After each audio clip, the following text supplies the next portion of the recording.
Long ago, a being ruled the chaos, his power making the universe tremble. But bad luck struck when he was thrown into a strange cultivation world. Worse, he landed as the uncle of the weakest guy alive. Instantly, his old disciples, scared yet reverent, came begging for blessings. Sadly, the man was shameless, he'd peek whenever someone bathed. Then he'd even ask if he could flirt his way into their hearts. When caught, he panicked and dashed all over the city. Cornered, he unleashed his ultimate move, the pant-splitting technique. Then, for some reason, he drew out his sacred artifact, the dried squid shrimp paste. As silly as it seemed, all of this was just to regain his lost power, and the root of everything dated back to the ancient age of chaos. Back then, atop the celestial peak at the void's edge, his legend spread in awe. People described him as unfathomable, his very name causing panic. His terrifying fame scared the weak but inspired some to worship him. Some even bowed and prayed to him as the ultimate god. Children were warned that the chaos overlord would snatch them if they misbehaved. His prestige grew thanks to disciples rampaging across realms, like Dongfang Yao Di, who once shook the entire continent, Orc Saifang King Hyun, the ruler of countless lands, and even Lun Hoyan Jun all once bowed as his students. Even Mingzhu Zhenshin Ming, the famous righteous leader, once learned from him. Just as people whispered his name, a giant fireball plunged from the heavens. Right before impact, it suddenly froze as if blocked by an unseen wall. The explosion shook heaven and earth, sending beasts fleeing in terror. Everyone panicked. Who could stop such a calamity? It was none other than Ming Zhi Hundenji Zun, the Chaos Supreme. With a snap of his fingers, the fireball obediently returned to the sky. Looking bored, he yawned and grumbled about his sleep being disturbed. Then he scoffed, saying fights like that only wilted flowers and harmed disciples. Opening his eyes, he saw dragons soaring in war chariots filling the heavens. On the grandest chariot, a soldier warned Marshal Junjin that the great celestial tribulation had been destroyed by the demon lord. The marshal calmly replied that if it were so easy, he would intervene. The man was a disciple of Dao Ming Xiaixute. Tears welled in his eyes, admiration and sorrow mingling for his great master. Suddenly, Sute's face darkened as he roared, commanding all troops to slay the demon and protect the land. The army shouted in unison, their cry to kill the demon shaking heaven and earth. Watching from above, Dao Mingzi smiled, amused and touched, wondering if Sute staged this just to test him. But then, a monk's deep voice urged him to stop, to avoid needless deaths. Hearing it, Sute turned toward the sound. Before him floated a burly monk with bead chains like wheels, naming himself Numu Luhan Jiakang, another disciple of Dao Mingzi. Jiakang approached calmly but full of battle spirit, while Dao Mingzi lazily waved, saying those Buddha relics were long gone, in truth, had sold them ages ago to antique traders. Now just smiling to hide it,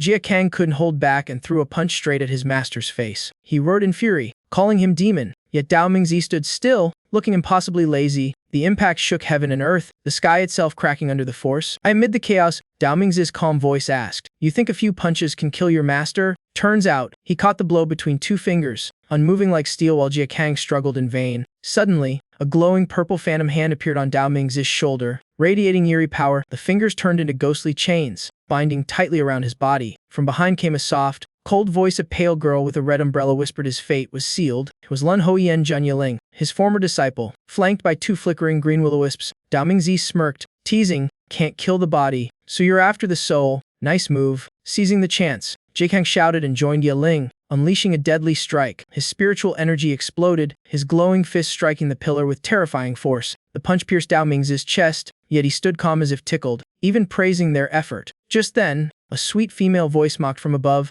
asking if their master was really captured. From crimson light emerged a horned demoness in tattered seductive robes, Hunshima Zun Lai Taiyun, another disciple. Her crazed gaze softened as she purred. She'd keep his body as her nightly puppet. She added her untouched maiden body had been saved solely for him. Dao Mingzi burst out laughing, calling her Tai Chui by mistake, making her twitch with rage. He then faked tears, giving a half-sincere, half-joking speech that even heaven wanted to laugh at. But before he finished, purple lightning flashed afar. He muttered that if their senior sister joined, he might not survive this round. A massive thunderbolt tore space apart, revealing a cold, breathtaking sword fairy bathed in violet light. Her firm voice declared that for the sake of all beings, she must end her master's existence. She was Wuling Jianchaixiao, the proudest disciple and leader of Zhengshan Ming. Though resolute, a faint blush and trembling eyes betrayed hidden emotion. Dao Mingzi just chuckled softly, admitting maybe this time his disciples really had him. Dropping his arms, he said gently they could strike, he wouldn't resist. Xiao froze, eyes wavering, softly asking if he truly surrendered. But in the next instant, Dao Mingzi grinned slyly, stuck out his tongue. "Fooled you. Me lose. Bye." His body vanished into smoke, leaving his disciples stunned midair. Silence fell, only trembling breaths remained. Gone. Just like that, Taiyun sighed wistfully, amazed their master escaped again with such impossible skill. She turned to call Xiaoxiao but got no reply. Looking closer, she saw Xiaoxiao in tears, shoulders shaking,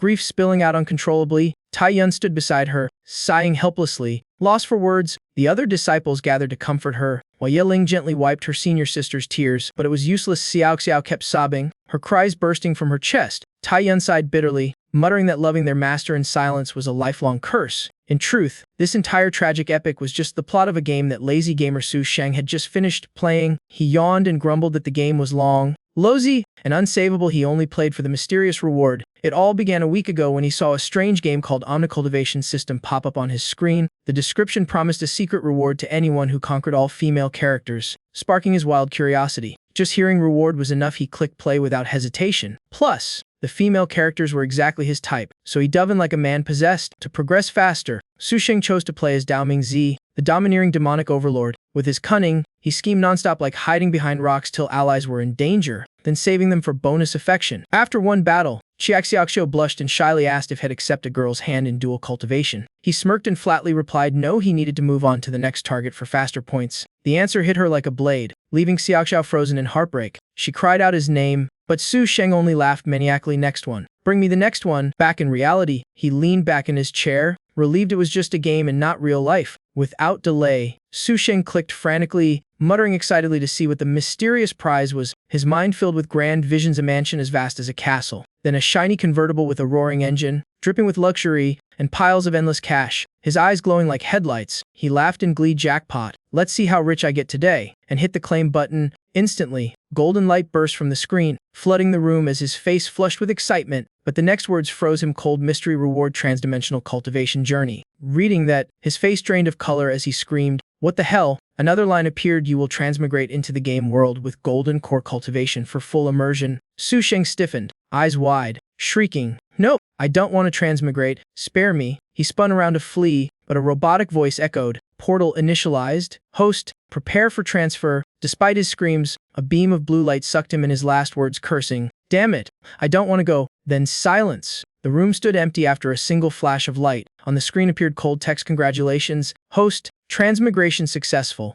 Cultivation system at your service." The world shifted under a starry night in Zhangxin Ming's courtyard. A burst of radiant light exploded among the trees. Su Sheng appeared, dizzy and dry-heaving, clutching a wall and groaning, "Heavens, just kill me now." After puking, he gasped and yelled at the system, "What kind of barbaric teleportation was that?" The machine calmly replied, "Spatial turbulence is normal." Grimacing, he steadied himself and asked, "Where the hell am I? Why does this place look familiar?" The system chirped, "You are in Zhangxin Ming's inner court." His face went pale as he cursed, "You kidding me? You dumped me in a death zone, trying to kill me early." The system droned, "To return, host must reach Ascension Realm to unlock world travel." He screamed to the sky, "Ascension my ass, you'll be dead long before that, you murderer." Suddenly, footsteps and flickering candlelight approached, with someone whispering, "There's noise over there, check it out." He froze, whispering, "Crap, I'm busted." Panicking, he scrambled over a wall, trembling, thinking, dying before holding a girl's hand? What a waste. After clambering over, Su Sheng crawled into a small courtyard, spotted a lit room ahead, and thought, hide there first, think later. He tiptoed through the window, holding his breath,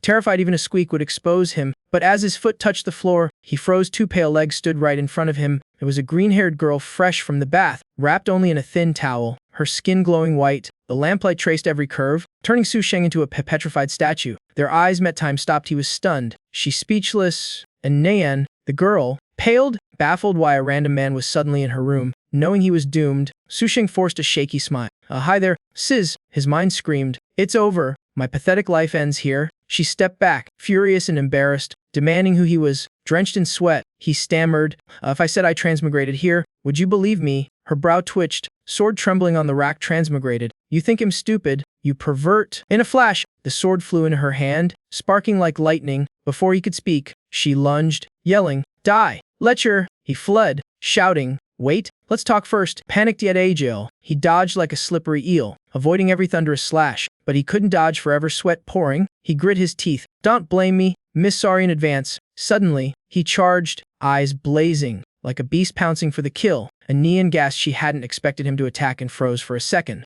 In that instant, Su Sheng grabbed the towel and yanked hard. Swish! The towel flew off, and he leapt back, holding it triumphantly like a trophy, and Nyan's face flared red as she shrieked, "You vile pervert! How dare you!" He lifted his chin, grinning smugly like a man who just won a duel. "Let's see you fight now," he taunted, waving the towel, laughing like an idiot. seeing her still and silent. He smugly assumed she was too embarrassed to fight. To make it worse, he decided to tease her a bit more for fun. He waved the towel mockingly. "Why so quiet? If you don't want it back, I'll keep it as a souvenir might sell for a fortune." The moment he finished, Anian's aura exploded, blue light flooding the room as pressure crushed him till his nose bled. She trembled with fury, voice shaking yet deadly. "Give it back, pervert. That towel's expensive." Rage broke her limits, her eyes split into blue and gold, chilling him to the bone. With a roar, she unleashed her power, darting like an arrow as Su Sheng paled in horror. In that split second, he recognized that the frozen burst moved from the water spirit's sword art. A whirlwind of sword kai erupted. Tearing through the room, he rolled aside, barely avoiding the storm's core, but Anian didn't stop, chaining strikes relentlessly as Su Sheng cursed.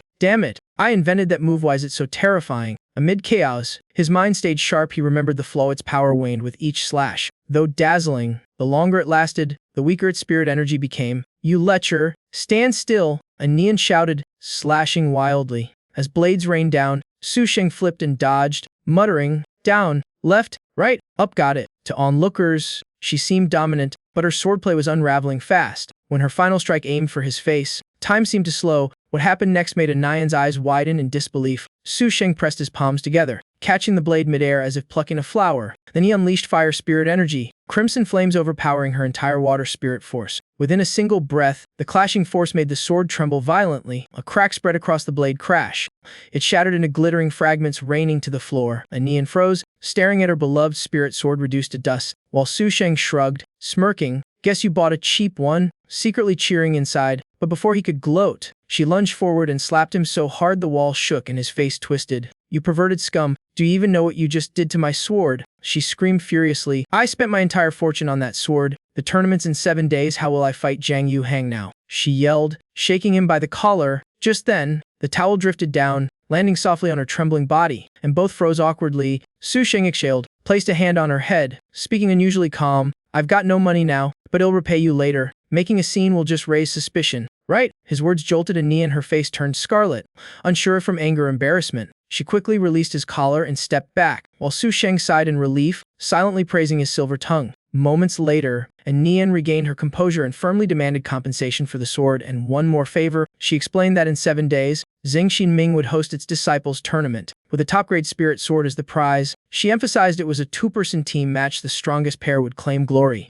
Su Sheng stammered, realizing she planned to drag him into battle, and Anian didn't mince words, grabbing his shirt. She declared, "Yes, I'm choosing you." Her eyes gleamed like a hunter's. Su Sheng went numb, cursing silently at this insane twist. He swallowed nervously as she pressed for an answer until he sighed, muttering, "Put some clothes on first, then we'll talk." At once, Anian turned crimson and yelled for him to look away immediately. He turned his head but still peeked, grumbling under his breath. "Already saw everything. No point pretending." Hearing that, Anian shot him a suspicious glare. He laughed awkwardly, claiming she was merciful for sparing him. As she dressed, she rolled her eyes, mentally cursing his slick mouth that could irritate anyone. In a stern tone, she said, "Forget the sword for now, but you'll pay for every bit of damage in this room." Horrified, Su Sheng protested, "Hey, you wrecked half this place yourself." Anian only smiled faintly, clearly holding the upper hand. Then she pulled out a command token, waving it before him threateningly, saying she'd report him to the Sect master if he refused. Seeing it, Su Sheng froze. It was the Zhengxin Order, a treasure held by only 3 people in the world. At that instant, memories surged, taking him back to a stormy night in a tattered hut where laughter drowned the rain. Dao Mingzi was gently drying Chake Xiaoxiao's hair as she gleefully announced she'd found the first disciple of Zhengxin Ming. Su Sheng had been stunned. Who would willingly train with her in such weather? But Xiaoxiao only waved proudly, saying that student was her very first. Snapping back to reality, Su Sheng frowned at Anian. "So she was that first disciple of Zhengxin Ming." Anian smirked, mocking that he at least recognized her title. "Guess you're not completely brainless." Su Sheng covered his face, inwardly crying fate was truly cruel to pair him with her. After fixing her clothes, Anian coldly asked again, "Sword compensation settled, but what about the tournament? Do you dare?" Cornered and furious, Su Sheng clenched his fists and shouted, "To hell with it." The moment he finished, the world warped, the room dissolved, and darkness swallowed him whole. Before he could react, Anian locked the door, leaving a cold remark, "The seal will fade by morning." He bangs the door, begging for blankets and companionship. She merely turned away, indifferent, as if saying, "Not my problem," leaving Su Sheng wailing pitifully behind her. Only silence answered, hopeless. He punched the air, venting his rage before giving up. A few breaths later, his anger faded. He slumped to the floor, staring at the ceiling, lamenting his tragedy of tragedies. Suddenly, a clatter came from a basket by the wall. Items spilled everywhere. one peculiar object catching his eye. Curiosity sparked, he picked it up, a dried squid soaked in shrimp paste with a pink ribbon. Blushing as he muttered, "What a weirdly cute thing," then a snarky female voice echoed beside his ear. "Yo, master has quite the exotic taste." Su Sheng screamed in terror. His shout was so loud even Nian paused from afar, glancing back, puzzled and uneasy. Meanwhile, pink-haired Loli rubbed her head, eyes teary, whining, "Master so cruel, no pity for delicate maidens." Hearing that, Su Sheng froze,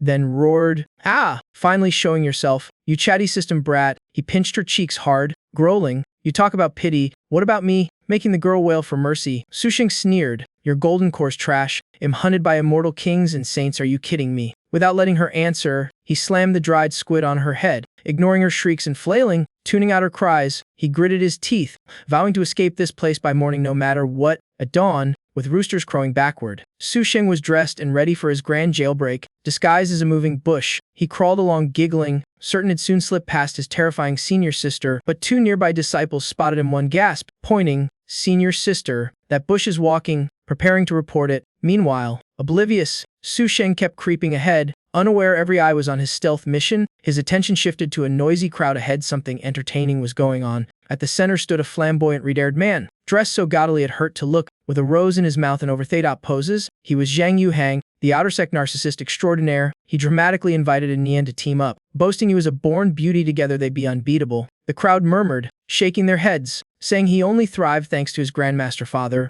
with zero real skill. Boiling with fury, and Nian had already rejected him 10 times. This time Shed shut him up, for good. Her face frosted over as she snapped one word, "Scram," leaving Zhang Yuhang frozen. Face purple under all the stares, he gritted his teeth, shouting threats. "Defy me, and see if Xing Qinming still gets my family's funding tomorrow." Rage surged within Nian. She despised nothing more than power-hungry bullies. She restrained herself, knowing fighting was pointless. All she needed was to shake off this clingy pest. Just then, she spotted a familiar figure sneaking nearby, none other than Su Sheng, and shouted, "You, stop right there." Hearing her voice, Su Sheng jolted, turning to see Nian right behind him, smiling sweetly yet dangerously. Demanding an explanation, to his surprise, she leaned close and whispered, "Play along, act well, and there's a reward." He stammered, "Im Kunsha." When Zhang Yuhang asked who he was, and Nian turned back, she smiled charmingly, eyes gleaming with mockery but voice honey smooth. "Young Master Hang, I'm terribly sorry." Then she tilted slightly and declared boldly, "I've already formed a team with my junior, Kun Shou,"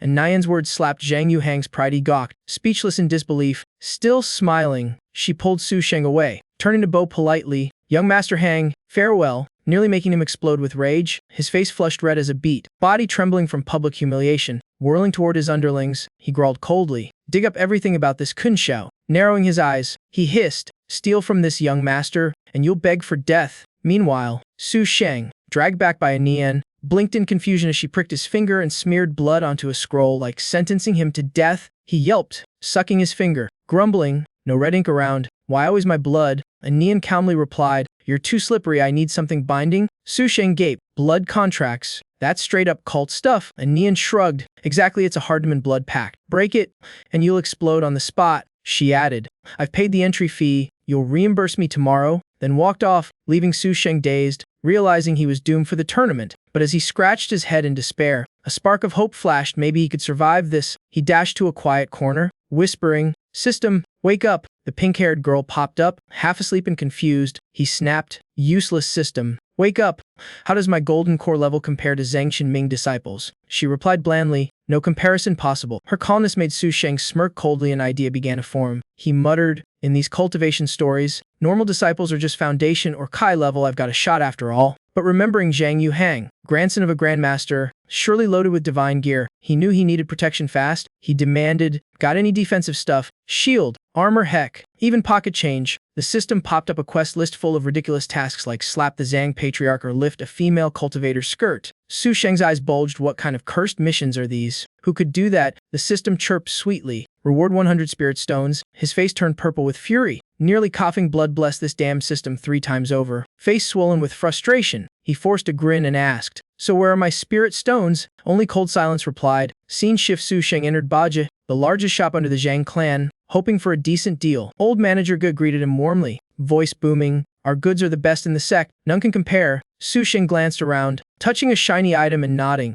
"Looks decent enough," but he frowned, asking, "Can it withstand a hit from an innate realm fighter?" Guy thumped his chest. 10 hits and it won't crack guaranteed. The moment Su Sheng gripped the shield, crack. A chunk fell off. He froze midair. He gawked. Weight just touched it and it broke. Manager Guy, your stuff okay? The old man turned pale. Trembling, Guy snatched it back, stammering. Smith's hand must have slipped lately. Trying to recover, he forced a grin, presenting a gleaming sword. Try this instead, worth every coin. Su Sheng held it and snapped. I asked for armor, not a sword. You want me to fight air? Manager Guy instantly flipped to salesman mode, beaming. Oh no, sir, this Kunling sword can block even 30 innate attacks. Su Sheng frowned skeptically and flicked the blade lightly to test its strength. Clang! The sword snapped clean in half, the tip stabbing straight into the table with a dull thud. Silence filled the room so thick it could be cut. Both men just stared at the fallen blade in dead disbelief. Lo Guy turned purple, yelling impossible, while Su Sheng slammed the table. What kind of scam shop is this? Lo Guy wiped his sweat and forced a smile.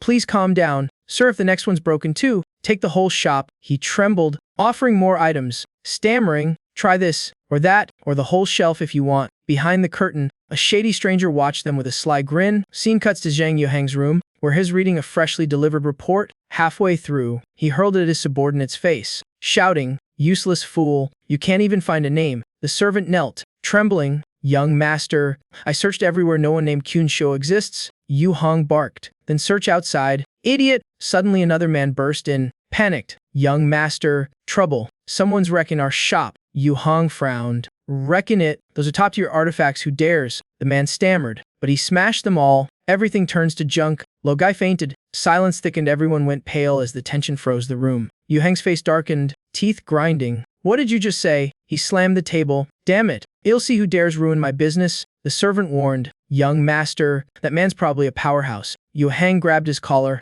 snarling. So what? You expect me to hide behind you? Trash. A deep, authoritative voice rumbled from behind. His right if that man broke my spirit artifacts? You can't win. The servant panicked, yelling. How dare you talk like that to our young master? Before he finished, Yu Hang kicked him down, shouting, Idiot! Kneel! Do you know who you just insulted? The man dropped flat, trembling. Greetings. Ilder. From the shadows emerged a tall man glowing faint purple, red eyes radiating killing intent. Back at the shop, Su Sheng went berserk, smashing everything, shouting, fake goods and no tenfold refund. Lo Guy Mel crying, please, sir, you've destroyed everything. Spare our lives. Mid his rage, Su Sheng spotted a shining golden box and pointed. What's that? Lo Guy froze in terror, hearing treasure. Su Sheng's eyes gleamed. He snatched the box, grinning. Let's see this mighty treasure. Lo Guy begged. Don't open it. It's tied to the Zhang clan's life. The more he was stopped, the more curious he got. Smirking, he flipped the lid open. The grin vanished instantly. His face froze like ice water poured over him. Inside lay a strange mask radiating sinister energy that chilled Su Sheng's spine. He picked it up, muttering, what the hell? Isn't this the junk I threw away? Now it's your shop's sacred treasure. Just then, Zhang Yuhang's group stormed in,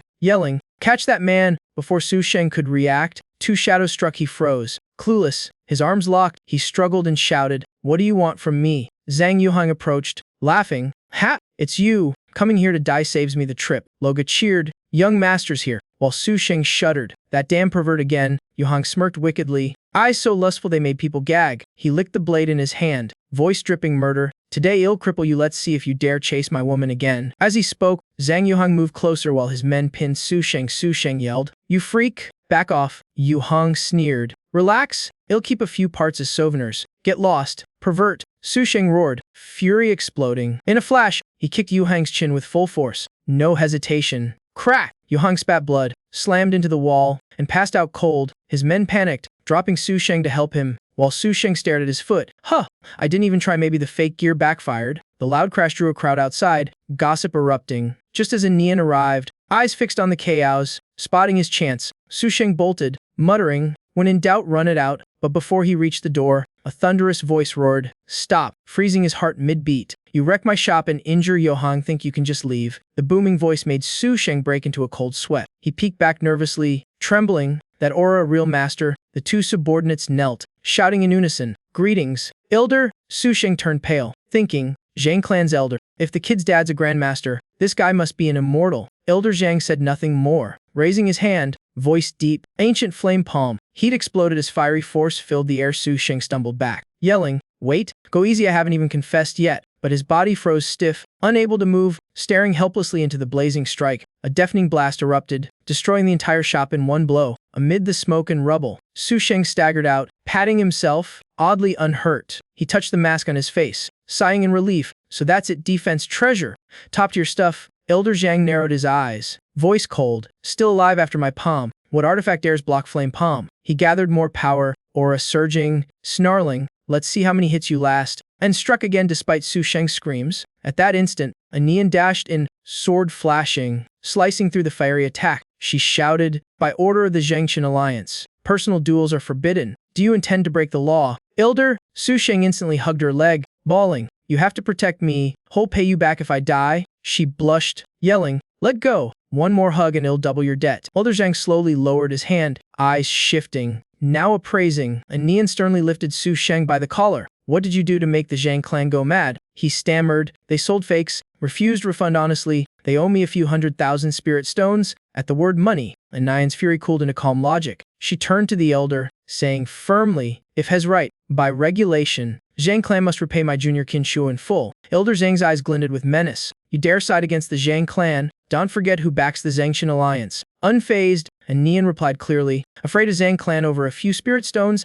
I can invoke the Zhengqian order if needed. Though inwardly, she prayed things wouldn't escalate. Hearing that, Su Sheng muttered, jaw slack. Senior sister says one thing, thinks another. Impressive, he whispered to himself. Can't trust her fully, better find my own exit. Suddenly his eyes landed on unconscious Yu Hang and the paper scattered nearby. A spark lit his mind. Su Sheng smirked. Escape plan instantly forming. On the other side, and Nian and Elder Zhang were still locked in a tense standoff. Their auras clashing, the elder thought, her technique's tricky, better not act rashly. He eyed Nian in surprise. That girl blocked my flame seal. Impressive. Suddenly Su Sheng's voice broke the tension. Hey, old man, look over here. Both turned to see Su Sheng waving a paper proudly. Debt note right here. Your young master signed and sealed it. Prepare 300,000 spirit stones. The paper bore both Yu Hang's and Su Sheng's prints, looking absurdly legitimate. Elder Zhang gawked, choking out, what is this? While he stood stunned, Su Sheng grabbed Nian's hand and sprinted off, shouting, see ya, old geezer, and Nian yelled back, I risked my neck for you, split me 30%. Su Sheng retorted, 30, 70, 30. My way. She snapped, nope, 70 mine. Meanwhile, Yu Hang's subordinates panicked. Elder, should we chase them? He waved calmly. First, take the young master for treatment. Then his tone chilled. No outsider leaves Zhang clan's land alive. Suddenly, he revealed the true scheme that boy will serve as the vessel for our ancestors' revival. Meanwhile, at Nian's residence, her pale legs stretched beneath the warm bathwater. Relaxing, she called out, Sao Shuozi, bring me the soap. Outside, Su Sheng answered dutifully, at once, senior sister, but stepping in, his face froze pale. He saw what no man should. He lifted their cuffed hands, shouting, why am I chained to you? And Nian replied calmly, quiet, you're my 3 million spirit stone investment. I'm just protecting my asset. Irritated, Su Sheng grumbled, more like greed, you're shameless. In the tub, and Nian pondered, those spirit stones could stabilize Zhengqian Sect. Hopefully master returns soon. Finishing her thought, she yanked the chain, making Su Sheng stumble, and warned, until the grand trial, you don't leave my sight. He grinned sheepishly, yes, got it. With a sigh, he realized that escaping Zhengqian Sect with his core formation level was pure fantasy. Then a bold idea sparked in his mind. He pulled out the ugly mask, smirking. This thing once blocked spiritual energy, yet it withstood a celestial strike. Maybe Zhang clan upgraded it. What's inside? Meanwhile, a Nian called, Sao Shuozi, add more hot water. Finding no clue, he summoned the system to scan it immediately. Tiny lowly hologram popped up, pouring water for a Nian. He asked, any hidden attributes I missed? The system replied coolly, sorry, scan function not unlocked. Hearing that, Su Sheng scowled, so what good are you then? The Minisystem pouted, you transmigrated into a bug world, data's corrupted. He snapped, then send me back so you can fix it. The system replied coldly, you accepted the transmigration, you must finish your mission. He sighed, mission, in a world full of gods and monsters, what can a mere core cultivator like me do? Just then, the system softly encouraged, actually your cultivation can still level up. Eyes lighting up, Su Sheng grabbed the tiny avatar, laughing, then tell me how. She shrieked, the method's not on me, stop touching. Finally, a mighty punch distorted his face as the system yelled, if you want strength, recover your lost game data. The system explained, your data scattered across the continent, hidden in places from your old game. So to retrieve it all, you must conquer that game world again, this time in reality. Hearing that, Su Sheng burst out laughing, so basically, you're telling me to replay the game, right? Chin raised proudly, he bragged, there's no game Su Sheng, can't beat. The system snorted, sure, and remember to earn spirit stones to fix me too. Just then a Nian's voice echoed from the bath, what are you mumbling about? Add more water? Su Sheng panicked, eyes, right away. As he poured, he remembered, hey, I slapped that old ancestor. Where's my reward? The system replied blandly. I said ancestor, not Jang Clan elder. Suddenly, the mask on his waist glowed, radiating eerie purple mist. In an instant, the aura filled the room, freezing both of them in place. From the light emerged a demonic face, laughing madly. At last someone suitable for my vessel. The voice growled, boy, ready to surrender your body. Meanwhile, at the Zhang estate, shouts erupted. Someone injured you hang inside Genshin's Sect. The patriarch roared, and you're just standing there, useless. While the great elder calmly urged him to relax, he explained, the thief stole the sacred mask. It holds our ancestor's soul. Now that it found a host, this benefits Zhang clan. The patriarch's anger cooled.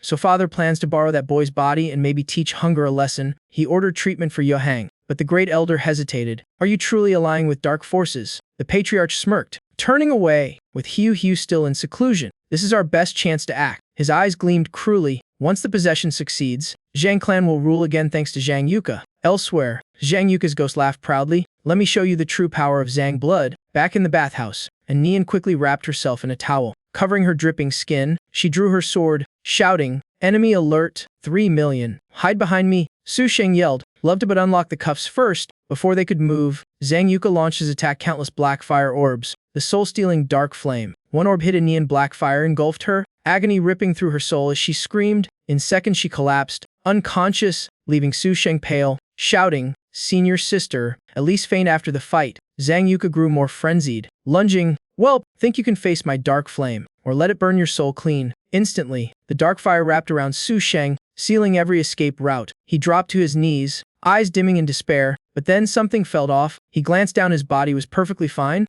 Took a full blast and it doesn't hurt, he muttered, staring at his flame-covered hands. Sitting cross-legged, he let the eerie fire swirl, mumbling, maybe because I transmigrated I don't even have a soul. Overhead, Zhang Yuka laughed wildly, already out cold. Pathetic, he turned into black mist and dove down, sneering, this body now belongs to Zhang Yuka, the ancestor. In a blink, he entered Su Sheng's forehead. Su Sheng stiffened, collapsing, completely limp. The ghost consciousness plunged into Su Sheng's mindscape. He looked around the empty void, frowning. What the hell? Empty? Don't tell me this kid's soul's as dumb as it looks. Before he could react, a hand shot from the void and slapped him repeatedly. Echoing loud and clear, he screamed, what the hell, and launched waves of dark flame, roaring, trying to ambush this ancestor. You're dead meat, but the Lola system flicked her hand, scattering the flames. Child's play, you call that scary? Zhang Yuka froze, wailing, my dark flame, it's gone. Panicking, he stammered, oh wait, was this kid's soul female? Don't tell me you're some BD thing? Before finishing, a flying kick smashed in his face. Be your grandpa, who said you could store me? Zhang Yuka tumbled like a ball, a burnt footprint stamped across his face. Struggling up, he yelled, don't think two souls scare me. This ancestor can crush both of you. Su Sheng crossed his arms, smirking, yelling in my mindscape.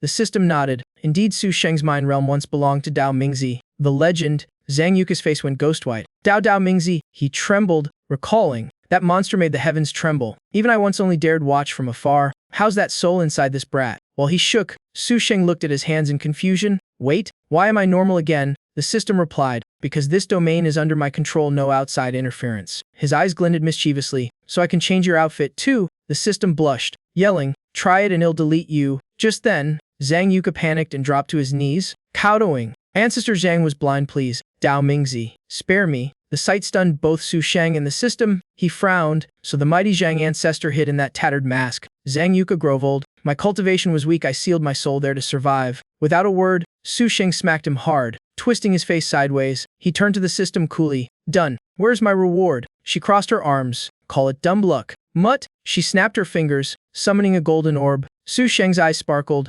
Yes, legendary loot. But when it opened, he froze. It was a dried squid reeking of fermented tofu. The system announced solemnly, congrats, you've obtained the divine artifact Eternal Soul Banner. Su Sheng blushed furiously. This junk, it'll banner your soul next. The lowly smirked. Authentic gear, user error, not my fault. Grimacing, he lifted the skullprint underwear, muttering, weird, this thing radiates familiar spiritual energy. Maybe it's not all trash. Taking a deep breath, he spun it and golden light burst out, flooding the void. A system window popped up. Using this item costs 100,000 spirit stones. Insufficient balance. Please top up. Su Sheng gawked, yelling, 100,000? Why not just rob me? The system giggled. Why rob when you can grind faster? His eyes gleamed slyly, an evil plan forming. Grinning wickedly, he turned to Zhang Yuka. Your Zhang clan's rich, right? The old ghost sweated bullets. laughing weakly. Not that rich. Exiting the Mindscape, Su Sheng jumped up joyfully as the cuff snapped open. Perfect. Eel fake possession and milk the Zhang clan dry. Behind him, Zhang Yuka bowed nervously. Brilliant idea. Master, the system chuckled softly. For once, my host came up with something smart. And Nian slowly opened her eyes, watching Su Sheng leave, confusion and exhaustion mixing in her gaze. Meanwhile, at the Zhang estate, Zhang Yuhang fretted. Why hasn't the ancestor returned yet? Did something happen? The Zhang patriarch frowned. I feel uneasy too. Could there really be an incident? Then he slammed the table, barking, silence. You dare doubt my father's power? Instantly the hall fell into dead quiet. No one even dared to breathe. Disciples bowed low. Elders stayed mute, silently praying. Ancestor, please be fine, or we're doomed. Yu Hang, however, seethed, still baffled why both his grandfather and Anian cared for that rustic fool. Just then, a guard entered respectfully. Patriarch, a youth named Kunsho requests an audience. Hearing this, the patriarch brightened. Excellent, let him in. Turning to the hall, he declared, Father is returning. Prepare to welcome him. The disciples lined up in perfect order, voices echoing as one. Moments later, Su Sheng stepped in and froze at the sight of the entire Zhang clan saluting him like a deity. He twitched his lips, thinking, a bit much. Guys, I just came to chat. Glancing at Zhang Yuka's spirit floating behind, he whispered, so when we're back home, what's the confirmation phrase again? Zhang Yuka stroked his chin proudly. Just say, my beloved children, I've returned. Works like a charm. Su Sheng smirked. Yo, really now? He cleared his throat dramatically, while Yuka snickered inwardly. That weak body won't last a second. Those words will get him chopped up for sure. Standing tall in the great hall, Su Sheng boomed. Haha, brats. Hear me, the ancestor has returned. The hall erupted in gas and chaos. The patriarch paled, muttering, that tone doesn't sound right. Yet every disciple instantly knelt, chanting, Father has returned. Glory to the ancestor's rebirth. The display was so grand Su Sheng nearly toppled over. He cleared his throat, trying to look dignified. Very well. Rise. But inside he cursed. That old ghost set me up his getting it later. The patriarch approached beaming, with Father presiding over the grand trial in the desolate bone mystic realm. Victory is ours. We'll claim the Sect treasury key. Su Sheng nodded vaguely. Sure, of course. But then he froze, muttering, wait, desolate bone mystic realm. Isn't the Yi Lung's territory? The one who ruled from a throne of skulls, the underworld queen herself. Wai Lung waits to settle the score. Meanwhile, Su Sheng was treated like royalty, the patriarch personally serving tea. Yet his mind spun the trials in that death trap. He peeked at the mask hanging on his chest, thinking, good thing it hides my aura, but I can't rely on it forever. If weaklings sense me, I'm done. As that thought darkened, his grin twisted, eyes turning black, mouth stretching ear to ear. Onlookers backed away in terror. A chilling thought echoed inside. With Zhang blood right here, a sacrifice would be fitting. Calmly sitting, he cuffed and said, I just seized this body. I need time to recover. Discussion of the trial can wait. The patriarch panicked. Impossible. The trial soon. Our clan's fate depends on it. Yu Hang squinted suspiciously. The ancestor seemed off. Su Sheng glared, voice booming. Did you not hear me? I require spirit stones to recover. Do you mean to starve your ancestor? The tension snapped tight. The patriarch nodded frantically. Eyes. Right away. Forcing composure, he turned to the great elder. Bring all usable Zhang resources now. The elder bowed and dashed off without another word. But Zhang Yuhang suddenly stepped forward, shouting sharply, wait, patriarch. Elder, you're being fooled. The words froze them both in confusion. He pointed straight at Su Sheng, yelling, has not the ancestor? His aura only resembles it. Has a body snatcher. Gaining momentum, Yu Hang pressed on. The ancestors never demanded treasures after possession. Don't you find that strange? The patriarch and elder faltered. Speechless, Su Sheng stiffened, sweat breaking out. He knew he was about to be exposed. Behind him, Zhang Yuka's spirit chuckled. At last, a smart one in my family. He calculated fast. Only one way left, strike first or die. Without warning, he kicked Yuang so hard the man flew, roaring, you dare question your ancestor. He'll crush you, brat. Zhang Yuka's ghost nearly fainted in fear. Yu Hang writhed on the floor, blood gushing. The great elder frowned. Wasn't that a bit much? Ancestor, the patriarch's voice softened with nostalgia. You don't understand. When I was young, father kicked me harder than that. It's how he shows love. His voice cracked, eyes misty, leaving the elder speechless, thinking, that's one violent way to love. The patriarch's eyes lit up, enlightened.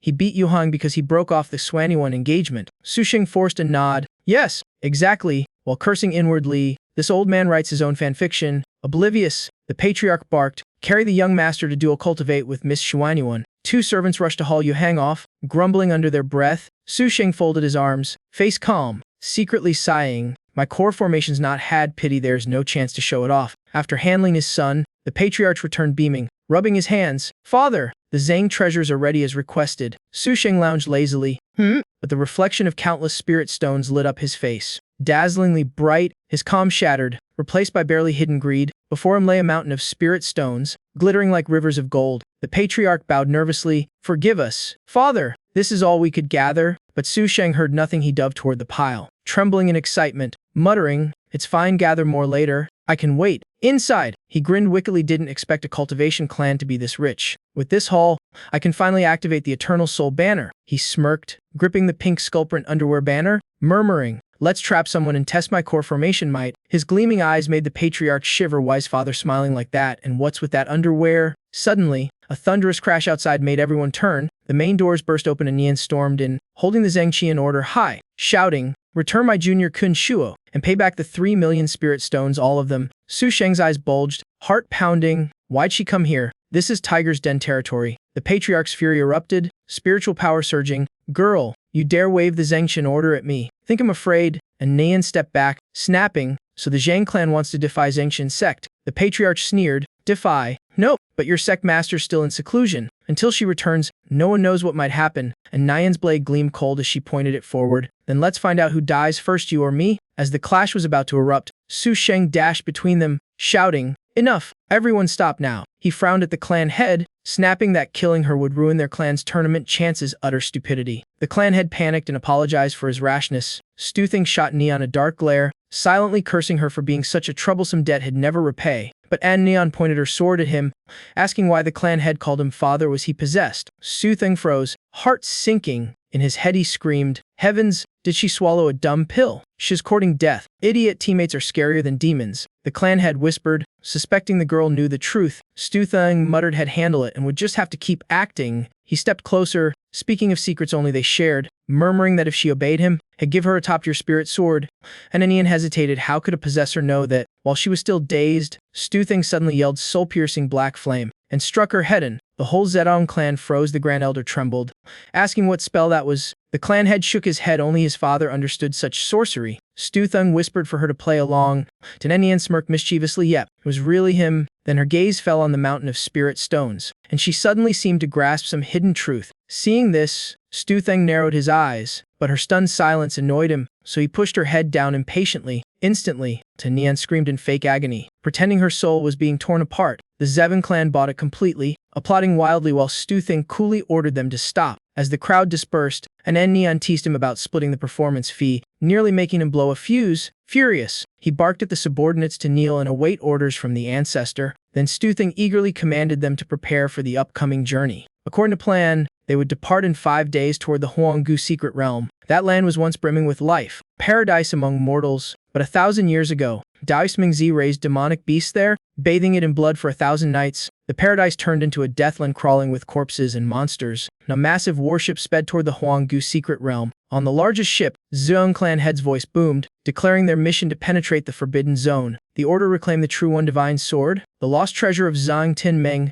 Meanwhile, Stuthing lounged lazily, thinking the place looked like a bugged game map. He flicked a booger at the clan head and asked why the sword was such a big deal. The clan head replied respectfully that it was the treasure key of Zhang Tinmeng, once belonging to Chixioxiao, lost in the Great War. Hence, countless seekers had died for it, and now the Zevon clan was sure they'd succeed thanks to Stutheng. Hearing that, N9's eyes turned icy. She swore to stop them even if it killed her, startling Stutheng into calming her down. Minutes later, the colossal ship landed, dust swirling over the desolate ground. Stutheng immediately dragged Nian away, shouting that they'd scout the secret realm first, leaving the happy clan head behind. Once Stutheng vanished, the Grand Elder suspiciously asked why the ancestor was acting so oddly, and the clan head chuckled, saying his father had simply found a body he liked. Then he smirked coldly, murmuring that we hung side should have results soon, his eyes gleaming with malice. The scene cut to the warship's end, where horrific screams echoed from a sealed room, chilling anyone nearby. 2 guards outside were red-faced and drenched in sweat, frozen as if freshly tortured. One stammered that the young master and the demon woman had been inside for days. The other worried such dual cultivation might have side effects. Before he finished, a massive arm shot out from the room with terrifying speed. It grabbed a guard's head and hurled him through several walls before he collapsed lifeless. From the smoke emerged 2 figures radiating murderous aura that froze the corridor. They locked eyes, fury blazing, vowing that Ten Shugu would pay dearly. Outside, Stuthing stumbled off the ship and vomited violently, while Don 9 turned pale and backed away in disgust. Wiping his mouth, Stuthung groaned that ever since transmigrating, any transport made him putain and snapped for him to shut up and focus on the Zhang clan. She gritted her teeth, remembering her master's command to protect the sect, now wanting to report to her teacher immediately, but Stu Theng grabbed her hand, warning that the sect leader was in seclusion and unreachable for now. Though he sounded concerned, he actually feared that if Seok-Sio found out, he'd die before the Zunun clan got him. As they walked, Stu Theng curiously asked if her master had no loyal followers besides disciples and elders. Tan Nian explained that Zheng Tinmeng united factions opposing Taoist Meng Zi, so it was chaotic, held together only by her master's authority. Hearing this, Stu Theng was stunned. He hadn't realized Seok-Sio's ideals had been so twisted by her own resentment. But since her master's retreat, she had lost control over the elders. She sensed their betrayal brewing, just waiting for the right time to revolt.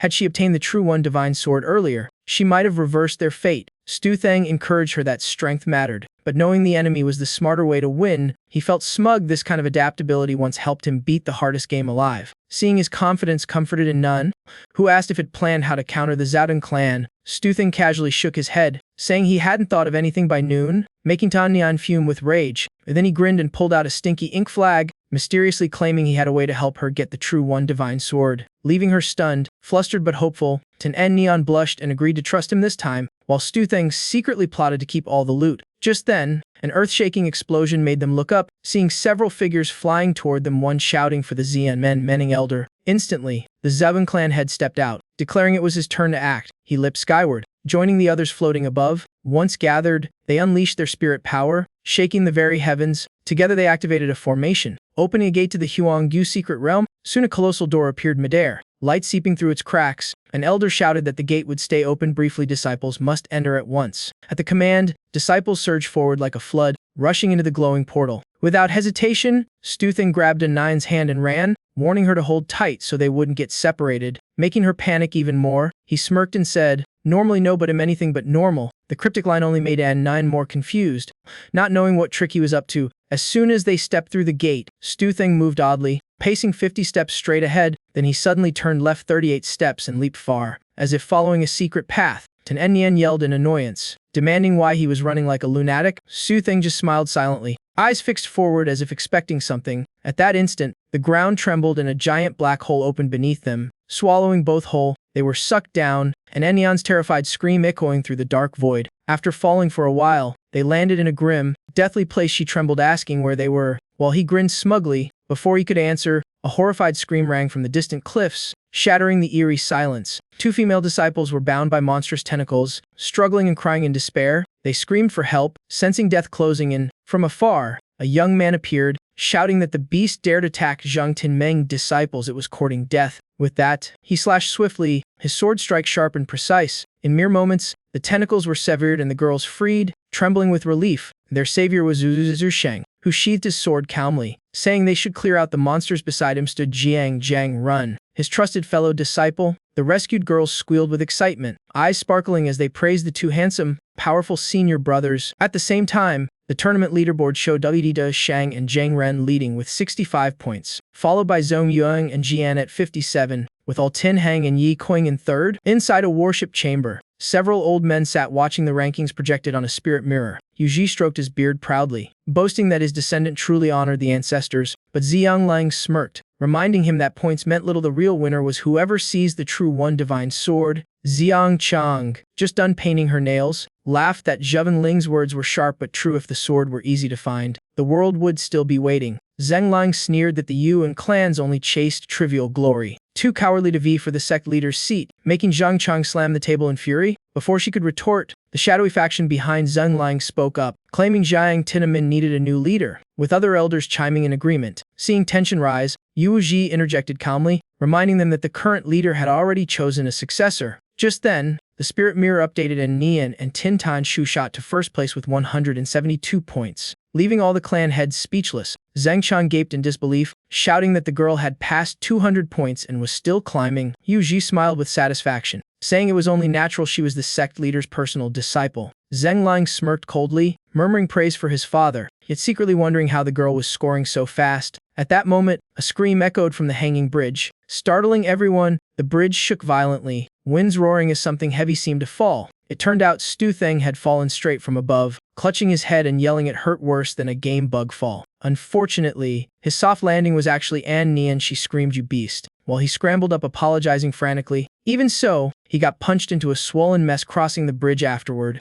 and Neon grumbled about ending up in such a weird place, while Stu Thang said it was a secret bug zone he'd worked hard to find. As they walked, Stu Thang recalled his battle with the giant dragon, pride swelling in his chest. He thought that once he cleared this zone, he'd surely find leftover game data and reach the core formation stage to restore his power. Hearing that, and Neon turned pale, nervously asking if the final floor wasn't too dangerous. Stu Thang chuckled, assuring her he knew this place well, nothing to worry about. Suddenly, a swirl of black smoke rolled in from afar, and he muttered wearily, "They came faster than I thought." From above, a dense swarm of black monsters poured down like rain, blotting out the sky. Yet Stu Thang shouted excitedly at their early arrival, while Don Nian trembled, crying that so many corpse fiends meant certain death. Stu Thang grabbed her hand confidently, saying, "Trust me, I've beaten every game there is," making her gaze at him like a hero. But before she could savor it, he dragged her running for dear life, taunting the monsters behind, driving on Nian crazy. Enraged, the horde roared and charged like a tidal wave, and Don Nian screamed they were really coming. This was the end. Unlike her panic, Stu Thang stayed eerily calm, pulling out strange stones and smirking that things were getting interesting. Without another word, he hurled the stones right into the oncoming swarm. Nian blinked, praising his aim but still clueless about his plan. She frowned, asking if he'd just thrown spirit stones, what use was that? He only grinned mysteriously, telling her to wait for the fun part. At that instant, a monster lunging at Anian suddenly froze, trembling as if bound. Then the entire horde dropped straight into the abyss below, vanishing in a blink with none left alive. Nian stood stunned, asking how he did that, while Stu Thang smugly picked up the stones, saying he'd just hit their stupid point so they self-destructed. He added proudly that the trick was to deal a bit of damage first, then all the experience points went to him. He kept tossing stones rapidly, movements sharp and practiced like a veteran marksman, watching his skill, and Nian began to doubt if he was really just a normal disciple. But as she pondered, she suddenly bumped into his back, nearly falling. Startled, she asked why he stopped, but Stu Thang stayed silent. Eyes locked ahead, two massive monsters, one red, one blue, blocked the path, and he frowned, saying these were elite beasts that couldn't be tricked, only defeated head-on. He clenched his fists, ready to fight, making Don Nian panic and yell that he was insane she could even handle them herself. But Stu Thang just smiled thinly, handed her a rope, and said if he got flattened, she should pull him back up, his tone both serious and absurd. And Nian snapped that he was brain-dead to be joking at a time like this. Ignoring her, Stu Thang gathered all his spirit power and punched forward, shouting, "Let's see if my core formation punch can send you two to hell." Elsewhere deep in the secret realm, Yileng suddenly sensed a surge of violent spiritual energy. She instantly recognized the familiar aura, eyes flashing with vigilance. At that moment, a terrifying strike blasted straight toward her hiding spot. Yileng sprang up, darting away as she shouted, "Mindio Z is here." Passing through the mist, she sneered coldly, vowing to make him pay for everything, gripping her chain tight. Her eyes blazed with unrestrained vengeance. Meanwhile, Stu Thang charged into battle, his thunderous punch shaking the ground as he roared, "Come on, let's test my core formation might on you." The clash exploded in a deafening blast, smoke and shockwaves sweeping the ground clean. Watching the chaos, Stu Thang's heart raced as he muttered, "Is core formation really this strong? Am I the legendary unbeatable main character?" But fate disagreed. When the dust cleared, the two monsters stood unscathed, leaving him frozen in dread. He gawked at them and swore, "What the hell?" They took a full hit and didn't even flinch. Seeing the danger, Anan yanked him back, scolding that if he couldn't win, stop yelling or had summoned the whole monster family. Out of options, she gritted her teeth and cast a spell, determined to fight her way out. Spinning around, she used a water technique, forming a whirlpool that wrapped them both and shot them away like lightning. Dragged helplessly, Stu Thang shouted, "Wait, that's not a shortcut," but Don Nian ignored him, yelling to focus on survival first. Behind them, the two monsters stood dumbfounded, still processing what just happened. The purple bull-headed one trembled, asking who that man was, had never seen such power. Lucky they had no real bodies. The blue horse monster nodded shakily, saying they must report to Yen and Jan, then limped off together trembling. But before they could move, a cold voice cut in, "No need, I already know." Freezing them in place, Yi Leng had appeared without a sound. Her face icicled as she hissed, "You dare infiltrate Zhang Tenming's ranks? So my master still wants to play games with me." As she spoke, a floating skull orb drifted in with a message. Hearing it, Yi Leng sighed. Her master's aura had vanished, meaning he had discovered her. Meanwhile, Tanan Neon and Stu Thang were still running. She glanced at him and complained, asking why he wore that ugly mask. He gasped that it hid his aura, or had be dead already. Far away, Yileng's lips curled in a sinister smile, eyes glowing darkly as she thought, "Since you've stepped into my domain, you won't be leaving." She raised her hand, summoning countless wraiths from the Nether City, sending them flying out to hunt her master's trace like a storm of black wind. At that same moment, Stu Thang shivered, feeling thousands of invisible eyes watching him, goosebumps crawling all over. Noticing him tremble, Tanenian asked worriedly if he was okay. He forced a grin, saying it just felt unusually cold here. Before she could reply, he quickly changed the topic, saying their shortcut was gone and only the main path full of monsters remained. She'd better protect him. Tanine smirked, clutching spirit stones, saying she could break through if she absorbed them all. Suddenly, she stopped abruptly, eyes gleaming as she sensed something unusual ahead. Before them loomed an ancient, shadowy mansion radiating a chilling aura, making her frown warily. But before she could speak, Stu Theng curiously remarked how odd it was that no monsters were around. Unaware Lai Lung had recalled them all. Seeing the emptiness, Stu Theng planted his hands on his hips, laughing proudly that he might have wiped the monsters out so hard they couldn't even respond. And Neon stayed outwardly calm but warned softly that the yin energy here felt unnaturally heavy. Just then, the system in Stu Theng's head chime detected missing host data nearby. Making his eyes light up like he'd found treasure, he laughed loudly, shouting that had finally found the lost data, and charged forward excitedly, making Unnine panic and yell for him to stop. There was danger ahead. Despite her warning, she couldn't leave him and sped after him. Oblivious, Stu Theng kicked open the mansion doors, muttering that it was only a beginner-level dungeon. No way a few minor traps could bother him. And Neon stepped in after him, instantly feeling the chill intensify as unstable spiritual energy made her hold her breath. Suddenly, the door slammed shut behind them with a deafening bang, making her yelp in shock. Stu Theng, however, burst into joyous laughter, shouting, "Haha, the boss appeared, must be a new type awesome." Furious, and Neon yelled that they were clearly ambushed. How could he be happy? Stu Theng just shrugged, saying that made it even more thrilling. The rewards would be huge. Then a hoarse,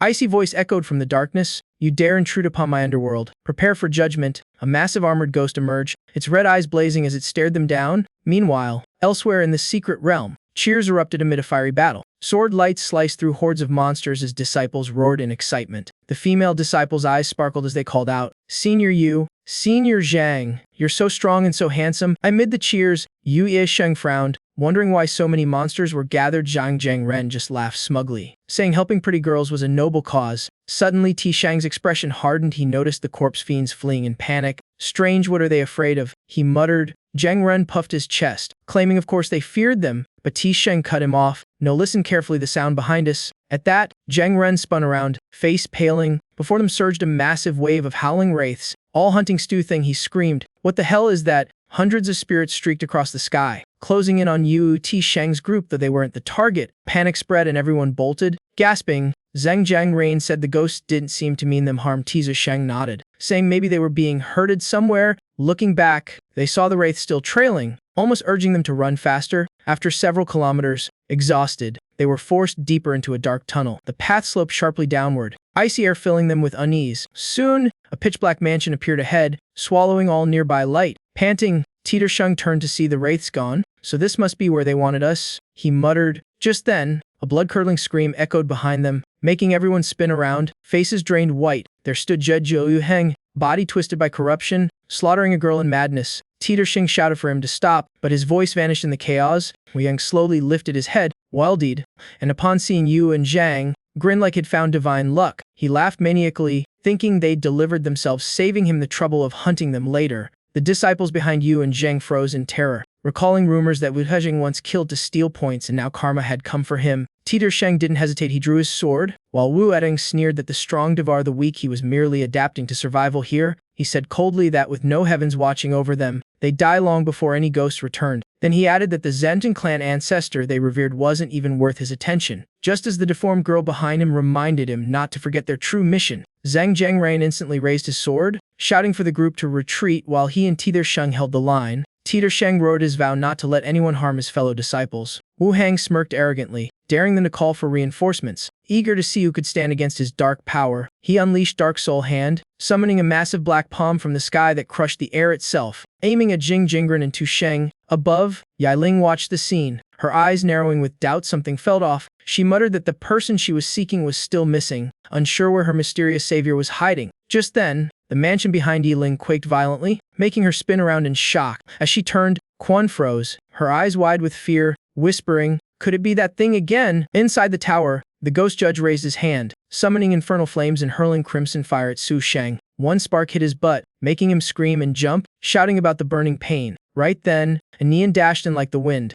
Using Water Realm Step to extinguish the spreading flames, she spun and unleashed Water Spirit Sword Art, charging at the monster while shouting that underestimating the senior sister was a fatal mistake. Streams of water burst forth, saving Su Sheng's nearly roasted butt, leaving him both grateful and awestruck. Suddenly, the ghost judge opened its judgment eye, blasting a beam of blinding light straight at Anian. Its cold voice accused her of greed and malice, but Anian snapped back, telling it not to slander her nonsense. Without pause, the monster used punishment saw cross, swinging viciously to execute its so-called sinner. Gritting her teeth, Anian raised her sword, channeling every ounce of strength to block the savage blow. While she struggled, Su Sheng swung around like a spider, prompting her furious yell for help. He calmly replied he was finding the boss' weak spot. He then began inspecting statues, muttering that there must be a hidden counter mechanism somewhere in this dungeon. Just then, the judgment light turned and shone on Su Sheng, and Neen shouted a warning. But he just grinned, sure he was sin-free. Yet seconds later, the system casually listed 7,749 in-game crimes, lying, griefing, you name it, leaving him speechless.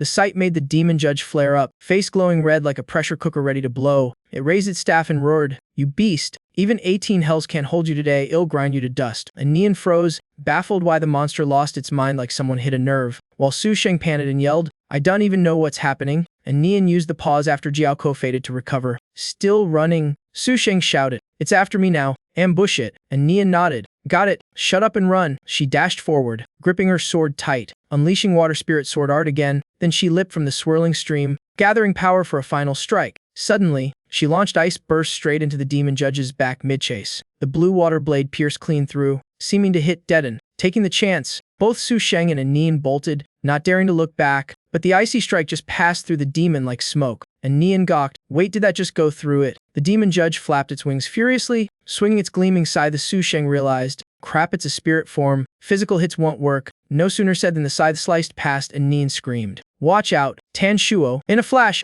and Nian shoved Su Sheng down, dodging 2 slashes, panting, "You got a death wish," he smirked. "Relax, I've got a plan for this guy." Right after, he pulled out a dark purple relic, the Eternal Soul Banner, grinning as he recalled, "How could I forget that Psycho Girl's item? Spirits touching this are doomed." Standing tall, he raised the banner high and yelled, "Eternal Soul Banner, time to shine." Behind him, and Nian blushed and shouted, "Why are you waving underwear around?" Su Sheng shrugged, "It's a divine relic, cost me 100,000 spirit stones. Don't slander it." Seeing the banner, the demon judge froze, stammering, "That's..." Su Sheng smirked, "Ha! At least someone knows premium gear." But his grin died as the demon judge scribbled in the Book of Life and Death, declaring, "You're also a pervert who steals underwear, penalty doubled." The system chimed, 100,000 spirit stones deducted for activating the Eternal Soul Banner. His face twisted as he swung the flag, cursing, "Damn karma. I didn't steal it, it's a soul-controlling relic." Instantly, a whirlwind from the banner snatched the judge's book and pen, making him panic. "What is this madness?"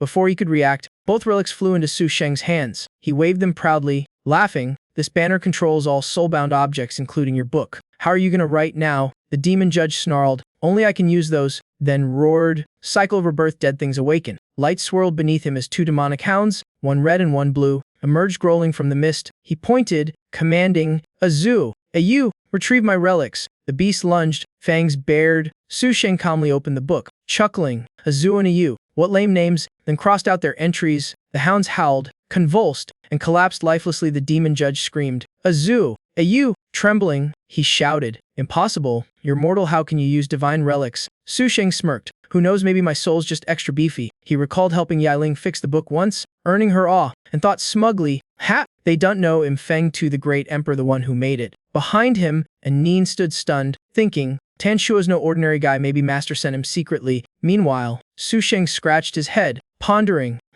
what should I write next? Suddenly, 2 system messages popped up. 100,000 spirit stones consumed successfully. Then again, another 100,000 consumed. Su Sheng nearly cried, yelling, "What? It charges each time." And Nian sighed, thinking, if only he weren't such a disaster. Then the system girl appeared, giggling, controlling the banner with the book cost per use. Of course, Su Sheng turned purple, screaming, "You scam artist, total rip-off." While he fumed, the demon judge gathered dark kai, forming fiery lotus blooms, roaring, "You think him helpless? Feel the wrath of this judge." He bellowed, unleashing cycle of rebirth, karma, inferno, judgment, sending red flames flying. Su Sheng just smirked. "Playtime's overtime to reclaim my cultivation," he shouted, spinning the Eternal Soul Banner like a fan, gust blasting the incoming fire. The storm surged, sweeping the entire area, even pulling the demon judge's body toward it. The demon screamed, "No, he's sucking me in." Su Sheng burst out laughing darkly, Too late to run, get in here. Behind him, Nian crossed her arms, muttering, "Why do we look like the villains right now?" The demon judge was sucked in, screaming, "No way! I've never even held a woman's hand, can't die like this." No matter how he struggled, he was pulled entirely into Su Sheng's mindscape, dragging the two hounds along. Inside the spiritual sea, the judge clutched his head, panicking, "Where the hell am I?" While the beast stood dumbfounded. Suddenly, a cold hand touched his shoulder, freezing him solid. He turned to see the terrifying face of Zhang Vuka, ancestor of the Zhang clan, grinning. "Ha! You two seek to seize souls." The judge went pale as paper. Meanwhile, outside, the ancient door creaked open, and Nian cheered. The gates opened, but Su Sheng paid no attention, thinking, if this follows the game, that path leads to the final boss. With that, he dashed ahead, saying, "The data I need's down there." And Nian chased, panting, "I can sense the One-God sword ahead." Before they got far, a cold, clear female voice echoed, "So the One-God sword is why you came, benefactor." Hearing that familiar tone, Su Sheng froze, sweating bullets. Face pale, and Nian whispered, "Woes that..." Wooden clogs clicked softly on stone as a slender woman's legs appeared in the dim light. Yiling stepped forward, elegant and smiling sweetly though her eyes scolded. "Benefactor, didn't you come to visit me? How heartless!" And Nian blinked. "Wait, you two know each other?" Su Sheng flailed in panic, shaking his head wildly. "Nope, never met her. Don't misunderstand." But Yiling calmly approached, firm and gentle. "Even without your aura, I'd never mistake that face and voice." Then she blushed, hands on her cheeks, murmuring dreamily, "At last, I can stay with your soul forever." How moving. Su Sheng froze like stone, hissing, "You psycho, stay away from me." Right then, Nian shoved him back, sword drawn, voice icy. "Stop, I won't let you touch my 3,000,000 Spirit Stone, Junior." Su Sheng brightened, grinning, "Senior sister, you're gorgeous and heroic." Yiling just huffed, eyes flicking over Nian in disdain. "What a troublesome woman." She raised her hand, blue light flashing through Nian's forehead, the underworld insight finger technique. Su Sheng screamed, "Senior sister." He caught the collapsing Nian, shouting, "What did you do to her? She's the personal disciple of the Heavenly Alliance leader." Yiling smiled softly. "Relax, I didn't harm her, just separated her soul for a bit." Nian's spirit floated above, panicking, "What's happening? Why am I floating?" Ignoring her, Yiling approached Su Sheng, eyes shining as she reached to remove his mask, murmuring, "Now no one can keep us apart." Su Sheng sweated, forcing a calm tone. "Benefactor, never heard of him." As her hand neared his mask, Su Sheng shivered. "If she unmasks me, I'm done, only one gamble left." He sighed dramatically. "Fine, if you insist, go ahead." Yiling beamed, gently lifting the mask. "Benefactor." Finally, but when she saw the face beneath, she shrieked, "Who the hell are you?" Staring back was the wrinkled, grinning Zhang Vuka. "I'm Zhang Vuka, not your precious benefactor." Inside, Su Sheng snickered triumphantly. "Just as I thought, any trapped soul in the banner can be borrowed, body and power alike." The soul banner burned through spirit stones like crazy, seeing his balance plummet. Su Sheng muttered, "Pricey but worth it." Suddenly, frantic shouts echoed from a far run. Hearing the alarm, both Su Sheng and Yiling spun around, sensing a deadly presence ahead. A group of disciples ran toward them in panic, but froze pale-faced the moment they saw Su Sheng's group. Yiling glanced at them, thinking, if he's not the real benefactor, he must be hiding among these cultivators. She clasped her hands, chanting, "Heavenly path, mortal path, Azura path, hell path, beast path, ghost path." 6 cycles unleashed, then smiled. "No soul escapes my reach." Instantly, 6 dark auras burst out, crushing the air and making the disciples tremble and choke. Someone screamed, "What the hell is that?" The pressure's insane. Run. At that moment, Wei Yu Tushing staggered in, covered in dust, gasping, "Don't panic, we'll protect everyone." Beside him, Xing Jingren shouted firmly, "Even if we die,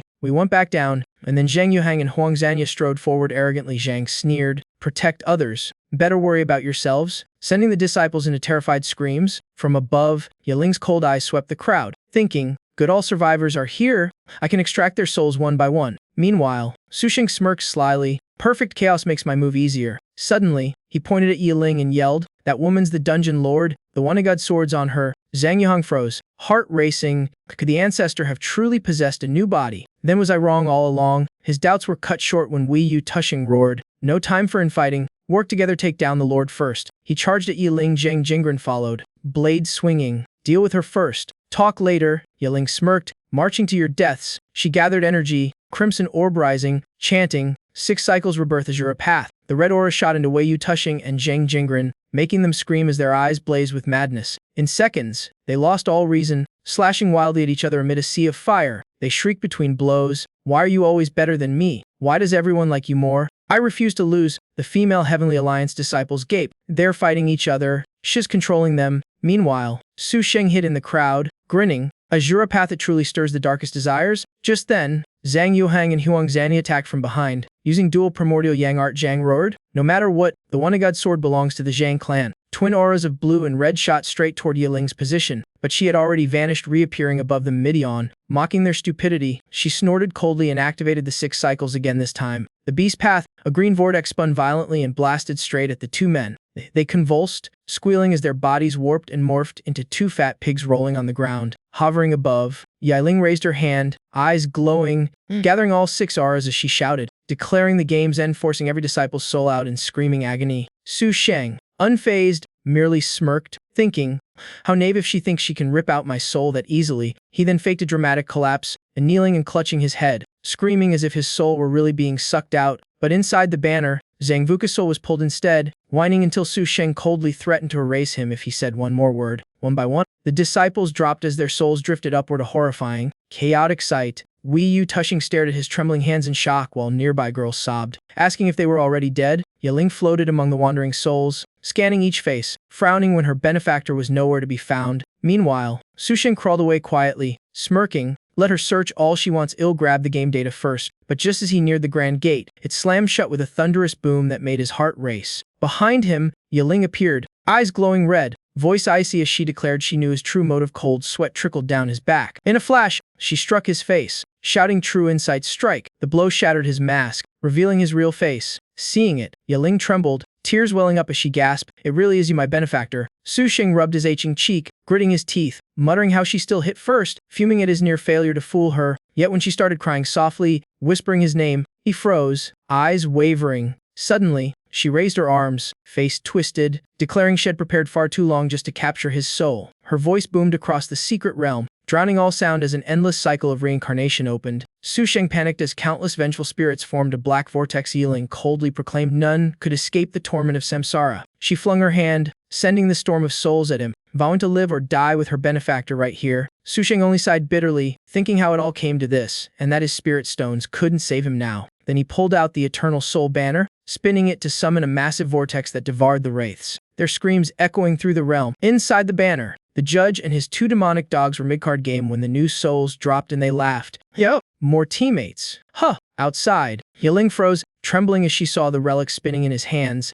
Asking how he obtained the artifact shed sought across 7 lifetimes, he smirked, boasting it was the bane of all spirits. Yiling's face flushed with fury. "Why is my underwear in your hand?" Su Sheng grinned slyly. "Wrong focus. Lady, it's my soul banner now." Her gaze darkened, power surging as golden lightning crackled around her. She roared, unleashing her ultimate move, 6-cycle divine punishment. Bolts of spiritual lightning rained down violently, forcing Su Sheng to dodge frantically, shouting, "Hey, overkill. I thought we were just dealing with souls." From afar, YouTube Sin Gok, asking who that man was to stand against such power. Zhang Jingren replied gravely, "One who's defied the judge of reincarnation himself, no ordinary mortal." At that moment, Zhang Yuhang recognized him and roared, "Tan Shuo, I knew it was you all along." Without hesitation, he grabbed Huang Zanya and fused their power in dual demonic cultivation. Ignoring Zhang, Vuka shouted warning. At the front, Yiling, seeing her divine bolts fail, raised her hand again, voice echoing as she cast great reincarnation art hungry ghost path. She lunged forward, unleashing a relentless barrage of blows that left Su Sheng barely dodging. Cornered, he ducked and cursed under his breath. "Damn it, she's really trying to kill me this time." He grew worried at this power level. The little imps and the judge inside his system were definitely doomed. Suddenly,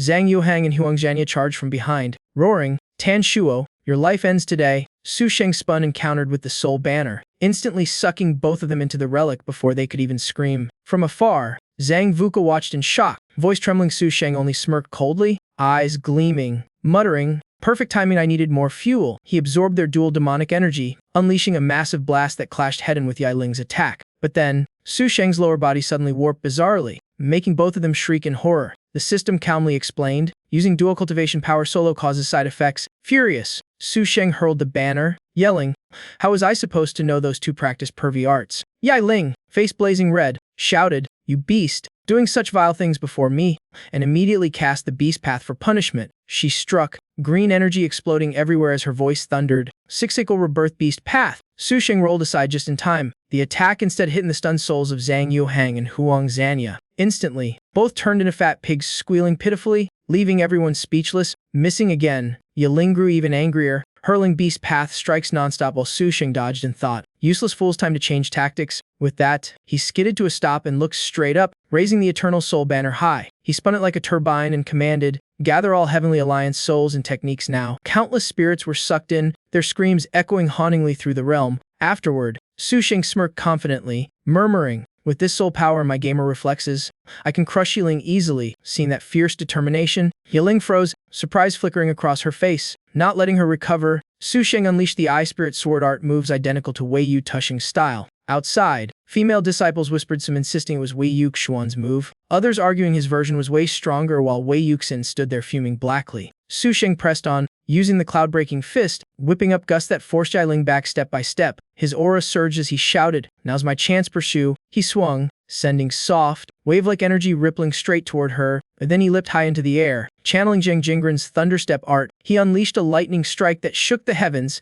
Bolts tore the sky apart, crashing onto Yiling as Su Sheng landed proudly, smirking with smug satisfaction. But before he could celebrate, Yiling's eerie laughter echoed. He turned pale instantly. When the smoke cleared, she stood radiant and mocking, asking, Benefactor, have you still not realized? She continued, thanks to your netherlight scripture, I've mastered it fully. I am now the perfect soul form. She raised her hand, forming a tiny orb radiating deadly force, then lunged in a lightning-fast counterattack. Su Sheng bolted in panic, muttering, what a waste of beauty like that, turning into a soul monster. No wonder my attacks don't work. She's beyond limits now. Yiling spread her arms, hair billowing as she intoned coldly, to stay beside your soul. Everything is worth its 6-cycle rebirth. The ground quaked as hordes of demons erupted, surrounding Su Sheng completely with no escape in sight. Yiling slowly approached, eyes gleaming with twisted delight, whispering, Benefactor, stop resisting, as she gently drew out his soul, coaxing, stay here with me to guard this realm. But when she looked at her hand, she froze. It was just a chubby little pig spirit. What in the world? She muttered in disbelief, refusing to accept it. She yanked out more souls, snarling, don't think fake souls can fool me, while Su Sheng screamed in fin agony, begging for mercy. After the exhausting struggle, Yiling sighed, gazing at the pile of chaotic souls, muttering in weary frustration. Just then, the tiny system avatar appeared, warning, host, your decoy souls are all used up, think fast. But Su Sheng, panting, still smirked. Relax, I know the weakness of spirit forms, he explained. Spirits weaken under light, even Yiling can't resist it, making the system clutch its face, whining, but this dungeon's pitch dark, where'll we find light? Su Sheng raised the Eternal Soul banner, slashing through the ghosts around him with a grin. Never underestimate my game knowledge. Yiling watched him struggle calmly, voice low, Benefactor, it's useless, why not just stay? Su Sheng replied with a cocky grin, don't think soul forms are invincible. He pointed down at the corpses scattered on the ground. Light doesn't have to come from above. Then a wicked idea hit him, grinning. He grabbed a male corpse and yanked its pants down. Wei Yu Tushing's soul shrieked, what the hell are you doing to my body? A strange glow burst from the sensitive area, making Yiling squint, half horrified, half furious. You shameless wretch, you're using that light. But the glow quickly dimmed, leaving Yiling and the nearby souls blinking in confusion. Su Sheng gawked too, unable to believe what he was seeing. Moments later, he yelled at Wei Yu Tushing, why's your holy light so tiny? What kind of training is that? Wei Yu Tushing blushed furiously, roaring back, mind your own damn business. Behind them, female disciples giggled, whispering, so Senior Wei's really that small? Zheng Jingren patted his shoulder kindly, small can be cute. Wei Yu Tushing just crouched, fuming. Yiling stepped closer, hand raised, voice icy, Benefactor, clever trick, but heaven won't side with you? Su Sheng burst out laughing, if one light's not enough, then I'll use numbers to overwhelm you. Without hesitation, he unleashed his energy, ripping the pants off every fallen male disciple around. The male spirits erupted in fury, shouting, you lunatic, you've gone too far. Junior Tan, this is beyond shameless. Su Sheng ignored them, laughing madly up at the sky. So much yang light now hurts your eyes yet. Yiling stared, speechless, stammering, you. Then she pointed behind him, voice cold as ice. Benefactor, why don't you turn around? Su Sheng spun and gawked. None of the male disciples emitted even a spark of light. What the hell? He yelled. A red-faced boy stammered, maybe because none of us are pure yang anymore.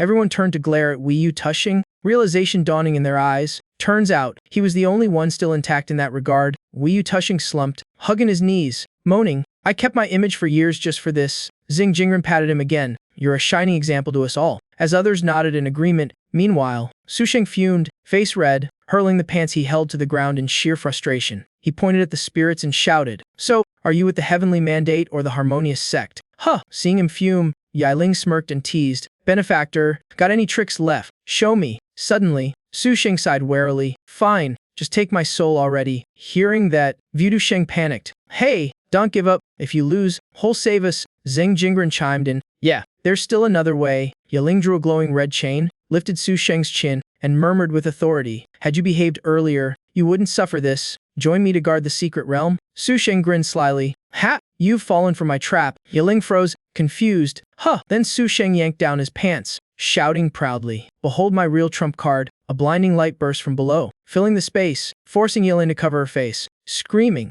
It's too bright. Vu Sheng stood petrified, eyes wide. How can light that terrifying even exist? Nearby female disciples blushed, whispering, so big no wonder it's different. Hearing that, Vu Sheng hung his head, crushed and speechless. Meanwhile, Su Sheng grew even prouder, standing tall and yelling, come on, face me eye to eye if you dare. Yaling bowed her head, chanting a spell to summon the sixfold nether wheel. But Su Sheng struck first, blasting pure yang light, shouting, no more tricks for you. The beam shattered Yaling's protective aura, making her stumble. It also tore her thin robes, forcing her to scream in shame. The little system popped up excitedly. Host, now's your chance. Use the Eternal Soul banner? Su Sheng just smirked. No need. I've got something better. He pulled a woman's underwear from the soul banner, holding it high, eyes gleaming. Witness my ultimate move. Aiming at the staggering Yaling, he shouted. Yaling, take this. The underwear transformed midair, roaring. Supreme Technique 1 Island Emergence. It landed squarely on Yaling's head, exploding in light as she screamed. Su Sheng landed triumphantly, laughing. Feel my purest yang energy. Yaling trembled, teary-eyed, mumbling. It wasn't washed. Then she collapsed, drowning in humiliation. The female disciples cheered. Wow, Junior Brother's move was glorious. Vu Sheng frowned. That just looked perverted to me.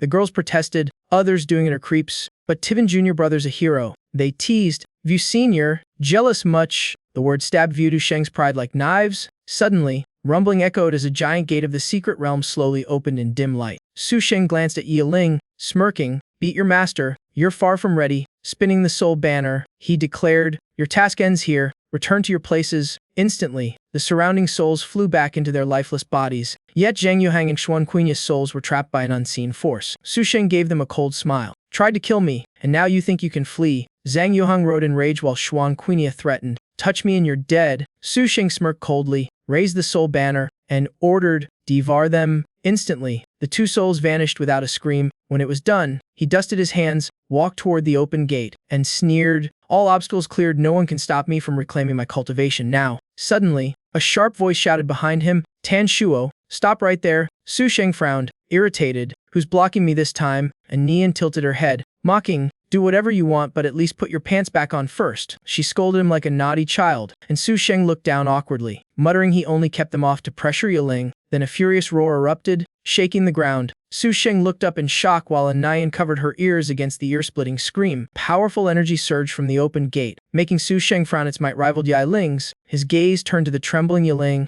confused why something stronger than her existed in her own secret realm. Suddenly, bone-cracking footsteps echoed chillingly through the silence. A skeletal head appeared, its eyes glowing redder than hellfire. It was the Crimson Bone Dragon, freed from its seal after 500 years. Roaring in crazed ecstasy, it howled with joy that the vile woman had finally been defeated. Su Sheng, stunned, covered his ears and muttered, oh heavens, another powerhouse. Yaling sneered weakly, mocking her benefactor for always causing disasters. Furious, Su Sheng grabbed his pants, making a Nian scream in panic over censorship concerns. Yaling sighed tiredly. So your goal was just to release it. You still want to destroy the cultivation world. Su Sheng froze, baffled. Release what exactly? Just then, a thunderous explosion erupted behind them, shaking the earth. The shockwave flung Su Sheng and a Nian far away. From the swirling dust, a massive, ferocious dragon emerged. Seeing it, Vu trembled, stammering, while Zheng Jingren was dumbstruck. No creature like that existed in the Archaic secret realm. The dragon slithered out slowly, its gigantic body coiling, head towering over the ruins. Su Sheng squinted, murmuring, this thing looks oddly familiar. Yaling laughed mockingly. Why pretend? You're the one who created that monster. Su Sheng pointed at himself, eyes darkening. Am I really me? The system chimed. Did you forget? That's the weak chicken you killed with a single strike. Su Sheng chuckled awkwardly. Right? I was so strong then I barely remembered killing it. Yaling sprang up, furious. You slew Tailong and left the corpse to rot, turning it into this immortal abomination. It's all your fault. Su Sheng pointed at himself, choking out. You're blaming me for that too. That's absurd. Yaling clenched her fists, eyes blazing. recounting how she and her senior sister discovered the horror had caused. Her voice trembled as she admitted they were powerless against the beast at that time. So, to stop its decay and slaughter, her senior sister unsheathed the divine righteous sword to seal it. Yet the undying dragon couldn't be fully sealed, even by a divine blade. Thus, Yiling remained behind, using her soul day and night to suppress the creature. Over time, her strength waned, her body corroded by corpse energy, and this realm decayed into the desolate Bone's secret land. Hearing that, Jingren clapped in realization. So the wraiths and corpse beasts were enemies all along. At once, Yiling raged, pointing at Su Sheng, blaming him for the ruin, while he snapped back, "Don't dump every random sin on me." Then the deep growl of the undying dragon echoed closer. Icy waves swept out, making Su Sheng's hair stand and limbs tremble uncontrollably. The dragon whipped its head toward Yiling, eyes blazing red, snarling, "Wretched woman, you dare imprison me again?" Su Sheng sighed in relief, mumbling, "Phew, not targeting me," and tried to flee, making Yiling shout angrily, "I helped you, not for betrayal." The dragon's fury flared, muttering the name in Gong, Dao Mingzi. It roared, jaws wide. "I want to find and kill Dao Mingzi." Hearing that, Su Sheng froze midran, face draining of color. The little system appeared, panicking. "What did you even do to that dragon?" Su Sheng panted, "I just beat the boss like usual. How was I supposed to know it'd hold a grudge?" Upon hearing Dao Mingzi's name, the dragon's hatred exploded. It howled that it had wanted a fair duel but was slain only for its essence. Its voice broke as it lamented how that man killed it in a single palm before it could even strike back. Su Sheng snapped, "You were weak, deal with it, who else to blame but yourself?" The dragon wept blood, roaring it had 9 different ways it could have defeated Dao Mingzi if given the chance. Su Sheng gaped, yelling, "You turned into a monster over something that petty," but the dragon ignored him, raising a colossal claw toward Yiling, screaming that killing her was the only way to break the seal and hunt Dao Mingzi. Suddenly, a mocking voice rang out behind it, freezing the beast in surprise. Su Sheng smiled casually. "This feud's got nothing to do with us. Well, be leaving now." Making a Nian frown in puzzlement, his eyes darkened as he schemed if even Yiling couldn't win. Best use the chaos to escape and recover his cultivation. After deciding, he ordered the system to locate the missing data it quickly processed, smugly finishing the trace. Moments later, the result appeared as lost data was inside the massive dragon. Su Sheng froze, eyes wide. "What?" He pointed at himself, panicked. "You mean I have to fight that thing?" The system nodded cheerfully while Nian whispered, "What are you plotting this time?" Just then, a proud, confident laugh rang from the crowd. "Ha! In times like this, it's my turn to shine." Vu Sheng stepped forward, gripping his sword, eyes firm. "Leave this to me. You all, escape the secret realm now." Jingren, sweating, shouted, "Vu brother, don't, that's suicide." But Vu Sheng stood resolute. "If I can protect my juniors, dying's worth it." His words moved the female disciples to tears, praising his heroism, while Jingren wiped his eyes, urging everyone to go so his sacrifice wouldn't be in vain. Blushing with irritation, Vu Sheng roared, "I'm not dead yet. Stop saying your farewells already." Still, he smirked secretly, imagining the juniors swooning over his heroic image. Then he drew out an old talisman, confidence surging, thinking, "Good thing Grand Ancestor Baba once granted me this sword charm." The talisman held ancient power said to suppress the darkest evil, and today was his time to shine. Without hesitation, Vu Sheng roared a challenge, ordering the undying dragon to taste his sealing sword. Making the beast turn its crimson gaze on him, he pressed the talisman onto his sword and gathered all his ki. Instantly, dazzling sword energy flared as a giant swordsman's phantom merged with the blade and shot toward the dragon like lightning. The dragon flinched, startled by the killing intent. Realizing the strike was no joke, the air shrieked with the slash,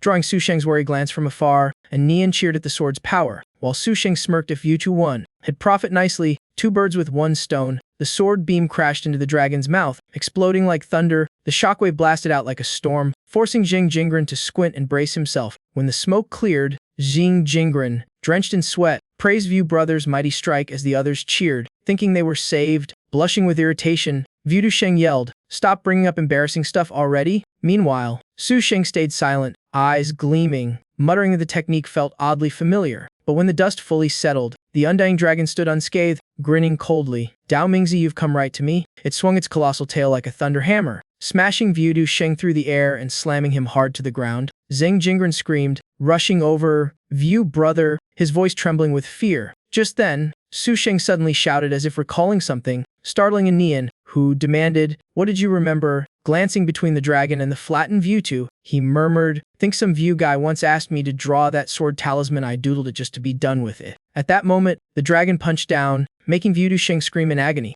Writhing on the ground, Su Sheng sighed regretfully, muttering, "Should've actually tried when I drew it." Vu Sheng, bloodied and crushed, rasped weakly, "Look closely, I don't even look like Dao Mingzi." "Open your damn eyes." But the dragon ignored him, eyes blazing with madness, lifting him high and roaring, "Dao Mingzi, you dare play innocent," it bellowed with hatred, vowing to show him the purpose of its cursed eyes. From afar, Su Sheng muttered wide-eyed, so all this rage over that one line. Vu Duxing trembled violently, screaming for help in sheer despair. Xing Jingren drew his blade, shouting to his peers that they must unite to save Vu brother, but the disciples only stared at the massive dragon in terror, too frightened to move, leaving Xing Jingren grinding his teeth in helpless rage. The dragon, unfazed, squeezed tighter, laughing cruelly, mocking Dao Ming's pitiful fate and claiming this world needed no one. Then it spewed a poisonous mist skyward, its icy voice echoing, "Your souls will rot and become my puppets," under the choking miasma. Disciples collapsed one after another, vomiting and groaning, powerless to resist, crushed in the dragon's grip. Vu Dusheng convulsed, still crying weakly that he wasn't Dao Mingzi. But the dragon roared madly, swearing to torment him to death for the humiliation of ages past. Then it spat a full, tar-black liquid straight toward Zhang Yuhang's body. As the toxic fog cleared, a chubby figure emerged, waddling through the gray mist. Zhang Yuhang's body was completely possessed. He raised his head and howled in an eerie voice. His soul burst out of the eternal soul banner, roaring, "You damn dragon, what are you doing to my body?" Su Sheng broke into a cold sweat, staring wide-eyed, mumbling,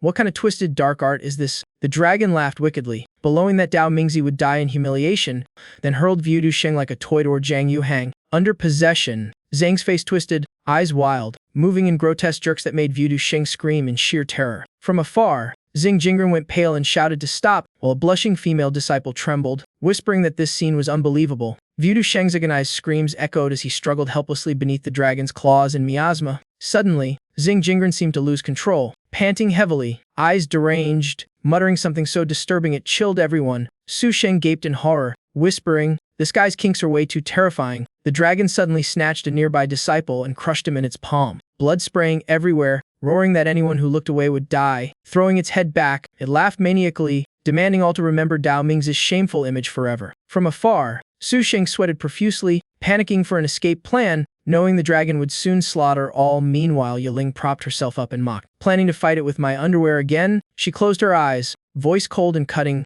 "If you die by your own nonsense, then heaven's justice truly exists." Suddenly, Su Sheng moved closer, eyes gleaming mischievously, his low voice sending shivers through her. "You're right, just underwear isn't enough to beat that dragon." Yiling stammered, "What are you doing?" Without answering, Su Sheng smirked slyly and lunged forward. He grabbed Yiling's robe, mumbling about adding more ingredients for power. She blushed furiously, shouting, "Stop it, you lunatic!" Channeling all her ki, Yiling shoved him away, roaring, "You freed the dragon that doomed us, now you plan to shame me too." Gritting her teeth, eyes shut tight, she screamed, "Do you hate this world so much you must toy with everyone in it?" Hearing that, Su Sheng froze, his face turning solemn, voice deep, "You're wrong, I never wanted to destroy this world." He placed a steady hand on her shoulder, looking into her teary eyes, saying sincerely, "Believe it or not, I just want to save everyone." He paused, then emphasized, "Including you." With that, he smiled softly, eyes bright with conviction. Yiling stood still, tears halted, staring at him as her heart raced wildly. It was said that over 2,000 years ago, there was a small village called Huangwuxiadiao, hidden deep in the mountains. The place was ravaged by demons. Some claimed it was a curse upon the sinful Huang clan. Others said it was mere superstition. Before the tale finished, Su Sheng suddenly slapped the old man before him, shouting, "Silence! Tell me the mission now.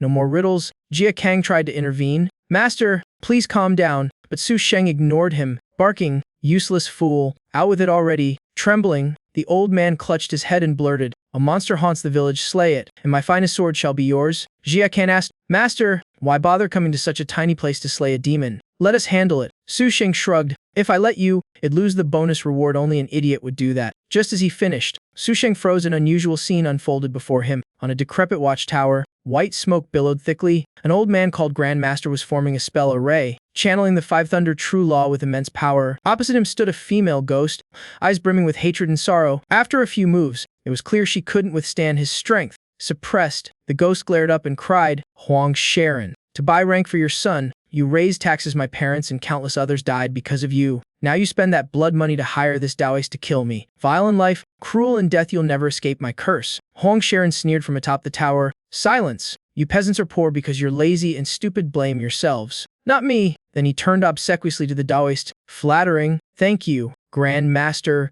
I'll have the remaining 3,000 spirit stones sent to your inn." The Taoist feigned humility, but greed flashed in his eyes. He waved modestly. How could I accept so easily? Just convert them into spirit notes and deliver them directly to me, that'll do. While the two discussed their shady deal, Su Sheng suddenly shot forward like lightning, unleashing a flying kick without warning. The dice flew several meters as Su Sheng roared, "You old fraud. You stole my quest, didn't you?" He turned on Huang Sharon, shouting, "You fat fool.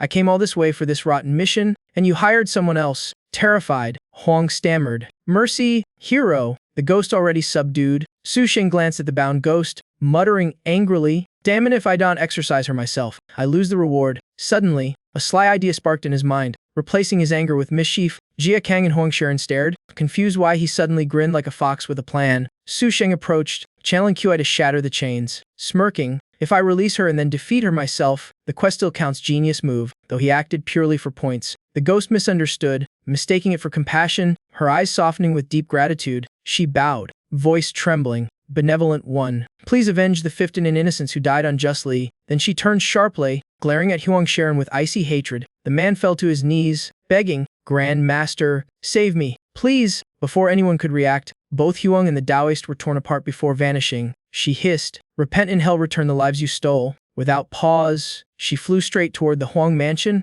slaughtering everyone inside. To her, anyone complicit in evil deserved death. Blood soaked the village as corpses littered the night. Shuddering at the carnage, Jia Kan asked, "Master, isn't letting her kill them all too cruel?" Su Sheng replied flatly, "Karma runs its course. The ghost just the result. Life and death aren't my concern, I just do the job." At that moment, the system's cheerful voice echoed in the air, "Congratulations, player Su Sheng. You've unlocked the ultra-rare hidden account Emperor of Fengdu. This title grants control over the underworld and command of all ghost souls. Detected large numbers of vengeful spirits nearby, capture them all." Su Sheng blinked, murmuring, "So many ghosts here, guess this place was doomed anyway." Soon after, Yiling knelt before Su Sheng. The entire royal line lay dead, and her centuries-old hatred was finally laid to rest. Weakly, Yiling whispered, "My benefactor, my blood vengeance is finally fulfilled." Seeing the perfect moment, Su Sheng's scheme now was the best time to subdue her. But suddenly, Yiling's body grew faint, her form shifting before his eyes. Bowing low, she pleaded, "All hatred is ended. Please, grant me release." Su Sheng paused, then smirked. "She's pretty, killing her now would be a waste. Maybe she's useful alive." Thinking so, he placed a hand on her shoulder and said softly,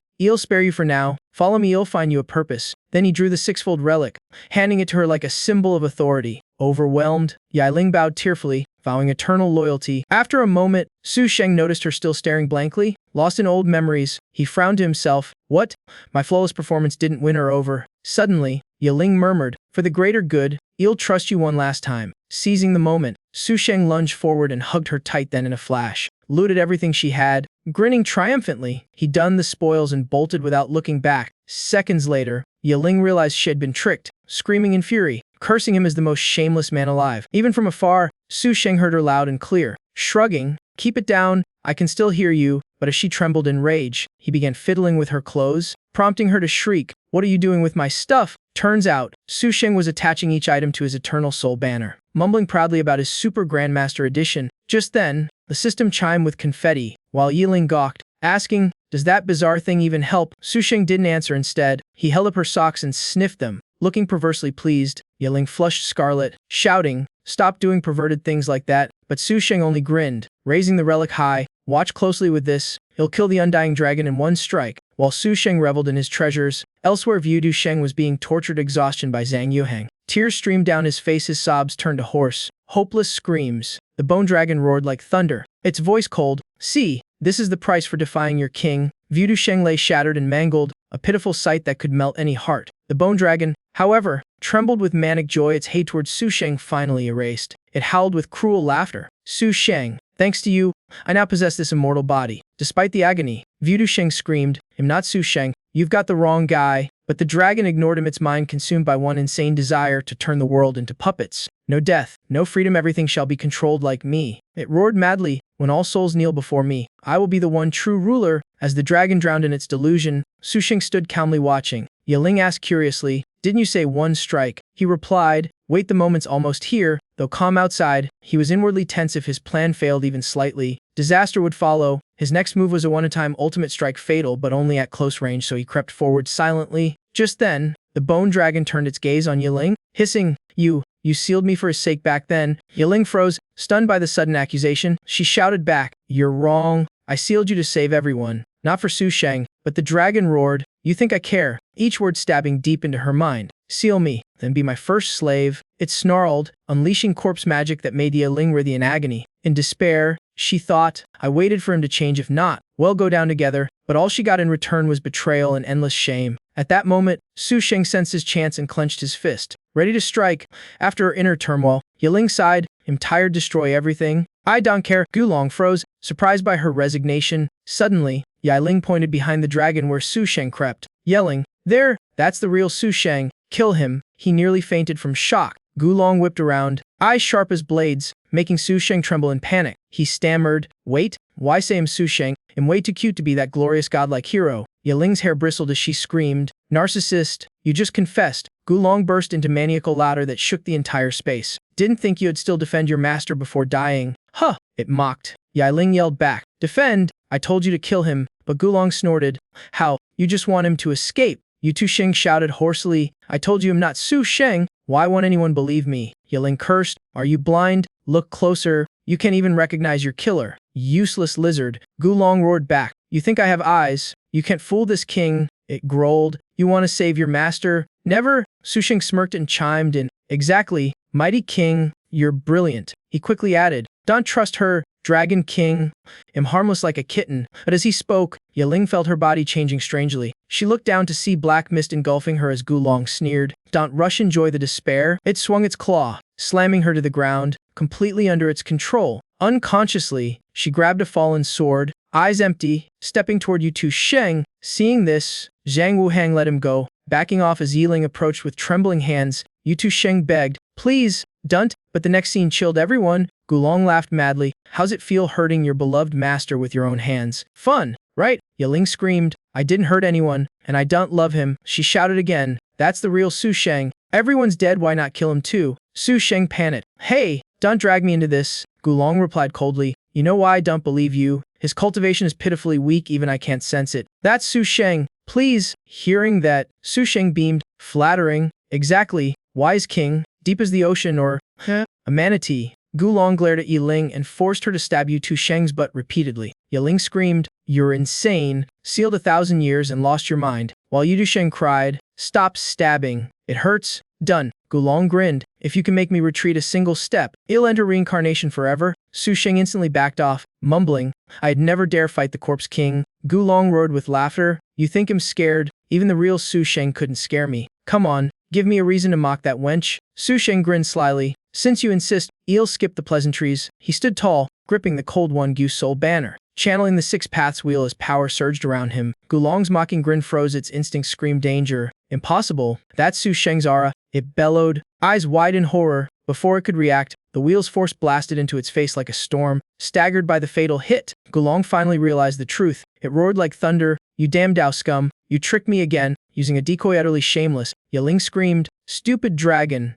You've misunderstood for 1,000 years who's to blame but you. But Gulong ignored her, raising its head proudly. Fine, then let's settle this fairly. Su Sheng folded his arms, smirking, Just a reminder, get angry and your soul will crumble faster. Gulong froze, panic flickering in its eyes. It looked down to see its soul peeling from its immortal shell, shrieking, Whoa, what's happening? Su Sheng replied coolly, Your soul's just glued to a corpse. My one Gu Soul banner just pried it loose. He added, I borrowed a bit of Yiling's sealing magic to upgrade my weapon. Yiling blushed, furious yet flustered. Despite the wounds, Gulong howled, How could one strike defeat me? Its roar shook the heavens as Su Sheng glanced back coldly. Gulong thrashed, I refuse. In a fair duel, I'd have won, too tired to argue. Su Sheng sighed, gripping his banner as he walked forward. Without a word, he struck 3 crushing blows, shattering the dragon's soul into glittering dust. It screamed in rage before vanishing. Su Sheng landed calmly, muttering, Sorry, I've never liked fair fights. The disciples erupted, some laughing, some crying. Brother Tan won. We're alive. One even yelled. That move was epic. Anian froze, thinking, This guy just turned shamelessness into a moral lesson. Meanwhile, Yiling's body began to change strangely. The 1,000-year bond sealing her to Gulong unraveled like a broken chain. She whispered shakily,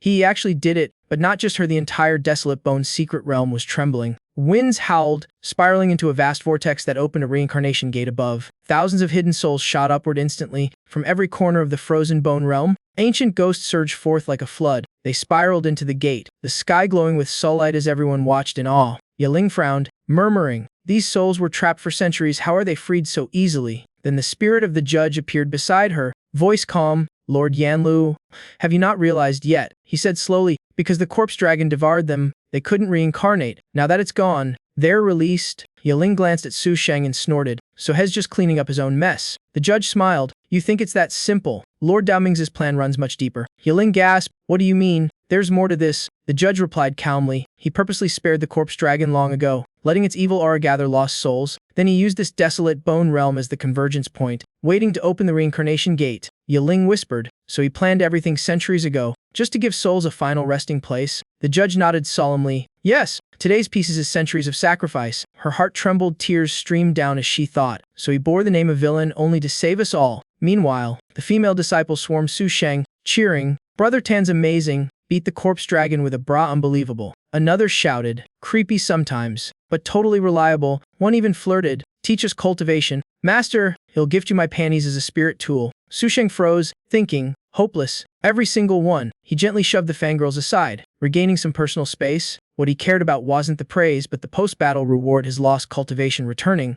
From the dragon's ashes, a brilliant light burst forth. It was the legendary sword every generation dreamed of. Su Sheng gripped the hilt, realizing it had once been inside the dragon, and so was his missing power. As he drew it, the system chimed, "Congratulations, player! Final boss of Desolate Bone Realm defeated. Lost data restored." Ecstatic, Su Sheng raised the shining sword high. Light exploded. Demonic flames spread. Darkness burned away as power surged through him. The system continued, merging data cultivation upgraded from Golden Core to Nascent Soul stage. Trembling with joy, he laughed. "Ha! My power's finally back." The system chimed again. Breakthrough achieved. Bonus Supreme Protection Pack. Seeing the gift box, Su Sheng grinned. Finally, something useful.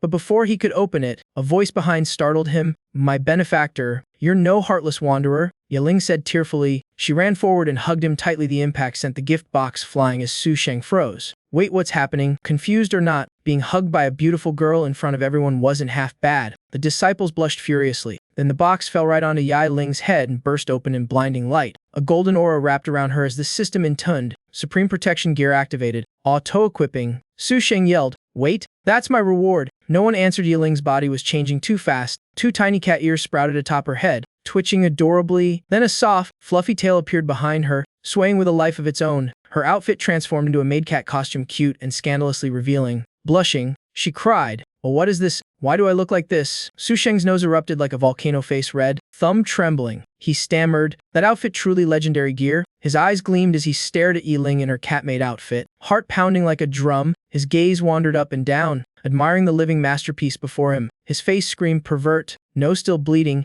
making Yiling stammer, "A benefactor, what are you staring at?" "Mio," Su Sheng whispered to the system. "Hey, is this that supreme gear you mentioned?" The system bragged. "Correct, high stats and you can partially control the wearer." Hearing that, Su Sheng grinned wickedly, muttering, "Well, this just keeps getting better," as indecent thoughts bloomed in his head. But then Yiling's icy voice came from behind. "Benefactor," he froze, stammering, "I can explain." She cut him off. "No need." Then she suddenly lunged and hugged him tightly, leaving Su Sheng utterly confused. The disciples gawked. One screamed, "Am I seeing this right? The reincarnation judge is hugging Brother Tan." The terrifying ghost queen now cuddled in his arms like a kitten. In the corner, Yutu Sheng whined, "Why did I get stabbed? So unfair," while Xingjing Ren struggled to pull the sword from his butt, yelling, "Relax, it's stuck." A Nian fumed nearby, grinding her teeth.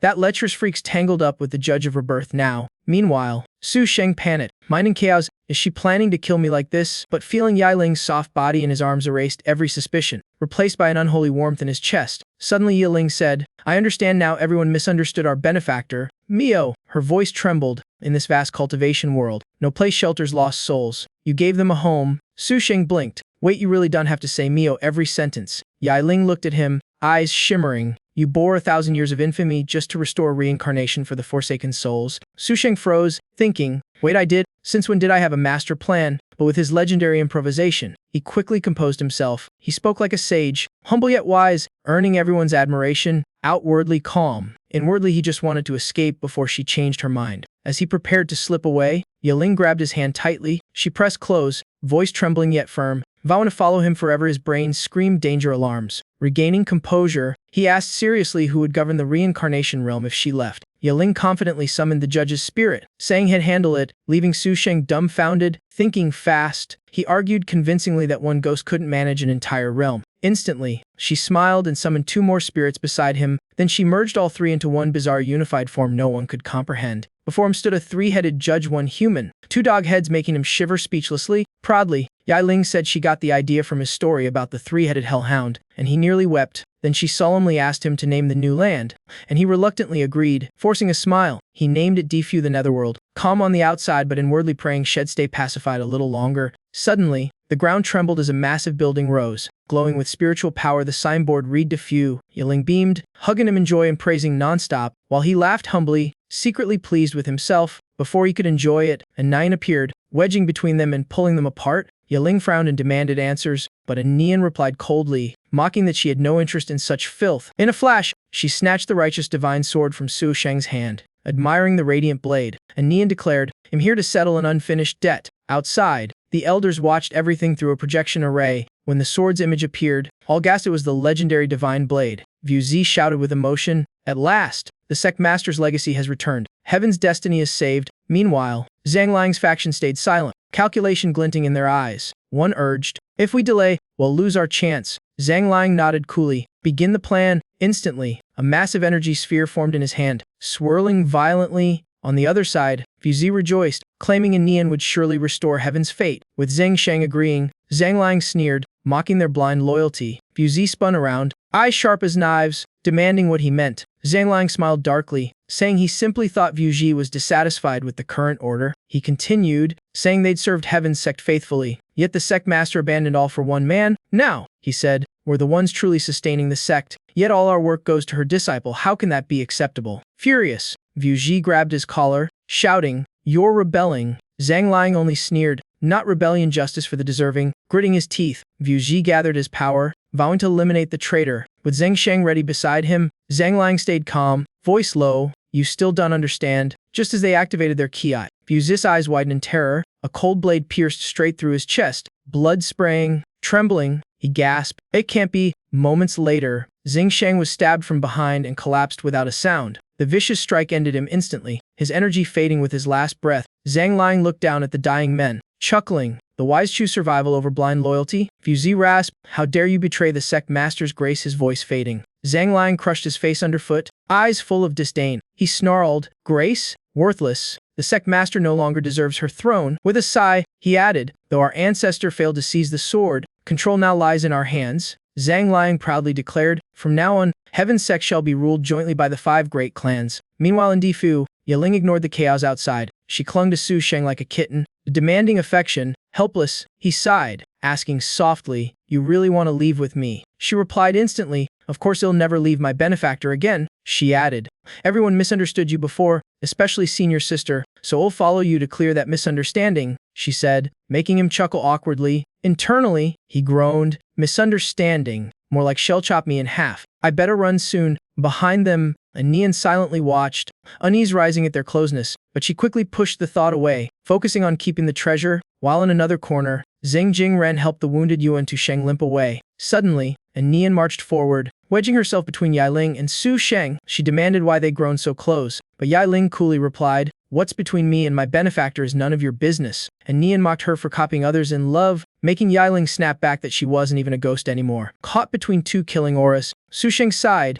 proud yet wary, as the system urged him to leave the secret realm. When they reached the exit, the system announced that his contract with Anian had ended. He was now completely free. The glowing scroll dissolved before his eyes. Leaving no trace, he laughed loudly, breathing in freedom for the first time, thinking he'd finally escaped all shackles. But behind him, the girls kept bickering, Yiling teasing, Anian blushing and snapping back, making him want to disappear quietly. Pretending to clutch his stomach, he groaned about urgent business and slipped away. Meanwhile, at Zhang Lang's base, a subordinate reported that the disciples of Heaven's Sect had exited the realm asking for orders. Zhang Lang's voice turned cold. "Capture them all. Kill anyone who resists." Immediately, black-clad troops descended from airships, surrounding the exit completely. Just then, Su Sheng was sneaking out only to be spotted. A soldier yelled, "Hey, weird ox over there, catch it." He looked up, heart pounding, had walked straight into their trap. One step forward, voice sharp, ordering him to hand over his storage ring and surrender to Heaven's Sect for judgment. Su Sheng froze. Xiao discovered his true identity already, but he quickly smirked, flipped them off, and muttered, "Imbibe, idiots!" The two exchanged a look, eyes gleaming with murderous intent. Before he could react, they struck together so fast he barely breathed. A bladed icy key sliced through the air, thick with deathly chill. It pierced his chest. He staggered, joking bitterly about pain and imaginary likes. As he fell, the attackers rifled through his things, cursing when they found only junk and women's underwear. One groaned, "Killing broke guys is bad luck," and quickly wiped his sword clean. Suddenly, waves of sword ki swept in from afar. A cold voice shouting, "Drop your weapons or die." Xing Jingren frowned in confusion, while a Nian ordered sharply, "No delays. Protect the juniors." Hearing that, Yuan Tusheng's eyes lit up finally, his chance to shine. Drawing his sword, he charged forward heroically, shouting, "Don't worry. It'll protect everyone." The disciples behind gasped in admiration, praising his swordplay and aura. Soaking in the compliments, Yuan Tusheng felt utterly magnificent, but one disciple whispered that he was still injured, so everyone aimed right at that spot. 3 seconds later, Yuan Tusheng was sprinting for his life, screaming, "Damn it, hit anyone but me." Meanwhile, Yailing was surrounded, one thug mocking her cute cat ears. She unleashed the Netherstream Divine Finger, light gathering at her fingertip. The flash stunned them briefly, fear flickering in their eyes. But the attack fizzled, doing little damage. The thugs burst out laughing, taunting her for bluffing and making lewd jokes about her stage performance. Gritting her teeth, she realized, "Damn it, the 6 paths wheel was taken by my benefactor." Yet she said coldly, "Even without it, trash like you isn't worth fearing." With that, she slapped one so hard he spun in circles, too scared to strike back. The rest froze, then burst into rage. They roared and charged at her ferociously, but before they could touch her, a Nine appeared,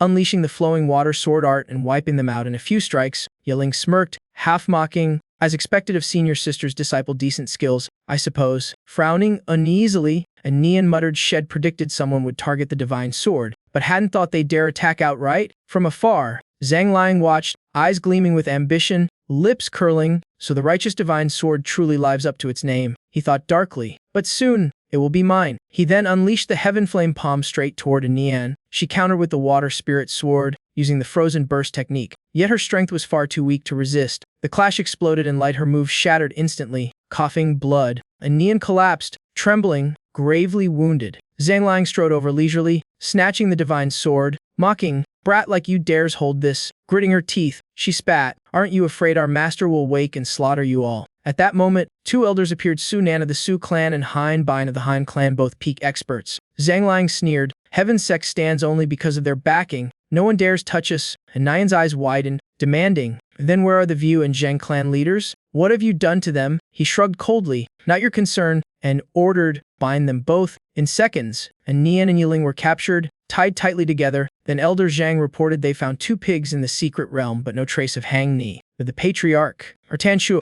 Zhang Liang roared, "Keep searching, alive or dead, bring them to me." Gu Jin nervously asked, "And the pigs?" Zhang Liang snorted, "What else? Slaughter them. We're not running a petting zoo." Zhang Wuhang went pale, crying out desperately, "Please, spare them." Zhang Liang clenched his fists, eyes burning with hatred, vowing to crush Tanshu in revenge for Hang Ni and the patriarch. Elsewhere, Su Sheng suddenly popped up from hiding, grinning smugly. He laughed. "Ha! Those grunts thought they could kill me. Dao Mingzi has roamed the world for years, enemies everywhere. Still alive and fabulous, all thanks to my supreme fake-a-death technique," he bragged, as the system mocked that it had never seen anyone hide inside the system to play dead. From afar came shouts, "Search everywhere, don't let him escape." He ducked behind a boulder, peeking out. Before him, and Nian and the others were bound and loaded onto a massive warship. He shuddered, thinking, even a Nian got caught. Zhang clan really went all out. The system chimed gleefully, "Hero saves beauty. Perfect opportunity for the host to shine." He smacked the interface, growling, "Shut up.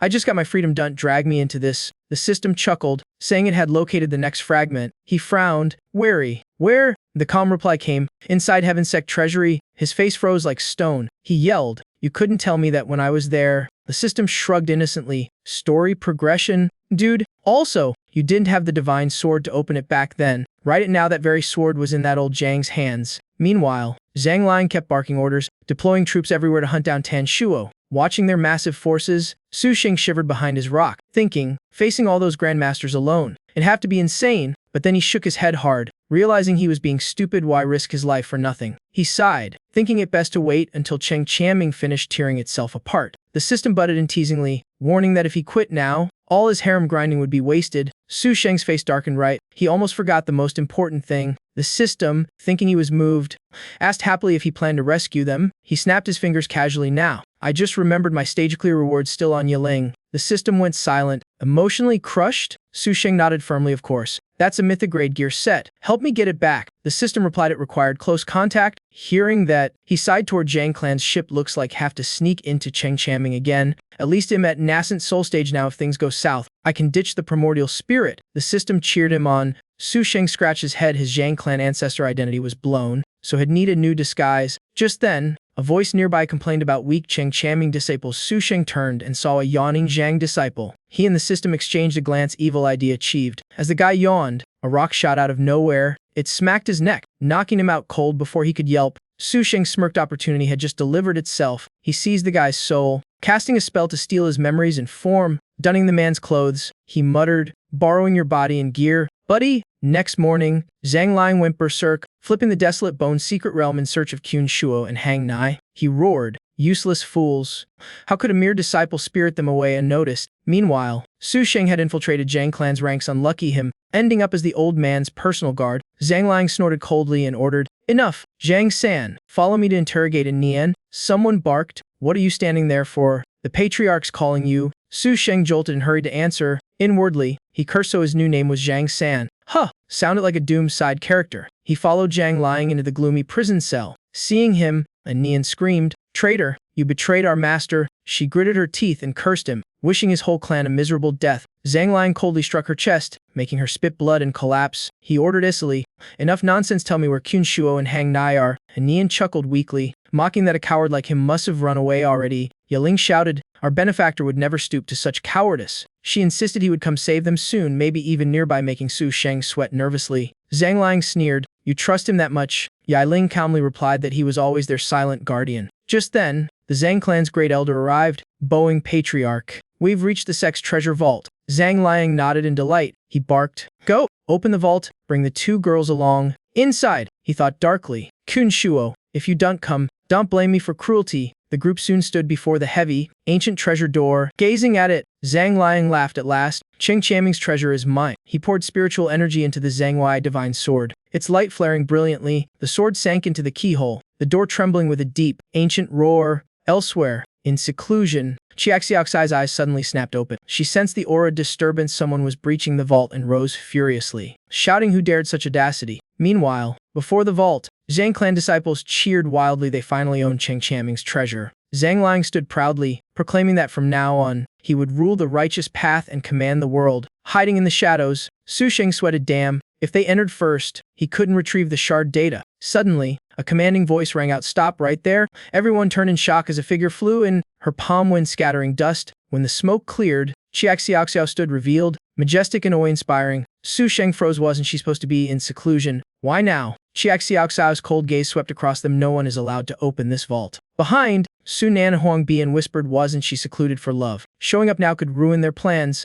Zhang Liang sneered, just a lovesick woman. What's there to fear? Su Nan secretly admired his guts, but then Zhang Liang bowed humbly. Leader, my disciple Hang Ni found the Zhangwei divine sword. By chance we only wish to restore Chengchamming. Xiaoxiao replied calmly that while she noted their effort, the vault was not for just anyone to touch. The group all knelt, begging their leader to open the vault to revive the sect. Xiaoxiao's eyes hardened. No, it'd rather die than let anyone open it. Zhang Liang squinted suspiciously. Did she know the vault's secret? Still, with everyone attacking together, they might prevail. Su Sheng gritted his teeth in the corner. If those idiots fooled Xiaoxiao, it'd truly be the apocalypse. He had to stop them. Thinking fast, he dragged Nian forward as a hostage. Hey, woman, your disciple's in my hands. Open the vault if you want her alive. At once, Zhang Liang's group went pale, barely daring to breathe. The air turned deathly still as all eyes locked on him. Ironically, Zhang Liang spun around, shouting, you, Zhang San, why'd you spill that to her? Before he could do more, sword light flared. He stumbled back, forced into defense. As the dust cleared,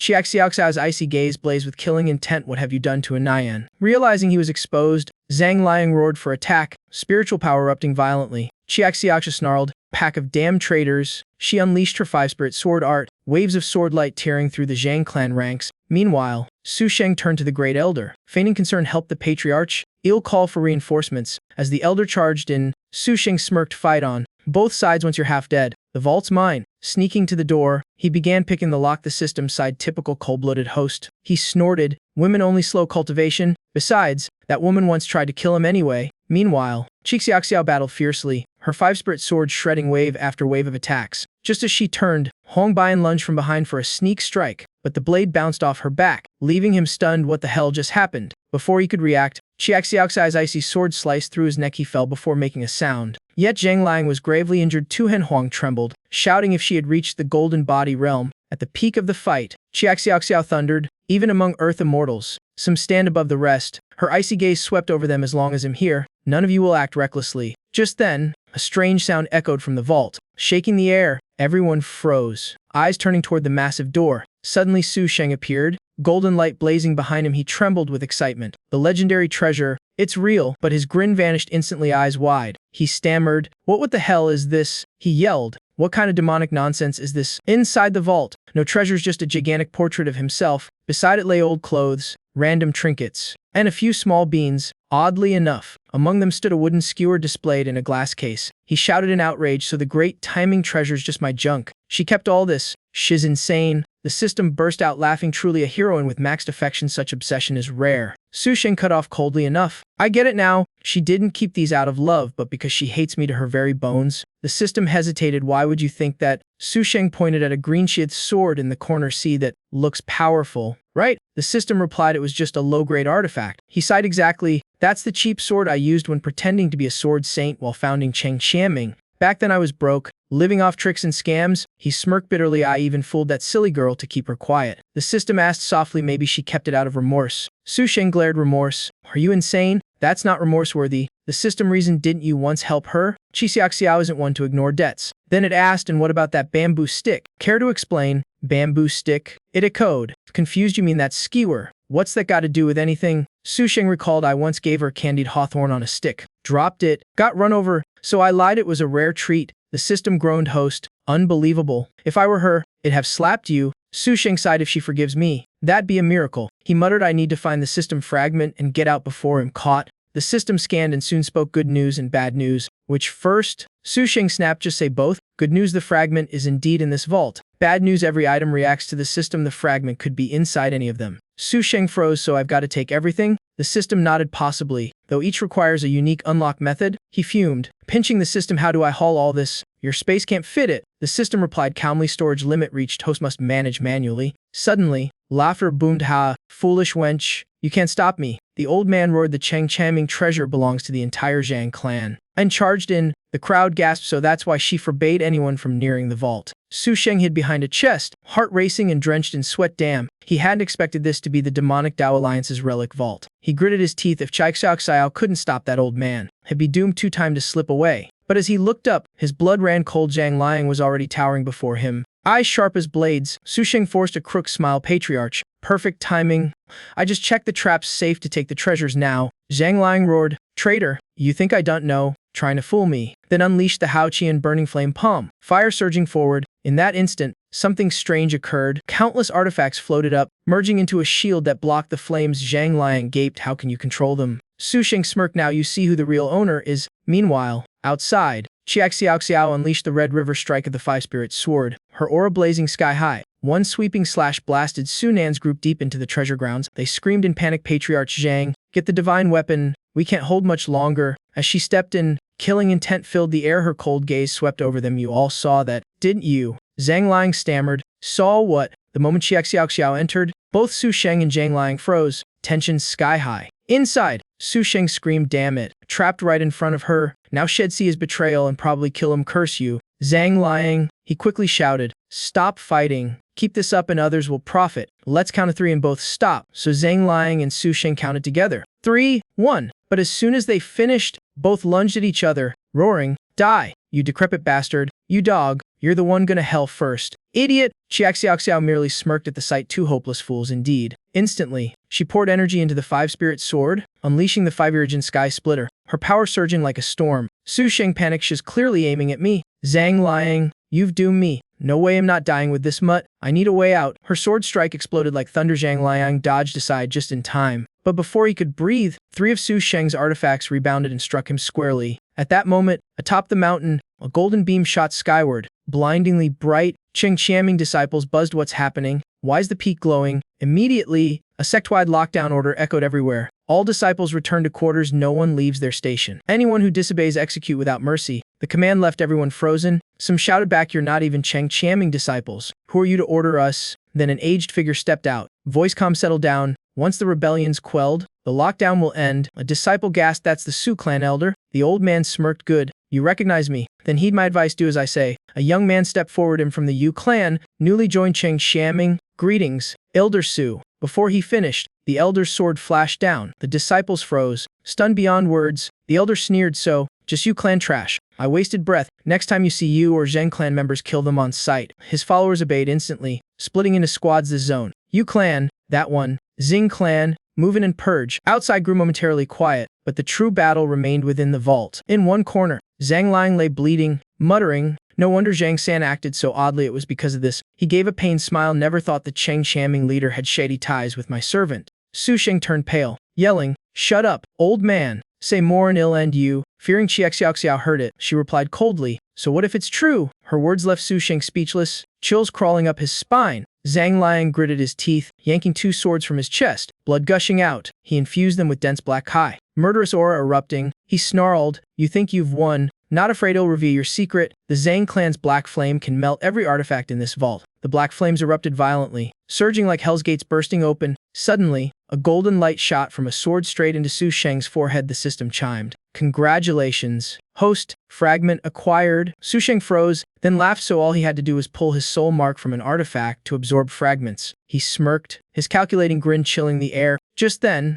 Zhang Liang roared and charged, sword blazing in a final death strike. His flaming blade fell like thunder, splitting the sky, but Xiao merely lifted her sword, blocking it effortlessly. Zhang Liang stared, stunned by her overwhelming strength. Her cold voice rang out, "I spent years in seclusion just to crush worms like you. Did you think trinkets could stop me?" Instantly, Su Sheng unleashed a barrage of artifacts, shouting, "If one's not enough, throw them all." Zhang Liang gritted his teeth and roared back, grabbing every artifact at hand. Ready to fight to the death, he infused each with fiery spiritual energy. Their auras blazing, and he laughed madly as expected. Dao Ming's relics are formidable. He hurled all the artifacts toward Xiao in a roaring wave. Suddenly, the system chimed again, "New fragment acquired." Su Sheng burst out laughing, "Too easy." But then the system snapped bitterly, accusing him of sacrificing disciples for greed. He howled in fury. Xiao glared coldly, "Dao Mingzi, what trick are you pulling now?" Su Sheng smirked, "Oh, the sect leader calls my name." Unexpectedly, Xiao lunged forward, "Drop the axe. I'd know you even if you were ashes." She grabbed his head and yanked hard. Forcing disguise away, he cursed inwardly. This time, I'm done for. The mask ripped off, revealing Su Sheng's true face. Xiao froze, voice trembling, "Zong Yujitsu." Su Sheng only smiled faintly, eyes glinting, "Told you, you've got the wrong guy." Then he snapped, shouting angrily, "Enough. You kept me alive just for this moment, didn't you?"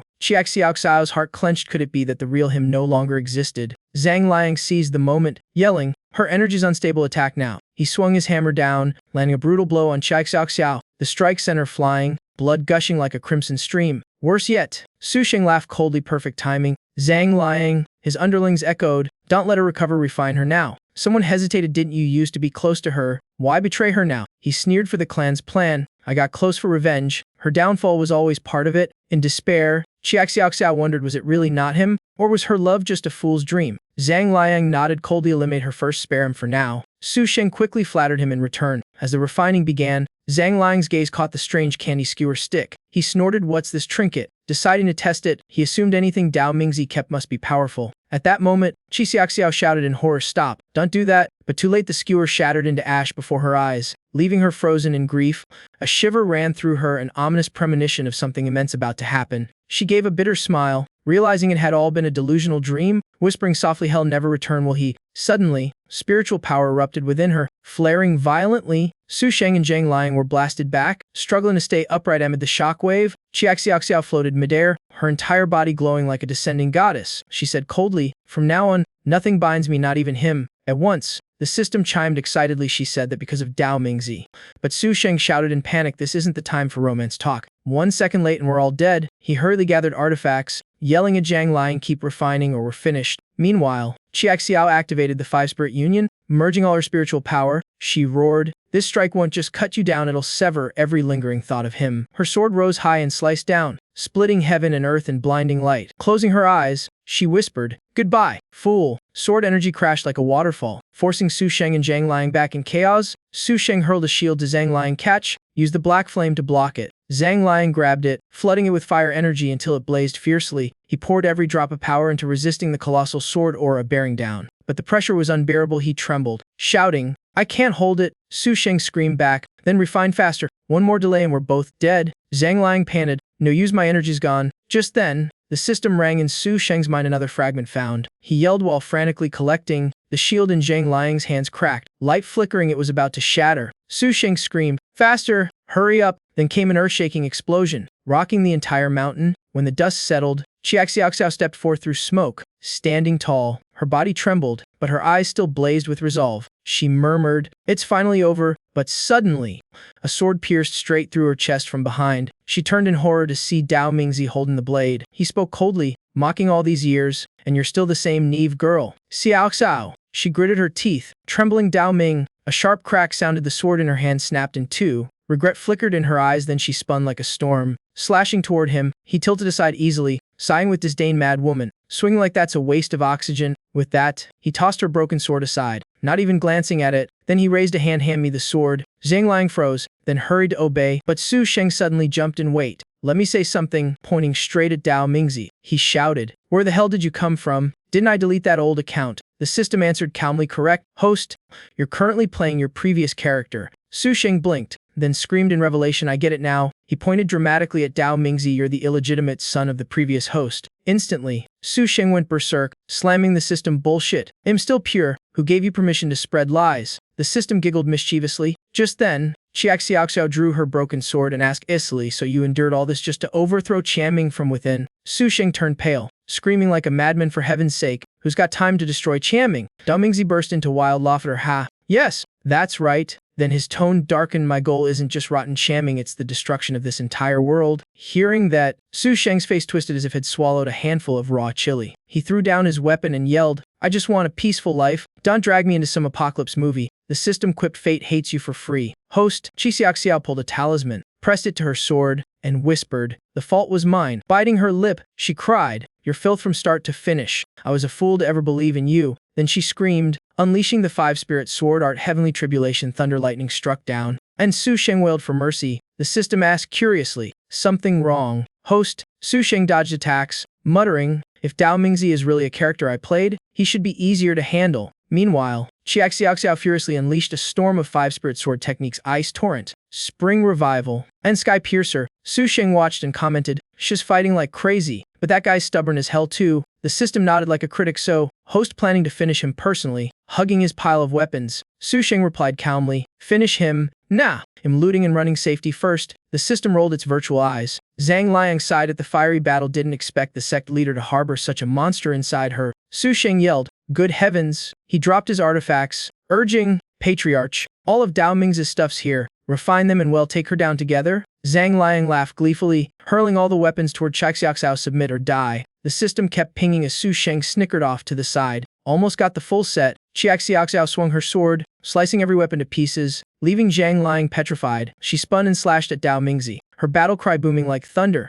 "Even if it kills me, I won't let you destroy this world," she shouted, spitting blood on her blade. The fake Dao Mingzi stammered, horrified, "You're actually insane." Her sword absorbed the blood, glowing with a fierce, ancient power. She unleashed the blood-drained sword, crimson energy exploding like a storm that wiped everything around. When the dust settled, Xiaoxiao coughed blood, her breathing faint, finally drained. She collapsed softly to the ground like a falling leaf. Seeing the fake Dao Ming's body dissolve, she laughed weakly. "At last, I've slain the fiend." But moments later, his form reformed in purple mist. She froze in disbelief. "What the hell?" From the haze stepped an old woman, smiling sorely. So the mighty sect leader wasted her strength on illusion born of her heart demon. Xiaoxiao stood stunned. It had all been a hallucination. While the old hag was the real demonic cultivator. She spat blood in fury, face pale. She glared at Zhang Liang. "Betraying Qianming wasn't enough, you colluded with a demon too." He sneered smoothly. "Times change. Smart men go with the flow." Su Sheng eyed the crone suspiciously. "Why's a demon cultivator here? Did I broker peace years ago?" Then he muttered guiltily, "Okay, fine.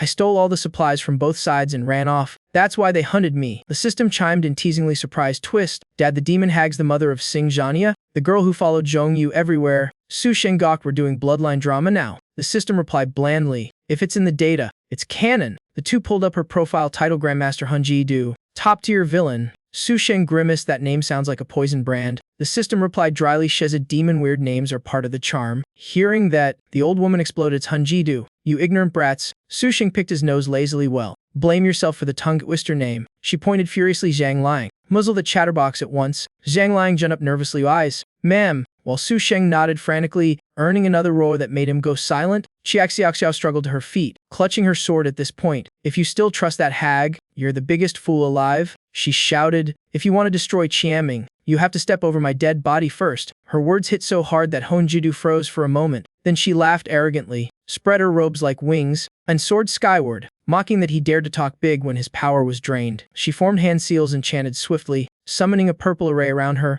In moments, the whole space was drowned in a thick, eerie violet mist. Shoshin giggled, wondering why things got so serious all of a sudden. Honjidu roared like thunder, shouting he'd tolerated enough and dared Shoshin to laugh one last time. Shoshin clutched his belly, apologizing between laughs, claiming he was just excited for their grand plan. She snarled, warning she'd soon teach him some manners. Then she charged forward on a blazing purple current, striking at Xiaoxiao with lightning fury. Xiaoxiao swung her sword in defiance, unleashing storm-like waves of sword kai. The old woman's blade aura sliced her armor to tatters. Blood streamed down as her body eroded under the raging spiritual energy. Xiaoxiao screamed in agony, her voice hoarse amid the clash. Seeing his disciple about to collapse, the system panicked, but Shoshin coldly muttered he must seize this rare chance to gather system shards. He laughed like a man who'd just looted a vault, making the system curse him as a fool hugging a bomb. Suddenly, a glowing message popped up. Congrats. Main quest unlocked. Crisis of Jing Qianming. Shoshin paled and groaned, asking if he could skip it, while the system teased that skipping meant never going home. He yelled furiously, damn it, I just fought a grandmaster. Now I have to solo the demon realm too. The system switched to a coaxing tone, saying, host, don't quit, the shards haven't been exchanged yet. Hearing reward, Shoshen's eyes lit up, thrilled at the thought of unlocking a new skill. Instantly, his spiritual power erupted like a volcano. He shouted in bliss, it's here.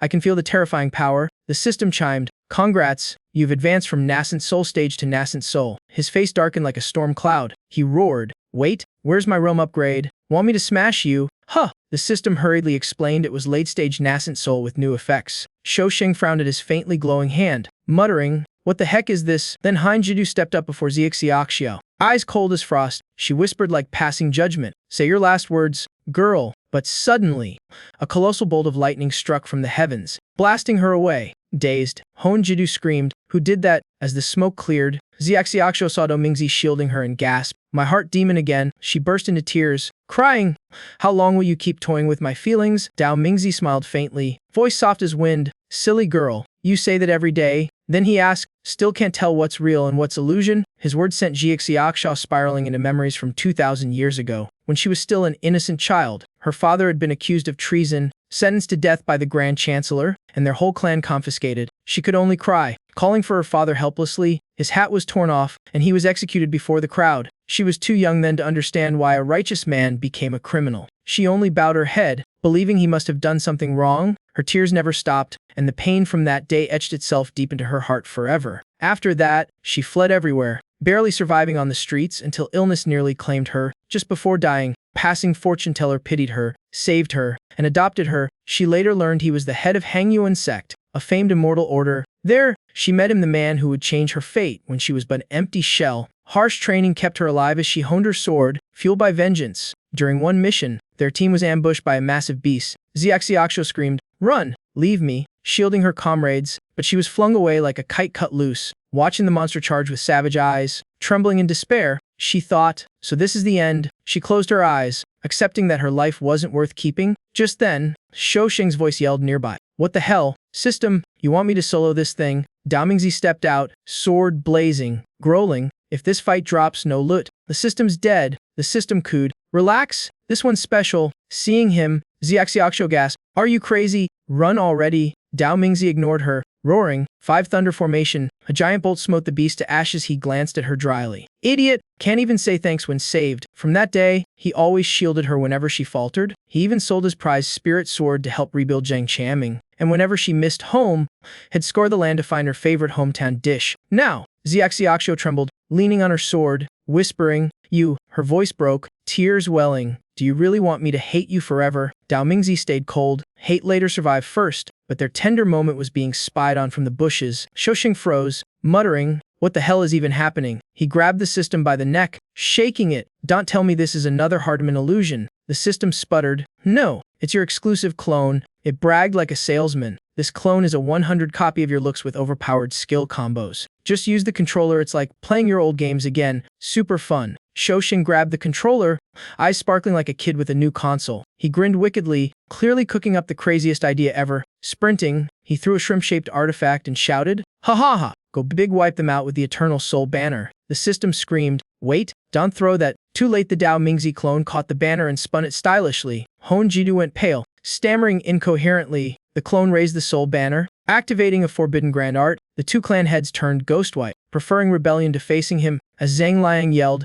"Han Jidu, admit it, your heart demon's gone rogue." "Right?" she shrieked. "I told you, it's Han Jidu. That Hardman stone was smashed by Zxiao 8 lifetimes ago. That panty-hoarding freak's obviously fake." Shoshing lost it, roaring, "You blind? This is genuine premium stuff." Then shouted, "Six-path soul wheel." A terrifying blast erupted, slamming into Zhang Liang and Honjidu, leaving them wide-eyed, mumbling, "We're done for." The explosion shook the ground, dust surging like a tsunami. When it cleared, both were still alive, staring blankly. "Wait, we're not dead." That hit felt like a meteor strike. Fuming, Shoshin grabbed the system and snarled, "You messing with me? Huh, what the hell was that?" His jaw dropped, face twisting in disbelief. The system flailed, protesting, "It's your fault. The clone just looks badass, it's weak as wet noodles." Right then, the clone crashed to the ground with a thud, landing nowhere near its target. The artifact in its hand began dissolving like soap bubbles in fire. Shosheng's face went pitch black. Speechless in despair, the clone still stood stiff, posing like a National Guard at flag duty. Shosheng roared, "Useless junk. If I die, you're coming with me." The system panicked, yelling, "Calm down. If you lose control, they'll notice." Zhang Liang and Hein Jidu stared sharply at the clone, suspicion in their eyes. They whispered, "Our deal didn't say anything about fighting Dao Mingzi, but it's too late to back out, gotta commit now." Hon Jidu frowned. "Yeah, something's off about him. Rumor said Dao Mingzi once killed without blinking, so was he frozen like a statue now?" "Two options," she muttered. "Either he's low on health or a fake created by Zxiao." Zhang Liang nodded fast. "Exactly." The Zhang family ancestor popped in, praising, "My descendant's sharp as a whip," making Shosheng's face twitch. Damn, his brain's faster than A. He bent down, grabbed the controller, and sneered, "No retreat then, let's roll." Instantly, he commanded the clone to unleash great, majestic dragon flaming dragon's sword skyward, roaring bright. The pressure pinned both enemies to the ground, making them gasp. Impossible, is Dao Mingzi really resurrected? But seconds later, the dragon faded into mist, leaving them dumbfounded. Shosheng gritted his teeth. Not done yet, one more move. The system screamed, "Flood it, flood the whole thing." He triggered Grand Celestial Lawmaster, golden light flaring across the sky. The scene flashed like a pop idol stage, blinding both foes, who screamed, thinking it was world-ending. But mid-climax, the lights cut out, and the clone vanished like vapor. Zhang Liang scratched his head. Cool move, but no damage. Hon Jidu slammed the ground. His faking it, Shosheng muttered, "Damn it, scare tactics won't last long." From behind, Zxiao yelled, "Idiot, what are you waiting for? Attack." Shosheng panicked. Yelling won't make this easier. "Woman!" Both Zhang Liang and Hein Jidu rose, murderous intent blazing, shouting, "Just as we thought, has a fake." They roared, "His weak, kill him now." Zhang Liang summoned 10,000 soldiers art, sending countless artifacts raining down on the clone. Zxiao screamed, "You fool, dodge." But the clone stood still like a statue, not moving an inch. Suddenly, Shosheng's eyes gleamed. He grinned maniacally, ready to unleash his sacred 25-fa combo. He focused hard, muttering to eject his soul, flinging out the spirit of Zheng Wuhang. Then he spun the controller wildly. Shouting commands, the clone twirled and dodged every attack like an illusion. Zhang Liang gaped, trembling. Is it over?" The clone landed smoothly, turning its back and posing like it was striking a magazine cover shot. Hon Jida's spine chilled. She thought he was playing mind games and whispered, "Plan is busted, go for plan B." She leaned in, murmuring, "His moves are weird, close combat means death." Zhang Liang panicked. "Then what do we do?" Hon Jidu pulled out 3 glowing purple leaves, told Zhang Liang to bite one, promising victory. He hesitated but obeyed. She hissed, "Quit stalling," his Dao Mingzi, making Zhang Liang gulp. "Right, got it." At once, he burned the leaves. Thick purple smoke rose like boiling poison. He inhaled deeply, face going blank like he'd snorted pure bliss instead of air. Suddenly, black energy burst out as he laughed maniacally, claiming true power, making the Dao Mingzi clone freeze in shock. Zxiao screamed in horror. That power isn't his, but Hon Jidu only smirked, promising to let their sect master taste it firsthand. She spun and drew 3 more purple leaves, knowing she needed demon leaves but unsure how long Zhang Liang could endure. Her mind held only her superior's order. Failure was not an option. Zhang Liang then swung his arm, black energy swirling thick around him. He roared, Black Flame Reaper, Dao Mingzi. This strike sends you west. At that moment, Shou Sheng's eyes gleamed. He'd seen that move before. He tilted his body exactly 73.5 degrees, certain that would dodge it perfectly, but Zhang Liang didn't stop. Lunging with relentless combos as dark fire stormed around, Shou Sheng countered fiercely, mashing buttons and yelling, "I'm just warming up." Leaving Xiaoxiao frozen in disbelief, the two clashed in a storm of attacks, Zhang Liang striking wildly, while the clone dodged like dancing in a sea of flames. Missing every hit, Zhang Liang gasped and shouted, "Coward! Hit me head in if you dare!" Shou Sheng sneered, setting down the controller. Betrayers don't get polite duels. From afar, Xiaoxiao called softly through tears, "A thing!" She stared at him, heart tangled, unable to believe the man before her. Meanwhile, Zhang Liang howled, "Watch this, burning heaven fate flame." The clone tilted aside, clicking its tongue, that weak move, daring to show it before me, driving Zhang Liang mad. Shou Sheng clenched his fist, remembering the skill's long cooldown time to strike back. Just then, Zhang Liang's eyes widened in dread. Boom! A punch like a hammer slammed into his chest, making him scream.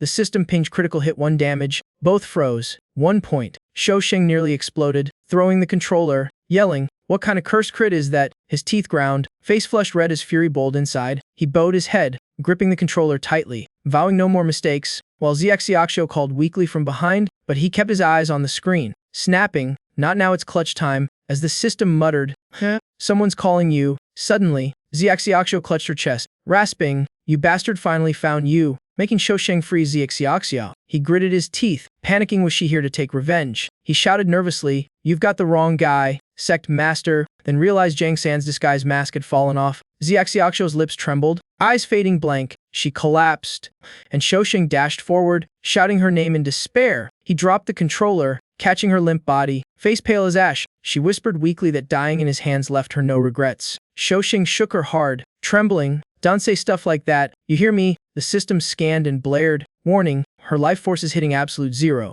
Seeing her bleeding wound, his heart shattered, cursing that damn punch. Then he laid her down, sighing in relief. Shed only fainted and muttered, "Good thing she didn't find out who I am." The system sighed, "You heartless beast." Shou Sheng ignored it, adjusting the controller, eyes burning with resolve. He smirked at the system, "Only met me yesterday." Huh! Prompting it to curse, calling him a monster in hero's clothing. Sitting cross-legged, he calmly operated the clone, saying, "At this rate, in 2 hours I'll grind that old man's face to dust." The system replied essily, "If Xiaoxiao dies, the Sect protection quest fails." He froze, shouting, "You tell me that now? No time to argue." Shou Sheng frantically mashed the controller, launching a counterattack. Instantly, the Dao Mingzi clone shot forward with lightning speed. Smack! A thunderous slap swelled Zhang Liang's face like a smashed melon. He roared, "You dare humiliate me in front of everyone?" Zhang Liang staggered back, panting, eyes blazing with fury. He yanked out 2 purple leaves, burned them, and shouted, "Even if I die from backlash, you're coming with me." He inhaled the purple smoke as it coiled around him like toxic mist. His muscles bulged grotesquely, warped like an overfiltered photo. He cackled madly, "Ha! This is the power granted by the demon god Tremble." In Sect, the system clicked its tongue, shameful a righteous elder huffing demonic fumes. Shou Sheng sweated hard, gasping, "Morals won't save me now, the clone's flimsier than noodles." He quickly calculated only choice was to stall until the potion wore off, then strike once to kill. He barked, "Hey, mutt system, how long can she hold out?" The system replied glumly, "Half a quarter hour at best." Then it froze, screaming, "Wait, what'd you call me?" "I'm the supreme cultivation system." Shou Sheng groaned, "No time, gotta gamble." He inhaled sharply, shouting, "Up, up, down, right, left, right." His fingers blazing like a gamer using a secret finisher. The clone dashed left, rolled right, then flipped midair like an Olympic gymnast. Zhang Liang gawked. What kind of speed is that? Landing smoothly. The clone formed seals in rapid blur, chanting a celestial strike like in a wuxia film. Zhang Liang screamed back, "Even if you're the real Dao Mingzi, I'm not afraid. Take my Buddha's divine palm." Heaven and earth collided. Light versus shadow shockwaves cracked the air, shaking Zhang Liang's black armor like a bulletproof vest. When the smoke thinned, he stared blankly, eyes hollow. Above, only empty sky remained, no foe in sight. He roared, slamming a palm through a mountain, "You bastard magician." The cliffs crumbled like sand, then his residual energy faded like dust clouds. Meanwhile, Shou Sheng was already carrying Xiaoxiao out of the vault. Sighing, "Phew, finally out." The system sneered, "You said you didn't care, yet you're literally carrying her." Shou Sheng shrugged, "It's for the quest, not romance." The system smirked, "Then here's your reward, unlocking a hidden quest." Ting! Chime sound. A hidden quest activated. Protect Xiaoxiao. Through misty woods, Shou Sheng trudged with her on his back, grumbling to the system in exhaustion, "I can barely save myself. Now I've got to protect her too." The The system replied flatly, finish it and get the golden secret art celestial thunder formula. That name jolted him like lightning, that secret skill no one ever unlocked in the game.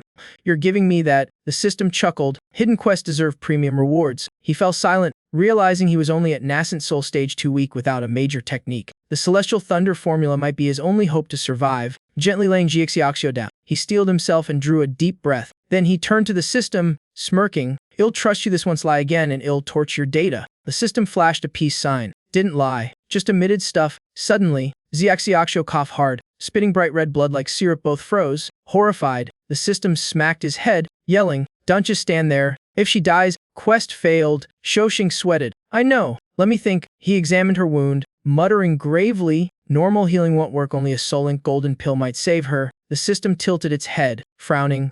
That sounds shady. You seriously gonna try it? Shosheng started rummaging through the system's pockets, grinning slyly. You've got the alchemy ingredients, right? Hand him over. The system yelped. Hey, search, don't strip me. After a moment, he pulled out a messy pile of items, amethyst stones, spirit bones, even licorice, grinning like a thief, while the system blushed and yelled, enough, start refining, you maniac. Shoshing sighed. These are just supplements. The core for a soul ink golden pill is a mighty earth immortal soul. He added, one life for another, trade a soul to save hers. The system yelped. Where the hell do we find an earth immortal soul in this forest? Suddenly, Zhang Lang's answer's ghost chuckled. Seems our Sect master won't last much longer. Instantly, both turned, eyes gleaming with wicked calculation. Shosheng and the system grinned like shady organ dealers at Zhang Wuhang's soul, making him tremble. Don't look at me like that. Meanwhile, Zhang Lang was circling above like a recon drone, scanning the forest for targets. Suddenly he heard a scream. Aw! Don't use me for alchemy. Help! He froze. Wait, that's my ancestor's voice. He muttered. The ancestor vanished with that Shosheng guy. Follow the scream, and I'll find their hitty out. Without hesitation, he shot off like a Geeps-guided missile toward the sound. Far away, the air suddenly trembled. Hon Jidu burst out like she'd been stung by hornets, startling her guards pale. The surname show patriarch stammered. Howen Jiu, how's it inside? Did you slay the Sect master? She roared. It's Hyan, not Han. Grinding her teeth, she swallowed her anger. Arguing was useless now. All that mattered was finishing the demon lord's mission. She exhaled smoothly and lied. The Jiaxiaxio woman's down. We're just waiting for Zhang Lang to finish the cleanup, making the crowd cheer like lottery winners. Among them, a Nian collapsed, face pale, whispering, impossible, my master lost. Beside her, yelling, sip calmly like tasting tea, murmuring, don't rush to believe that bluff. And Nian blinked. You mean? Yeling's gaze sharpened toward Han Jada's shadow. If your master were truly dead, the hag would be running so fast. Hearing that, and Nian's eyes lit up, leaping to her feet. Auntie, you still believe in my master? Yeling crossed her arms, replying flatly, I don't believe in your master. I believe in my benefactor. And Nian stared, torn between gratitude and confusion, mumbling, you're seriously overheated. But then her cheeks flushed as she whispered, still, if it's really him, maybe he is worth believing in. Yeling glanced aside coldly. Either way, we can't just sit here. We move. And Nian winced. My spiritual power's bone dry. What's your plan? Yeling smirked, answering coolly. You forget him. A spirit wraith being trapped in this body is temporary. She spread her hands, explaining, with a bit of energy, I can separate my soul child's play. At once, her spirit floated free, soaring upward with a sly fox-like grin. And Nian gaped, gasping, heavens, what kind of ghostly move is that? Yiling's spirit turned back. I'm heading to the underworld for reinforcements. Guard my body carefully. And Nian nodded frantically, watching the soul vanish into the mist. She looked down at the still body of her aunt, sighing. In this chaos, all I can do is guard you. She lifted her head, voice firm as steel. I must grow stronger, else I'll just die uselessly. The scene cut to Zhang Chamming headquarters, spirit veins glowing like titan armor, yet Hein Jidu still stormed in, breaking the barrier like cracking a mooncake. Absurdly easy. Then she peered down at the glowing veins below, pulling from her sleeve a pitch-black seed radiating cold air. She smiled, muttering like reading instructions, once I plant the demon lord's seed, the job's done. And she did, tossing it into the spirit vein with the casual grace of a farmer sowing rice. The seed hit ground and burst, spewing thick black smoke, demonic miasma rolling like the hot pot brewed in hell. Honjidu paused, then burst into triumphant laughter. Success! She smirked triumphantly, looking like someone who just won the cosmic lottery, and all of Zhang Chamming along with it. All shall kneel before Lord Demon Sovereign. Her voice echoed as the spirit vein trembled. Instantly, thick demonic energy began spreading, seeping toward Zhang Chamming's treasury, and Nian was tied up like a spring roll, sitting right beside Yiling's motionless body. A Zhang clan disciple frowned, whispering, weird, why's the patriarch so quiet? Shoshing snapped, shut it. Keep watch or I'll smack you. Suddenly, he sniffed sharply like a hound. Wait, you smell that weird stench too? His face flushed red, body trembling, teeth grinding. Holy crap, my Q's boiling. I think I'm about to break through. A massive aura burst out, launching him backward like a kite cut loose. Mon! Not again. Soon, disciples from all 5 clans nearby were writhing under the spreading miasma. The whole group screamed like a demonic rock concert. Ah! My body's out of control, and Nian saw black smoke coiling thickly around her, sweat pouring like rain. Heavens, what fresh hell is this? 2 elders from the Xuan and Shou clans turned pale, shouting, "That's the soul-devouring demon leaf effect, that witch Hoin Jidus using Zhang Chaming's spirit vein to feed her demon tree." One bellowed, "Stop her now or the Sect master becomes a puppet of darkness." They shot off like twin rockets toward the core. They arrived to find Hein Jidus standing proudly beside a colossal demon tree. The X1 elder roared, "You vile traitor, you said you'd only tap a bit of the vein, now you betray us." He swung fiery blaze saber straight at the demon tree. Hon Jidu lunged forward, channeling force to block, sparks and light clashing. The collision erupted like thunder, the earth shaking violently. The X1 elder staggered back, sweating, shouting, "You're planting a demon tree to break our pact." She sneered, "Why share when I can devour it all?" The Shou elder circled behind, growling coldly, "And then don't blame us for holding back." Honjidu snorted dismissively. She caught his next strike one-handed, like crushing an orange, effortless and terrifying. Then she laughed scornfully, channeling Q to suppress the demon leaves and absorb their power. "In this pitiful state, you think you can beat me? Daydream on." The 2 elders panicked, shouting, "Fall back." But too late, her next blow sent them flying like sacks of rice. They turned into streaks of light, retreating to widen the gap from the battlefield. One grit his teeth. "Can't hold much longer, we go all out." The other nodded fiercely. "It's our only shot." Hon Jidu laughed chillingly. "Good, struggle harder. It's more fun. Worms like you. I don't even need to lift a finger." The 2 elders gaped, horrified. What the hell did she just say? Hon Jidu smirked slyly. "Your disciples must be dying to see their master again." At once, 7 corrupted disciples shrieked and charged like a tsunami. They looked like deranged beasts, eyes glazed, movements utterly feral. The still conscious disciples coughed and shouted in chaos. "Cough! What's happening? Restrain them or we're done for." Watching the chaos, and Nian thought, "Perfect chance if I don't run now. When will I?" But as she moved, a corrupted disciple screamed and slashed his sword down at her, and Nian dodged low, breath catching in terror. The second swing sliced across her back, blood bursting crimson, yet that same strike also severed the ropes binding her. Wasting no time,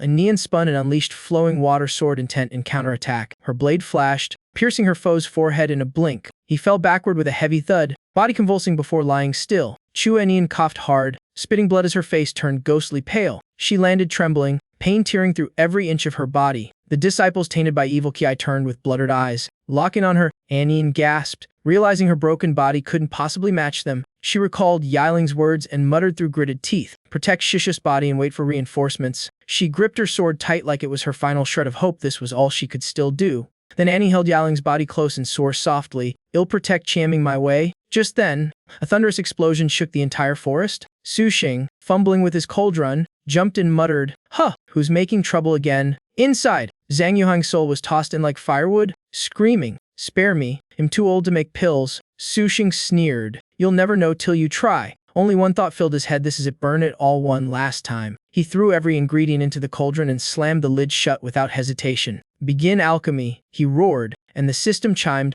"Solink golden pill in progress, 1 minute remaining." The system scoffed, "That rusty pot can make a golden pill." "You serious?" Su Xing growled, "Shut it, or it'll melt you next." The system fumed, "Help you get yelled at, fine. Ruin your pill and done ask me to fix it. 20 seconds left," it announced, while the old man inside screamed, "Ah, I smell burning." 10 seconds. Su Xing held his breath, face tense as a drawn bowstring. 3, 2, 1. He clenched the lid, trembling with anticipation. "It's time." His eyes blazed like headlights. Boom! The cauldron lid burst off like a pressure cooker. "I did it!" he yelled. The system coolly replied, "Refining complete." A glowing golden pill floated before him, shining like a dragon's egg. "Congratulations, you've obtained a Solink golden pill." The system intuned. Su Xing snatched it eagerly, eyes gleaming like he'd caught a treasure. The system teased, "Wait, you cancelled midway, how's there still a pill?" Su Xing smirked.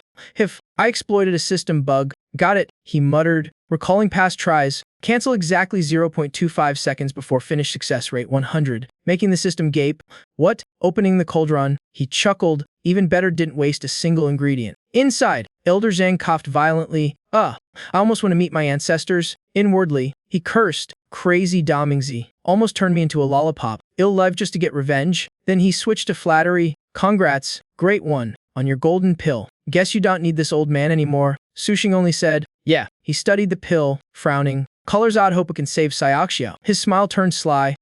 Let's cook a few more batches to be safe." The elder paled, yelling, "Wait, that's enough." One wrong move and all the ingredients go to waste. Before he could finish, Sushin grabbed his soul by the neck and tossed him into the cauldron like trash. Clapping his hands, he declared, "Relax, my skills are pro speedrunner tier." Boom! The cauldron exploded as the elder screamed. "Ah, no!" Sushing's face stayed cold as he commanded, "Begin refining." Boom! Again, more fire. The elder's wails echoed like a cow at slaughter. The system crossed its arms, sighing, "You're truly a beast in human skin." Moments later, Sushing emerged with a dozen Solink golden pills, muttering, "Better this time, but still not perfect." Zhang Yuhang, now skin and bones, crawled to hug his leg, sobbing, "Spare me, one more round and it'll disintegrate for real." Sushing stroked his chin, nodding, "True, if your soul's gone, it'll run out of materials." The elder bobbed his head. "Yes, yes, wise master." Without a word, Soothing shoved a golden pill straight into the old man's mouth. Instantly, the elder recovered completely, skin glowing like after a luxury spa day. Before he could breathe, Soothing grabbed his neck and stuffed him back in. "You're healed, keep going." "Quotas not met," the elder screamed. "You divil." Just then, Zixiaxio coughed violently, spitting blood, making Soothing whirl around. The system panicked. "Quick, give her the pill. She's about to collapse." Soothing barked, "I know," and dashed over, leaving the blazing furnace behind. He caught Zixiaxio in his arms, eyes burning with worry. Pulling out a pill, he murmured, "Not the best batch, but enough to save you." Without hesitation, he fed it to her. She remained still, and the system fretted, "Why isn't she waking?" Soothing frowned. Too weak in potency, he gritted his teeth. "If quality fails, use quantity." Then he crammed a handful of pills in her mouth, making the system scream, "You trying to choke her to death?" Cough, cough. Zixiaxio hacked violently, spitting out blood and pill vapor. Slowly, her eyes fluttered open, pupils trembling as she saw Soothing in disbelief. Her weak voice whispered, "I think it's really you." He grinned, "You're awake? Thank goodness." Tears welled in her eyes. "Didn't expect my savior in this chaos to be you." She choked up, "You truly are the star in our darkest night. We misjudged you so much." As Soothing stood,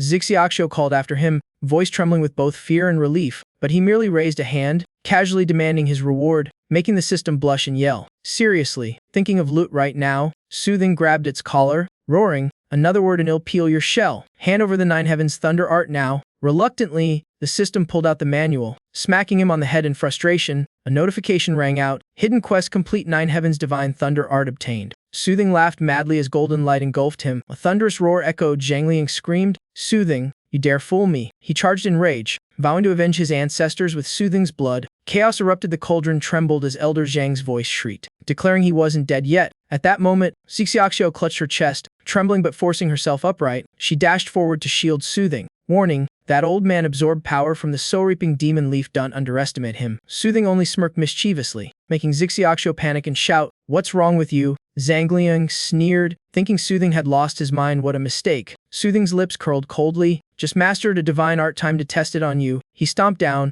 body shooting up like a blazing rocket. Lightning cracked and light swirled around him as he roared, "You'll be the first to taste my new technique." Golden currents surged wildly, tearing the air apart like a raging storm. Zhang Liang's eyes bulged in terror as thunder roared and lightning devoured the sky. He gasped, "Impossible, the ancient lost art Nine Heavens Divine Thunder," while Soothing only sneered in contempt. When Zhang Liang demanded its origin, Soothing scoffed, "Don't bother asking, just die." He raised his hand, summoning a heavenly storm that lit the entire sky. Zhang Liang turned pale, sweating as his soul trembled on the brink of collapse. A colossal thunder dragon roared down from the heavens with earth-shattering might. The crushing pressure made Zhang Liang suffocate. Unable to believe he'd died this stupidly, the thunder dragon slammed into the ground, exploding like a meteor and shaking the land violently. When the light faded, only ashes remained. Everyone stood frozen, too stunned to speak. Both Soothing and Zhang Liang froze, minds blank like waking from a ridiculous nightmare. Soothing wiped his sweat, forcing a laugh. "Haha, that was just warm-up, now the real show begins." He raised his hand again, gathering energy for the next move. Twisting his arms into weird poses, he shouted, "Invincible Divine Flip activate." But instead of thunder and fury, a tiny spark popped and fizzled out, leaving Zhang Liang dumbstruck. The system silently cursed, "This guy's acting, not fighting." Soothing grabbed its collar furiously, but it yawned, "Read the manual next time." "Genius!" Soothing gaped. "What? I thought the technique was auto-taught, not user manual mode." He scrambled to open the system panel, hands trembling, face pale as chalk. The warning glowed, "Only activates above 9 heavens altitude." Below that, useless. He ground his teeth. "Damn system's trolling me." Zhang Liang sneered, "Foolish brat, think you mastered that art? Let me send you to your ancestors." He roared in rage, "Your move wouldn't even scare a toddler." Then he blasted forward like a cannonball, making Soothing scream in panic. Just then, A sword flash cut across his path like lightning. The fierce clash halted Zhang Liang mid-charge, his face twisting. What the hell? Before him stood Zixiaxiao, sword in hand, eyes blazing with resolve, leaving Soothing stunned. Zhang Liang snarled, "You're half dead. How can you still block me?" "Girl," she coughed, blood seeping from her lips, body trembling but refusing to fall. With faint breath, Zixiaxiao whispered, "I'm not fully recovered. We must combine forces to survive." Making Soothing blink in surprise, he placed a hand on her shoulder as if to join in the attack, but then yanked her arm, shouting, "No time for teamwork, run before we get whooped." As they fled, Zixiaxiao teared up. He was still trying to protect her amidst chaos. She looked at him with tender eyes, while he thought, "Please don't die. If you do, mission's toast." Behind them, Zhang Liang hissed coldly, "Think you can run? Not that easy." He waved his hand, summoning black flames that billowed like a living shadow. A thick purple mist engulfed the space, sealing it like a giant cage. Soothing poked it with a stick, frowning. Sticky as slime." Zixiaxiao sighed, "It's a barrier you can't escape." Zhang Liang advanced slowly, eyes burning with murderous intent. He growled, "Boy, you cost me my spirit power. No one leaves alive today." Then he pulled out the pitch-black soul-reaping demon leaf and chewed it like a madman. The leaf slid down his throat, spreading darkness through his veins as his aura turned terrifyingly vile. Purple demonic flames surged from his body as he screamed, "You force me now, I'll show you real hell." Seeing this, Soothing grabbed the system, shaking it wildly. "Has hacking banned his account?" The system yawned. "Nah, it's just a buff. He'll suffer recoil soon. If anyone's banned, it's you." Soothing blinked, realization dawning. "Wait, you mean backlash after use?" He grinned wickedly.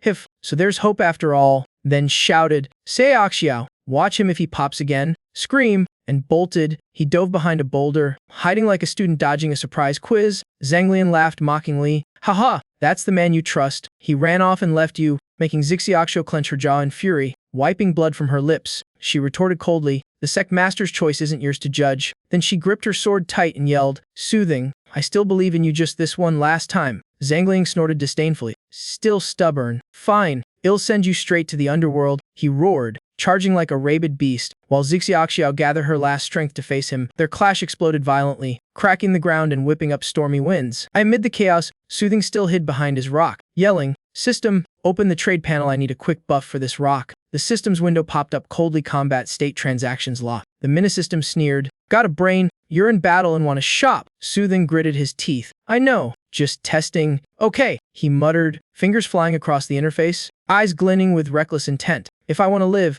you'll have to pull a nasty trick." Meanwhile, Zixiaxiao struggled under the storm of blows, her body trembling like a leaf. A fierce hit sent her flying, her scream tearing through the air. She crashed to the ground, leaving a deep crater shrouded in dust. She coughed softly, spitting bright blood, body drained of strength. Seeing Soothing still frantically typing, she called weakly. Voice fading, he spun around, eyes red, growling, "Just a bit longer, I'm almost done." The system patted his shoulder, scolding, "Hey, she's dying over there. You gonna just watch?" Soothing shouted, "Quiet, I've got 0.02 seconds before the lock hits. One word from you and I'm doomed." The system blinked. "Wait, you mean?" Meanwhile, Zixiaxiao forced herself up, gripping her sword though her whole body trembled. She rasped, "At least one more strike better than none." Voice hoarse and fading, Zhang Liang laughed coldly. "Yo, Sect leader, look at you crawling, how pitiful." He drew out a pitch-black chain, sneering, "Insects should stay low and never rise." The chain whipped toward her, slicing the air with a metallic shriek. He smirked, "Not done yet, foolish girl." The chain coiled like a serpent, snapping toward Zixiaxiao. She raised her sword desperately, hands shaking under the crushing impact, but the chain twisted back, slamming into her chest, knocking the breath from her lungs. Then it cracked again, this time across her rear, making her yelp in pain. Unable to bear it, she swung back fiercely, her sword flashing with defiance.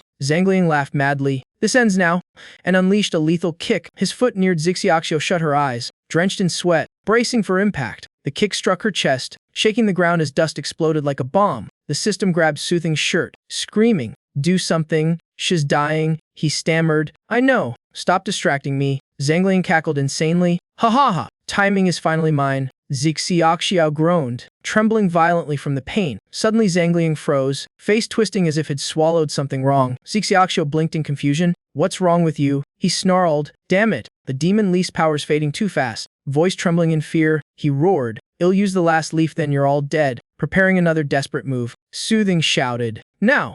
and slammed his hand to trigger his secret command. At that same instant, Zhang Liang pulled out his final demon leaf, ready to swallow it. Soothing activated a lightning-fast trade, yelling, "Exchange, priority, delivery, now!" Zhang Liang bit down, thinking, Grant me power, then screamed as blood sprayed. The system chimed. Trade complete. He sniffed and frowned. Why does this demon leaf smell so weird? Then he screamed, the roar booming like thunder, shaking the forest. He spat out what had bitten, looked closer, and his face turned sickly green. Trembling, he shrieked, what the hell is this? Soothing crossed his arms with a smug grin. Ah, that's my sock worn 7 days straight. Fragrant. Huh. The system gagged, nearly throwing up. The mini-system screamed, stop, enough already, while Soothing calmly asked, so, when's my turn? He toyed with the demon leaf had swapped, smirking, this thing deserves to be erased. With a flick of his hand, he sliced it into ashes scattering in the wind. Soothing laughed loudly, now let's see what else you can swallow. Zangliang roared in fury, you wretch. But then he yanked out a whole handful of demon leaves, shouting, don't think losing one ends it, I've got plenty more. Just as he was about to attack, every leaf in his hand suddenly vaporized, his face twisting. What the hell? Across the field, Soothing doubled over laughing.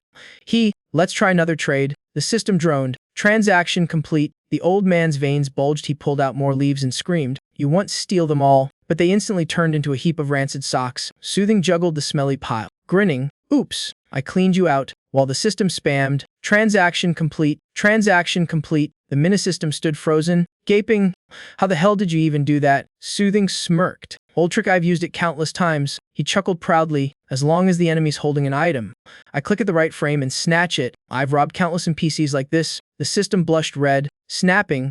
You're bragging like it's an achievement, unbelievable. Yet deep down, it shuddered, sensing this world might crumble under his overpowered nonsense. Zangliang dropped to his knees, trembling as he stared at the stinking socks, growling, you damn bastard, he roared. Give me back my demon leaves, and lunged to strangle Soothing, but Soothing blinked dashed away, vanishing 10 meters in a flash, leaving the old man stunned. Zangliang trembled. How did a brat like you dodge my strike? Soothing whistled, smirking. You think you're still strong? Even a foundation stage rookie could dodge that. The old man fumed, veins popping. That's it, you've truly enraged me. Blood streamed from his eyes, nose, and mouth. He roared, unleashing his ultimate dark demon shadowless as black mist surged violently. In the air, countless spectral hands shot towards Soothing, who sighed, another spam attack move, so repetitive. He lipped aside mid-sentence, laughing, I could dodge these blindfolded. Who are you trying to scare? Inside, he calculated coldly, just stall him, hell burn out his spirit power, then victory's mine. Sure enough, Zangliang staggered, spewing blood like a fountain,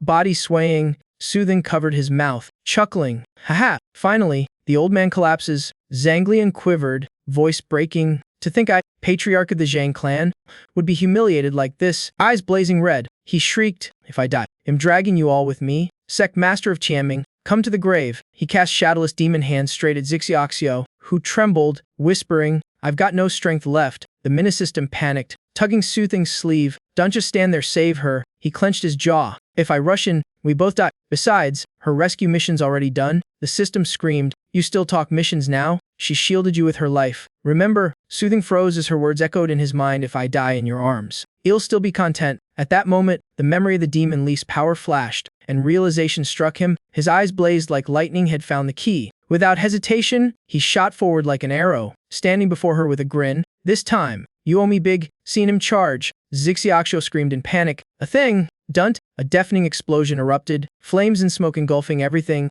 Zangliang was blasted backward, spewing blood like a broken fountain. Zangliang laughed madly through the flames. Haha! Die! All of you die with me. As the smoke cleared, two figures emerged, making him gape in utter disbelief. Soothing staggered, breathing heavily, his body trembling from the brutal impact. He turned coldly, voice like ice, you dare injure Domingzi. Then today, you won't leave alive. Zixiaxio burst into tears, trembling. A thing, are you alright? Soothing glanced at the wound on his back, sweating but grinning weakly. Thought I was done for, but looks like the old man's battery's low. Zangliang stumbled backward, pale as a ghost, muttering, impossible, this can't be happening. Mouth agape, he screamed, how can a brat like you still stand? Soothing smirked sideways, done with your act. My turn now. His tone hardened. Your drug's worn off, hasn't it? Stepping forward slowly, killing intent thick as smoke, he said, every debt today I'll collect with interest. Zangliang stammered, what are you doing? Soothing clenched his fists and charged like thunder. His punch smashed into Zangliang's jaw, blood spraying like fireworks. The old man staggered,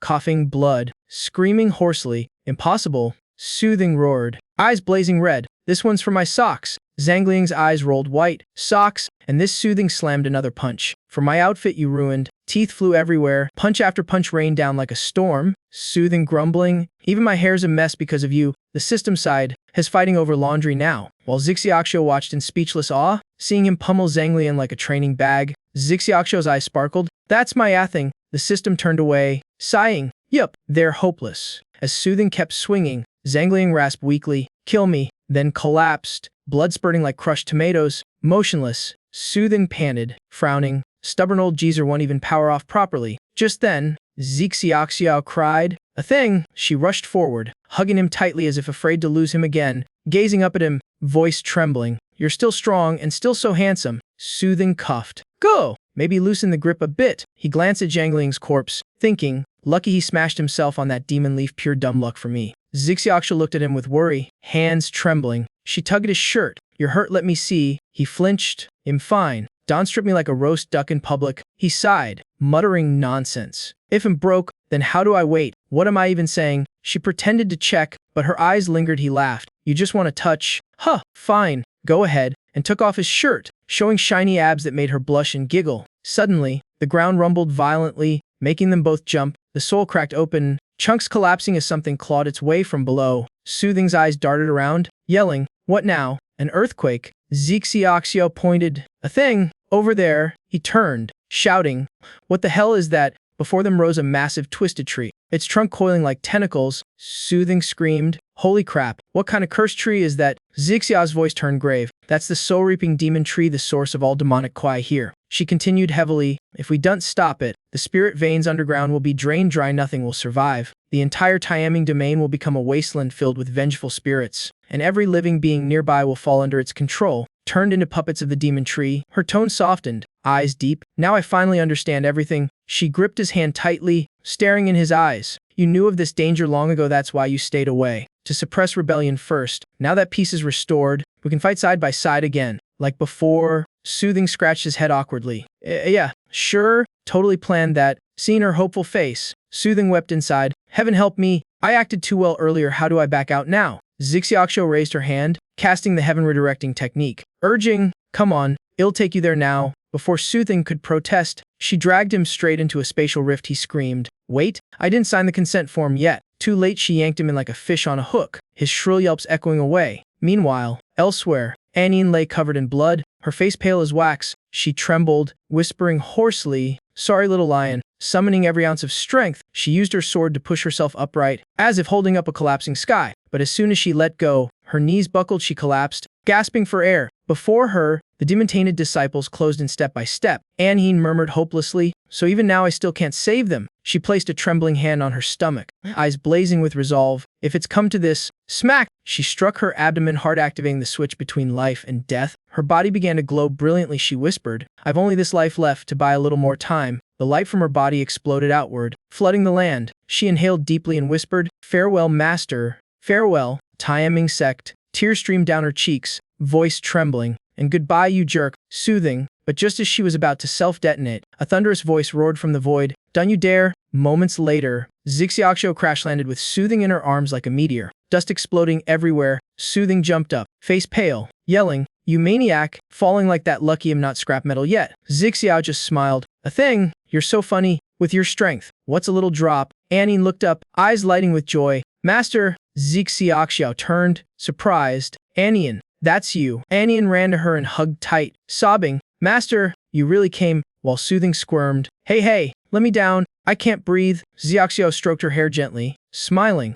Well done, you did disappoint me. Anine sniffled. I thought you'd never return. Soothing frowned at the emotional reunion, muttering, you two planning to nap in there or what? Anine turned, grabbed his collar, snarling, touch my master again and I'll drag you straight to hell. Soothing grumbled, as if I wanted to, this is suffering enough already. Zixiaxio tilted her head, asking softly, wait, since when do you two know each other? Soothing glanced around, spotting Yaling's stiff body, frowning, hold up, why is Yiling lying there like a statue? Anine quickly explained, Shishu told me to call for reinforcements, but she hasn't returned yet. Soothing rubbed his chin, deadpan, probably ran off. Anine trembled with rage. Don't you dare measure Shisha's heart with your filthy standards. Soothing's eyes widened as he spotted hundreds of figures approaching. He shouted, Timing's disciples are swarming and we're surrounded. Indeed, Redade disciples charged forward like a horde of undead. Without hesitation, Zixiaxio stepped ahead, standing between Soothing and Anian like a divine guardian. Her eyes narrowed coldly. Just a bunch of weaklings, ill clear them fast. Soothing cheered from behind. Go get him, Sect Master.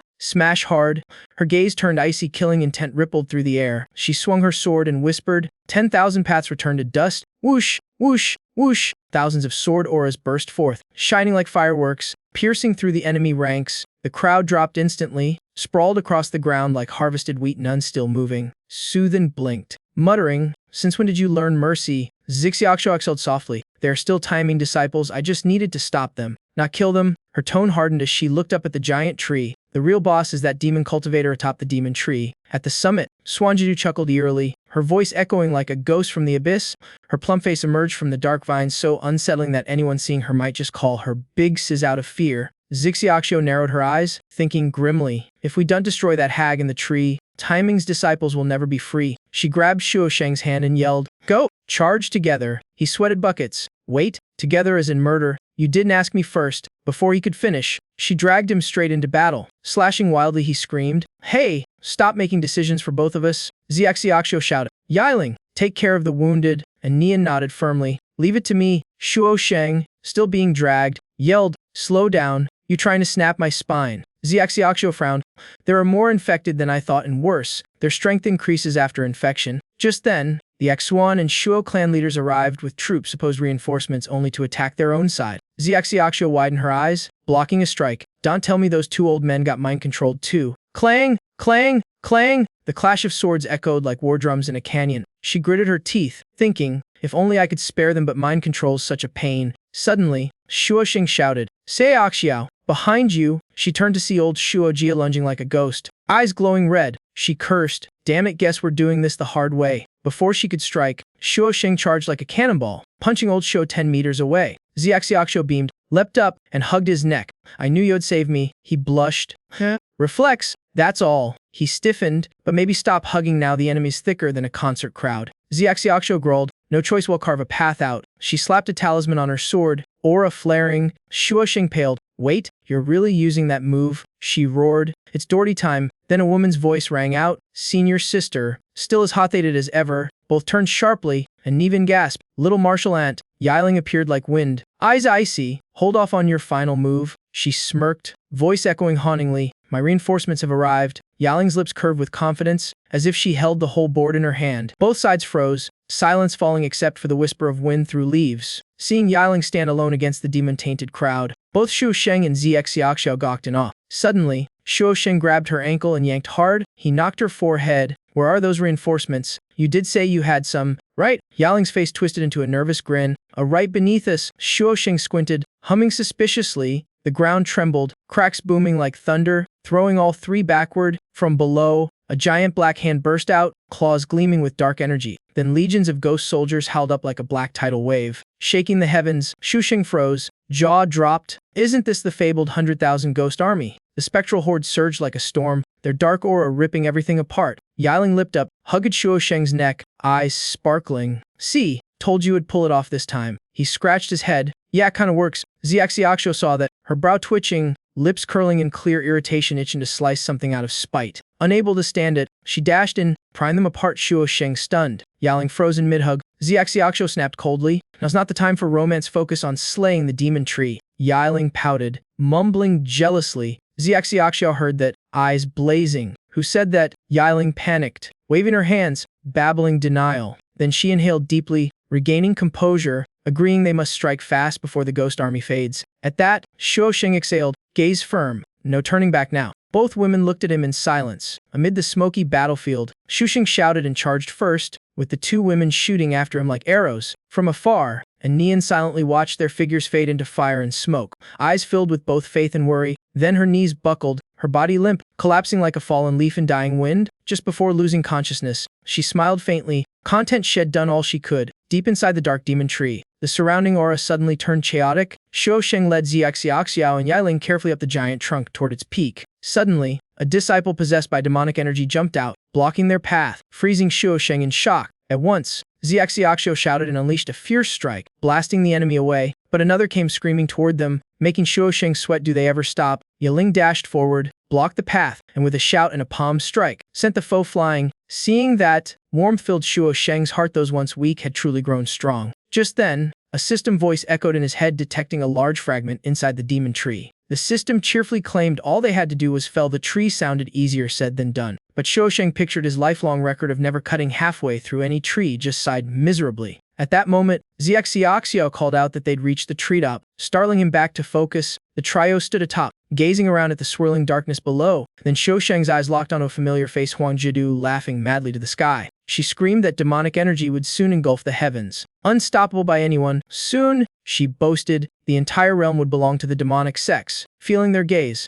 Huang Jidu whipped around, eyes flashing with menace. Seeing the three, she sneered coldly, mocking their hopeless dream of turning the tide. Shuo Sheng stepped forward, pointing at her, shouting accusations of stealing spirit veins and spreading demons. She trembled with rage. Instantly, she raised her hand, making the demon tree's branches quake and spew wild black energy into the sky. Then she chanted, shouting proudly, "The victor is king, the loser a villain," and hurled a massive demonic blast at Shuo Sheng. Sweat poured from Shuo Sheng before he could react. Xiaoxiao rushed before him like a goddess. She swung her sword, sending a vortex of sword energy that shattered Huang Jidu's fierce attack. But behind Shuo Sheng, a demon branch crept like a venomous snake, waiting to strike. Huang Jidu's twisted face gleamed with murderous light as her hand clenched tighter. She sent the cursed branch lunging straight for Shuo Sheng's back. He sensed the chilling wind and turned in alarm. At that fatal instant, Yiling dashed in like lightning, blocking the blow with her own body. Shuo Sheng and Xiaoxiao froze in horror, both screaming her name. Xiaoxiao caught her tremblingly, voice shaking. "Yiling, are you okay?"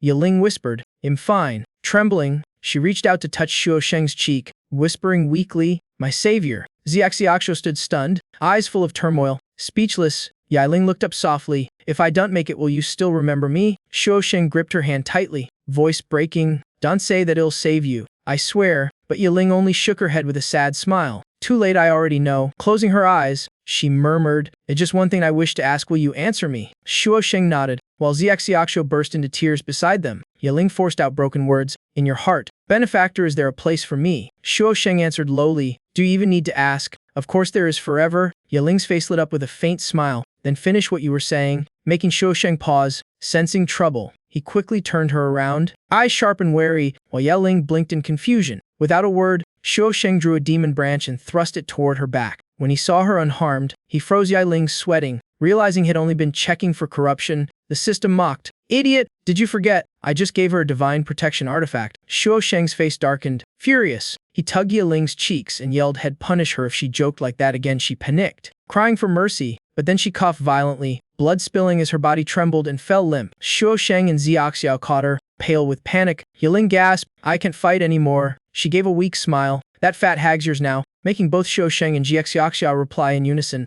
"Got it." Hearing that, Huang Jidu's face turned crimson, clearly hit right in the pride by the fat remark. She shrieked, raising her hands, flirting in battle. "Do you take me for air?" Then grinned wickedly. "Let's see if you still love each other once you're fertilizer for my demon tree." Hurling a wave of black magic, without hesitation, Xiaoxiao drew her sword to block, shouting, "A Sheng, get our junior sister out of here." Shuo Sheng steadied Yiling in his arms, gritting his teeth, not this time and not backing off again. Xiaoxiao spun midair, unleashing a storm of sword auras that sliced through the attack. Then she leapt higher, aura blazing, preparing her ultimate move. Huang Jidu immediately tensed. Xiaoxiao clenched her jaw, her body glowing red gold as spiritual power surged violently. She roared, pouring all her cultivation into rainbow pierces the sun, her blade shining like a descending sun. Huang Jidu sneered, "With that level, you dare challenge me?" She slapped the demon tree's trunk, chanting grim incantations. Instantly, countless black branches erupted, wreathing like a horde of hellish snakes. Xiaoxiao's eyes widened, gasping, What the hell is that?" Huang Jidu smirked, "Scared already? The real show's just starting." Vines surged endlessly, wrapping the tree and even blotting the sky. They formed two giant arms that swept out, grabbing Xiaoxiao tight as she screamed in despair. Huang Jidu cackled madly, voice sharp as blades. "So this is the great righteous leader." Pathetic, but suddenly, strange violet smoke poured from the demon arms, startling even her. She quickly directed the smoke toward Xiaoxiao, laughing, "Become a warrior of the demon lord?" The girl screamed in terror. The system yelled frantically, "Host, do something or you're all dead." Shuo Sheng snapped, "I know, shut up already." Bitter inside, he knew that even with nascent sullival power, he was still weak in this world. Xiaoxiao was engulfed by purple smoke, body trembling. shrieking in agonizing pain. Shuoxing stood frozen, fists clenched, heart tearing as he watched his disciple being consumed. The system roared, "You'll let your disciple turn into a puppet." Shuoxing choked. "I can't." At that moment, Yeling weakly tugged his sleeve, frail but eyes full of resolve. She whispered, "Please, benefactor, save my senior sister." Hearing her words, Shuoxing froze, eyes turning cold as steely resolve ignited within. He smirked slightly, inhaling deeply as if ready to gamble everything. Across the field, Xiaxiaxia still struggled midair while Huang Jidu laughed arrogantly, demanding their surrender. In that instant, a flash of light sliced clean through the two demon tree arms restraining Xiaxiaxia. Losing her support, she plummeted through the thick black mist. Huang Jidu stiffened, momentarily stunned by the sudden turn, then Shuoxing shot upward like lightning, catching Xiaxiaxia in his arms midair. His eyes were icy, voice booming. "Without my order, no one touches her." Xiaxiaxia trembled, voice quivering. "Master," Shuoxing raised the soul banner high, roaring, "Whoever harms my disciple dies." Tears welled in her eyes, she shouted back, trembling, "Yes, master." She gazed up at him, eyes filled with faith as if he were the last light in chaos. Shuoxing smiled faintly, sighing, "Do I even need to say it? If not me, then who'd protect you?" Xiaxiaxia burst into tears, hugging him tightly. "I knew it, Sheng never abandons me." Shuoxing blushed, grumbling, "Cut the drama, the boss still waiting." From afar, Huang Jidu narrowed her eyes, smiling coldly. "How touching, let's see who's laughing at the end." She chanted darkly, unleashing a storm of demonic energy raining down like venom. Shuoxing dodged through the chaos, holding Xiaxiaxia, evading every deadly blast. Amid the turmoil, he shouted back, "Still got strength left." Xiaxiaxia gritted her teeth, yelling, "Plenty." Shuoxing glared toward Huang Jidu, muttering, "A range caster holding ground like this, not ideal." "Oh, close in." Xiaxiaxia blinked, "A range what?" while summoning her sword again. Shuoxing replied quickly, "Just cover me, it'll get in her face." Right then, Huang Jidu launched another barrage, roaring like a storm. Xiaxiaxia dashed to block, shouting, "A Sheng, be careful." He smirked, "Relax, I'm not dying yet." She formed seals, her spirit sword trembling, glowing brilliantly. She unleashed rainbow splits the dawn, countless sword lights ripping through the black miasma toward the foe. Huang Jidu only crossed her arms, sneering, "You dare wave that toy before me?" Suddenly, shattered wood from the demon tree halted midair, hanging motionless. The fragments spun, merging into a massive glowing mass. In the twilight, the mass formed a colossal demonic hand descending like divine wrath, echoing, "Mortals dare defy destiny." Xiaxiaxia blanched in terror. In that life-or-death instant, she gritted her teeth cornered. Only one card left. Without hesitation, she drew her last talisman and slapped it on her chest. It would ignite her spiritual power beyond limits for one brief strike, the final move of the righteous sect leader. She soared upward, her sword blazing like a comet, piercing straight into the demon hand. A thunderous explosion erupted, the hand torn apart, splinters raining like fiery stars. Seeing that, Shuoxing instantly knew the counterattack window had come. Without missing a beat, he flashed behind Huang Jidu, who was still grinning triumphantly after the blast. But Huang Jidu suddenly stiffened, sensing killing intent close behind, eyes flashing, spinning around. She saw Shuoxing raising the eternal soul banner, yet smirked. All that effort for such a foolish move. She scoffed proudly, "I am a true entity, not some phantom your tattered flag can bind." Shuoxing grunted coldly, gripping the flagpole tight. "Eyes like ice," he growled. "It doesn't just trap souls." Then the soul banner struck like thunder, slamming straight into her body. A shriek tore out. Huang Jidu trembled, sweating, screaming, "What is this?" An explosion followed. Her body was smashed to the ground. Face blank in disbelief, Shuoxing recalled the banner with a smirk. "No wonder it's called a divine weapon, physical damage top tier." Shaking, Huang Jidu stammered, "Ai, what are you doing, brat?" Smack! Shuoxing slapped her. Hard blood sprayed as she shrieked, "You bastard! Stop!" Before she could finish, he swung the eternal soul banner again, thunder cracking with each blow. He snarled between hits, "Fat pig, still acting tough. Let's see you pose now." She wailed, "You'll regret this." After the beating, her body was bruised and swollen, looking utterly miserable. Shuoxing panted, wiping sweat, muttering, "Damn, this hag's tougher than fried jerky." He turned, grinning proudly. "Now, I'd say this is the end." Huang Jidu rasped weakly,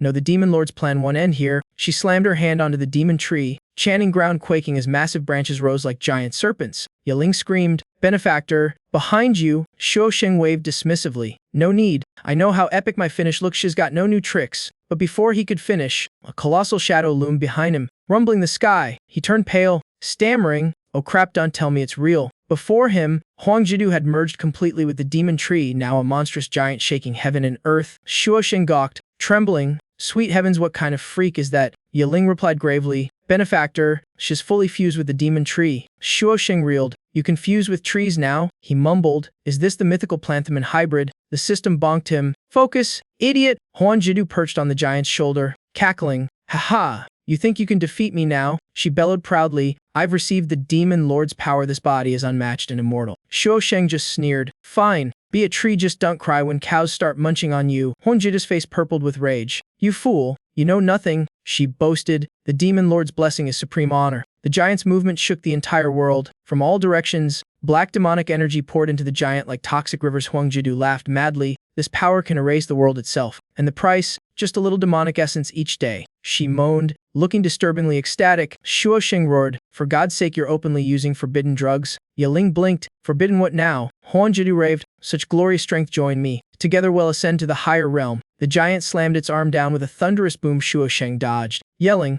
I'd rather evolve with a pig than you. Without pause, Huan Jidu had the giant form hundreds of twisted branches into terrifying spear-like arms. They lunged downward with a screech, wind howling. Shuo Sheng's face drained of color. In that fleeting instant, he realized Yaling couldn't dodge. His eyes flashed with resolve, teeth gritting. If I back off now, shall die. With no retreat, Shuo Sheng roared, swinging the Eternal Soul banner like a heavenly scythe, cleaving the monster's attack apart. Yaling gasped, eyes shining. Benefactor, you're incredible. Shuo Sheng warned.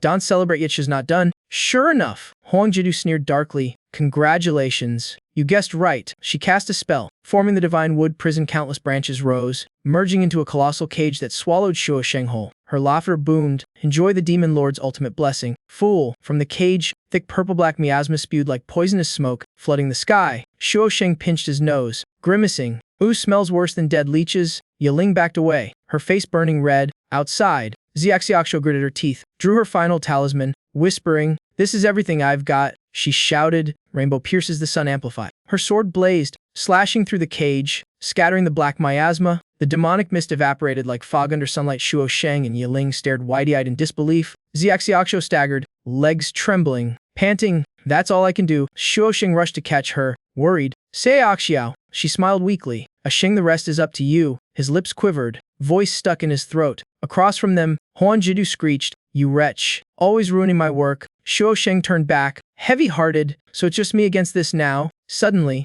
countless branches burst from the ground, coiling around the giant like venomous snakes. Shuo Sheng's sharp eyes tracked every strange movement. The branches twisted and writhed like a swarm of deranged worms. The tree giant swelled grotesquely larger as Huang Jidu howled. Before the demon lords blessed, You're mere insects. Yaling's voice shook. Benefactor, it's still growing. The demonic energies doubling. Shuo Sheng and Xiaxiao froze. Despair clouding their eyes, he roared inwardly. Is there truly no way left? Then, like lightning through the dark, an idea struck his mind. His tense face relaxed, calm returning. His spiritual power thickened around him. Facing the giant, Shuo Sheng smirked, eyes blazing. I've got it, this is the way. Xiaxiaxio tilted her head, hoarse but curious. What way? Yiling looked at him admiringly. Benefactor truly stands above all. Shuo Sheng raised a hand, steady voice. Give me your talisman, the one that triggers full spiritual release. Xiaxiaxio blinked, then nodded. She handed it over, eyes full of unwavering trust. Shuo Sheng examined it briefly, smiling faintly. This is all I can rely on now. He turned to face the colossal monster, voice low and firm. Time to unleash everything. Huang Jidu laughed wildly. She mocked. Out of tricks already. Struggling just to die pretty. Shuo Sheng steadied Xiaxiao, eyes resolute. Xiaxiao, take Yaling and retreat. I'll handle this. Both women froze. Xiaxiao protested. Nope, I won't leave you alone. Yiling bit her lip. Even in death, you'll stay with my benefactor. Shuo Sheng sighed, tapping both their heads lightly. Exasperated, he scolded. I didn't say I'm dying. I told you, I've got a plan. Both girls yelped, clutching their heads. Seeing that, Shuo Sheng chuckled, gently ruffling their hair, his gaze soft yet encouraging. He said calmly, Relax, I'm not dumb enough to bet my life for fun. Hearing that, both Xiaxiaxio and Yiling's eyes lit up, shouting together, Sheng, benefactor. The two glanced at each other, faces serious, determination blazing. Before leaving, they both called out, Sheng, come back alive. Benefactor, be careful. Shuo Sheng nodded with a reassuring smile. Don't worry, I'll keep my word. Once the two were gone, Shuo Sheng inhaled deeply, looked up at the monster, and smirked. Didn't think it'd end up soloing the final boss. Seeing the others leave, the system asked suspiciously, Host, you're not pulling another bugle glitch stunt, are you? Shuo Sheng shrugged. Wish I could, but no bug to exploit. He sighed. Even in games, no boss was ever this broken. What bug could save me now? The system yelled. Don't you dare do anything reckless. Idiot, Shuoxing sneered. Relax, I don't even have a respawn armor. You think him suicidal, folding his arms. He called out Huang Jidu mockingly. Hey, talking to you, tree-brained bowling ball, she roared. What did you just call me? Shuoxing smirked. Half a day fused with rotten wood and all you got was size and smoke, your damage output's 0. Enraged, Huang Jidu bellowed. Insolent brat, standing before this magnificent form, do your legs not tremble? Shuoxing replied coolly. Tremble.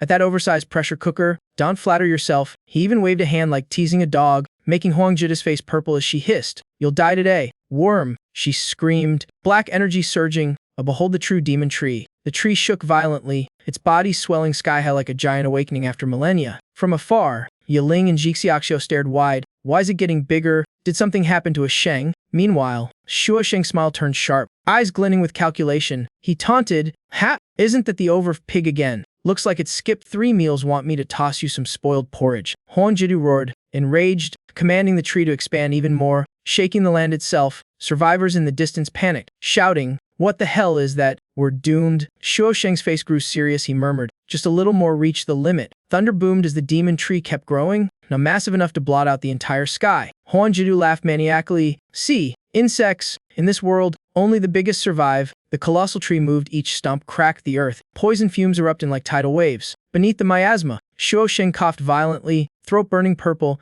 holding his breath. He calculated, even I can't last long in this, better end it fast. He shouted provocatively, hey, fat lady, making that oversized body must have been exhausting. Huh, Huang Jidu frowned suspiciously. What are you plotting? Without answering, Shuoxing gathered spiritual power. Hands forming seals, aura flaring, he unleashed 9 heaven divine thunder, shouting, his voice rumbling like stormfire. Golden lightning poured down, roaring like dragons from the heavens. Huang Jidu recoiled in fear, trembling. No, could that truly be 9 heaven divine thunder? The deafening blast split the sky, lightning slamming into the demon tree. Huang Jidu screamed in panic. But strangely, the thunder halted midair, leaving her blinking in shock. Then she laughed proudly. Pathetic, it only scares children. Stay grounded and your thunder can't touch me. Shuoxing arched a brow, smiling slowly. True, lightning can't reach this high, but, he murmured, add this and things change.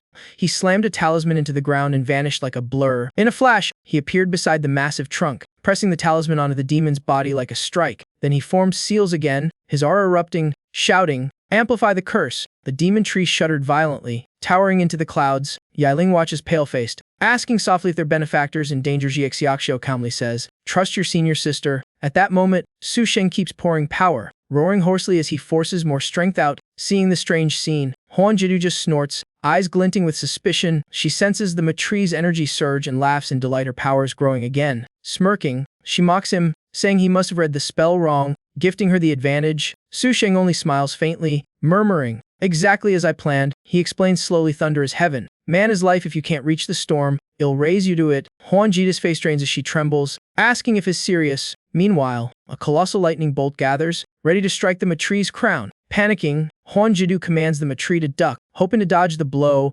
Shuoxing's eyes tighten. He sees the talisman on the matree fading fast. Sweat pours as he mutters, not good. The charm's almost out of power. Spotting the flaw, Huang Jidu bursts out laughing, mocking that he's one step short of victory. Her eyes blaze with malice as she screams, accept this power and all shall kneel before the great sun demon lord. Then she releases all the poison within the matree, driving it into berserk madness. Thick black smoke gushes from the matree's top, blanketing the ground like a deadly fog. Horrified, Yiling asks what to do if that gas falls. Won't everyone be controlled? Jixiaxio shakes her head calmly, saying they can only trust Ashing now. Shuoxing grits his teeth, eyes resolute. It's clear only he can end this. He leaps up and slams down onto the matree's giant arm. The sudden move stuns Huang Jidu. She shrieks, demanding what is doing. Shuoxing sprints along the massive limb, sharp as a blade cutting wind. Coldly, he taunts, didn't you say it's missing a bit? Let me complete it for you. He pulls out the eternal soul banner from his robe, energy surging instantly. Then he drives the flag into the matree's head like planting a lightning rod. Without pause, Shuoxing forms seals and roars, divine sky thunder, descend, boom. Massive lightning rips through the clouds, flooding the sky with blinding light. Suddenly, the lightning veers, guided by the eternal soul banner. It races down the flag into the matree's body, an earth-shattering blast. Huang Jidu screams in agony. In that instant, Shuoxing leaps clear, dodging the fatal strike, landing hard. Gasping, he still shouts boldly, divine sky thunder. The cry rings like heaven's verdict, shaking the ground itself. Boom, the second bolt crashes down, obliterating the matree's massive body. Trapped inside, Huang Jidu is pierced by lightning, her screams fading in the blaze. The matree is engulfed in a sea of thunder, blinding light devouring the heavens. Sky-shaking explosion follows, thunder bursting outward in a storming wave. The shockwave rolls out like a tide, sweeping away everything for miles. Yiling cheers joyfully. The benefactor did it. Xiaoxiaxio nods with a proud smile. Huan Jida's body is now charred black, breath gone, life extinguished. Her ruined form falls from the tree, still gasping the demon lord's name. Then a sharp crack, the body splits apart, shattering like pottery. From the remains, a dense black aura rises, forming a cruel face that chuckles darkly. How amusing! At the same time, Su Sheng is flung off the tree, yelling midair. The demonic face fades, leaving a lingering laugh while meet again, falling freely. Su Sheng panics, shouting, "Heavens, from this height I'm doomed." Below, Yiling and Xiaoxiao stare up, mouths agape in horror. Boom, a thunderous crash as he lands, dust exploding like a meteor strike. The two rush over, brushing dust off him, voices mixing worry and relief. As they lean close, their soft chests press against his face, they chirp. "Benefactor, you really did it." Xiaoxiao joins it, grinning. "Ashing, you're truly incredible." Trapped between the two beauties, Su Sheng coughs awkwardly, pretending calm. "Ahem, small matter, not worth mention." Just then, the system chimes. Mission complete. Though Messi remembered to grab the shard inside the tree. Startled, Su Sheng exclaims, "Right, almost forgot." He slips free, saying hurriedly, "I've got urgent work, handle the rest." Yiling blinks. "What work?" Su Sheng points behind them. "See for yourselves." They turn and gasp in terror. Before them, demonic energy spins into a massive vortex. Both scream, "Oh ah!" Su Sheng shouts, "Move." Another second and even the heavenly troops get swallowed. Hearing that, Xiaoxiao and Yiling pale, hearts pounding wildly. The Matri's huge body cracks apart, chunks falling like meteor rain, shaking the ground. Su Sheng scans around, roaring angrily. "Hey system, where the hell's that damned shard?" The minisystem yawns. "Relax." I'm scanning, stop yelling. Su Sheng frowns. "Can I even trust you?" Instantly, the system sweeps the area, beams of light scanning the air. Seconds later it declares, "There!" Su Sheng follows its cue and freezes. In front of him lies Huang Jida's charred corpse beside the Matri's ruins. He grimaces. "Don't tell me the shard's on her." The system answers, "Bingo, spot on." Without delay, Su Sheng dons coat, gloves, and a mask like entering a toxic lab. The minisystem sighs. "Is that really necessary?" He replies flatly, "Who knows what filth she's got left." While rummaging, he grumbles, "Where the heck is that blasted shard?" Digging through ashes, he flicks too hard, sending a burnt cloth scrap onto his head. The system shrieks, yanking it off. "Watch where you throw things. You trying to demonize me." Then, beneath the ashes, something gleams, a pair of golden underwear. Su Sheng's eyes sparkle, he lifts it high, yelling, "Found it at last." The system chimes. Major shard detected, collection complete. Suddenly a voice calls, "Ashing." He spins around, heart skipping. Xiaoxiao stares, wide. Yiling giggles behind her hand. "Didn't know our hero had such exotic tastes." Su Sheng blushes, stammering to explain. Before he can finish, the system blares, "Congrats, host cultivation leveled up." He stands frozen, speechless. Seconds later he bursts out laughing, waving the underwear overhead. "Ha! The moment I've been waiting for." But as the system adds, "Realm late nascent soul," his grin stiffens, face going pale. Yiling whispers to Xiaoxiao, "Look." His blissed out face screams weird fetishes. Z tilts her head. "Is Ashing really like that?" He yells, "I said him not." Xiaoxiao giggles, eyes sparkling. "So you prefer the big, strong, and fragrant type?" "Huh!" Su Sheng screams internally. "Heavens, what eyes does she use to see that in me?" Annoyed, Su Sheng hurls his gear and the underwear away, pulling out the system reward and muttering coolly, "Think what you want." His gaze falls to his palm. An ancient glowing spirit jade rests there. He frowns, puzzled. "Wait, why does the reward look so weird?" Losing patience, Su Sheng grabs the system, yelling,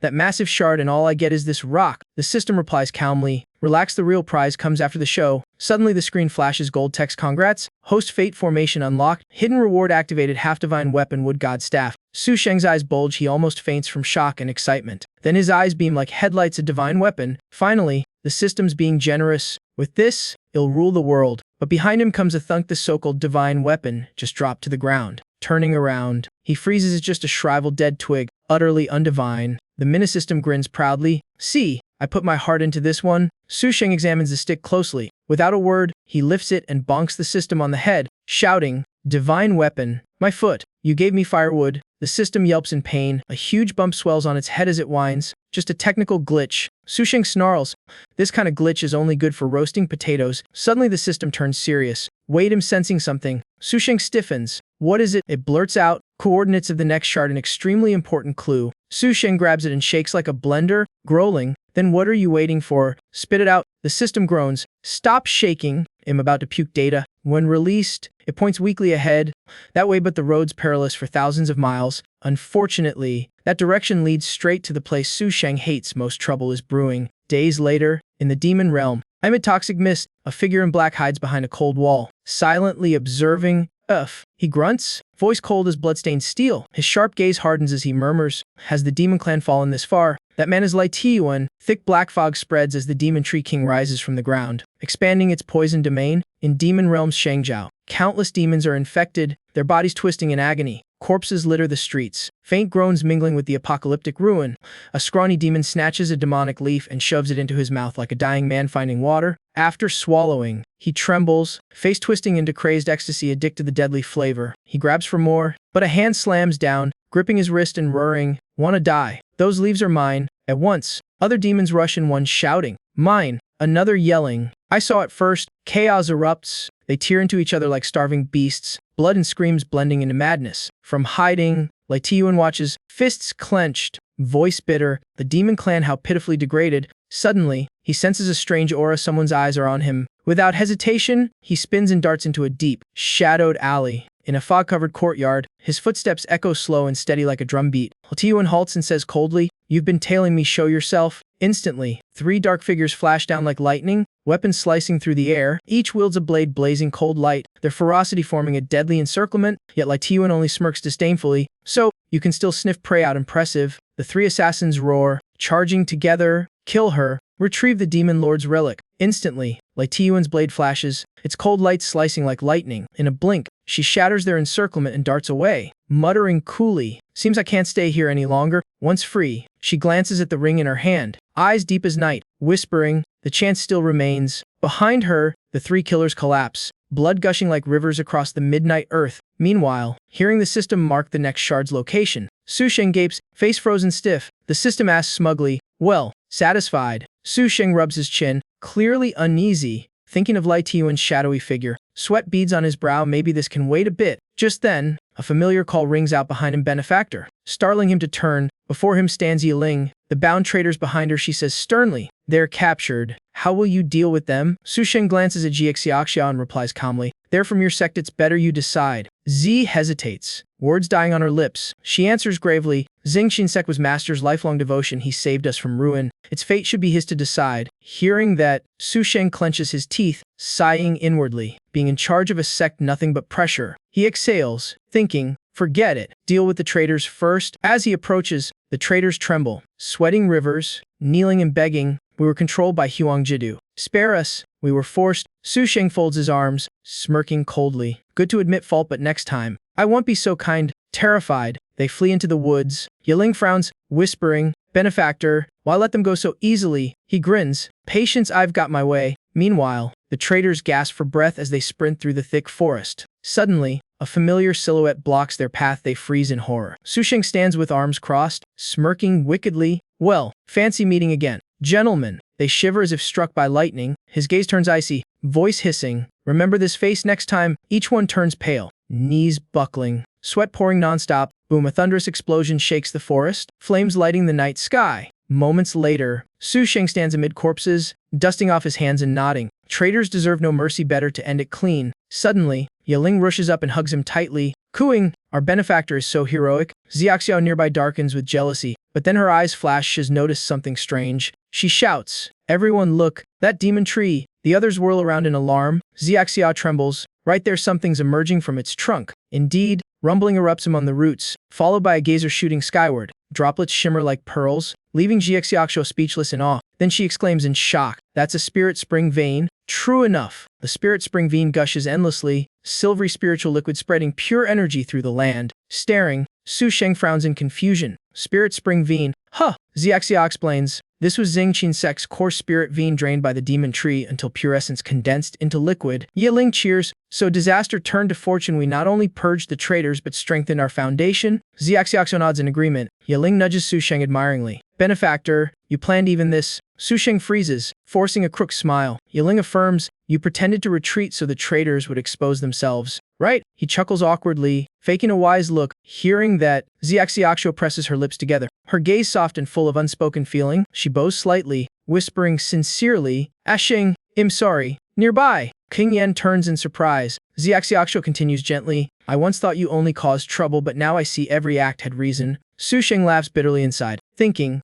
they're misunderstanding, though this kind of misunderstanding might be useful. He coughs twice, putting on a serious tone. And since you've found out, you'll admit it. Yes, everything was part of my plan. With a smug grin, he pulls both women into his arms while Ling gazes at him in adoration, while Xiaxiaxio blushes, murmuring, Ashing, you're amazing. The three stand entwined amid shimmering spirit light, the world seeming to fade around them. Not far away, King Yan watches silently, sorrow deep in her eyes. A junior disciple approaches softly. Benefactor Senior, let me help you rest. She nods faintly. Meanwhile, Su Sheng hugs the two beauties, thinking, well, at least I don't have to fear Xiaxiao's wrath anymore, might as well stay here longer. Suddenly sensing something strange, he turns sharply with a wary grunt. Before him, the spirit spring surges like a waterfall, making his eyes widen. In an instant, the torrent overflows, sweeping all three into a glowing whirlpool of energy. Moments later, Yai Ling, drenched head to toe, lifts her soaked robe like a kitten fished from water. She whines, oh no, this robe was your gift. Xiaxiao, equally drenched, frowns. Why did the spring erupt so violently?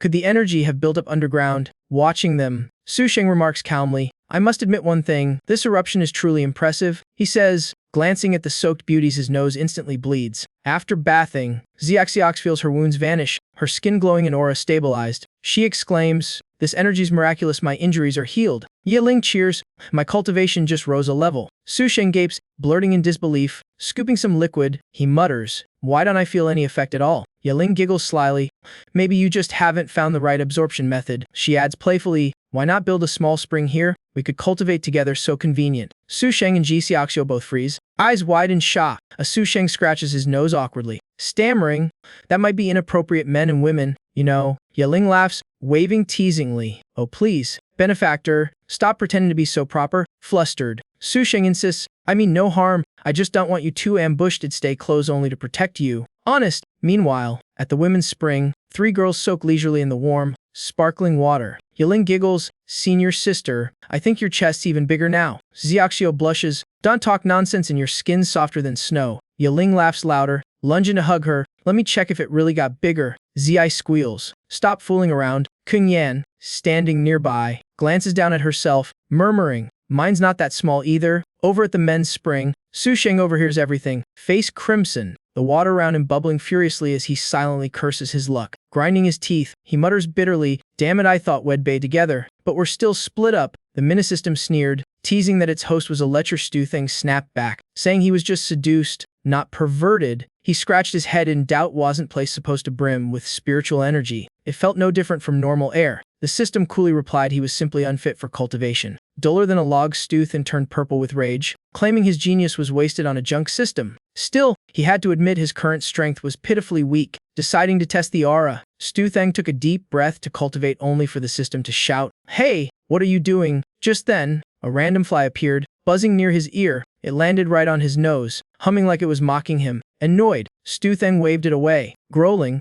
get lost. I'm focusing here, but the stubborn fly refused to move, darkening his mood. Unable to hold back, he flailed his arms and kicked wildly, spotting the fly on a nearby wall. He roared, let's see where you run now. He threw a thunderous punch straight at the wall. Boom! The wall exploded in a cloud of dust. As it cleared, three young ladies shrank in the spirit liquid pool, faces blushing and horrified. Yi Ling yelled, benefactor, you're not only peeking but breaking walls too.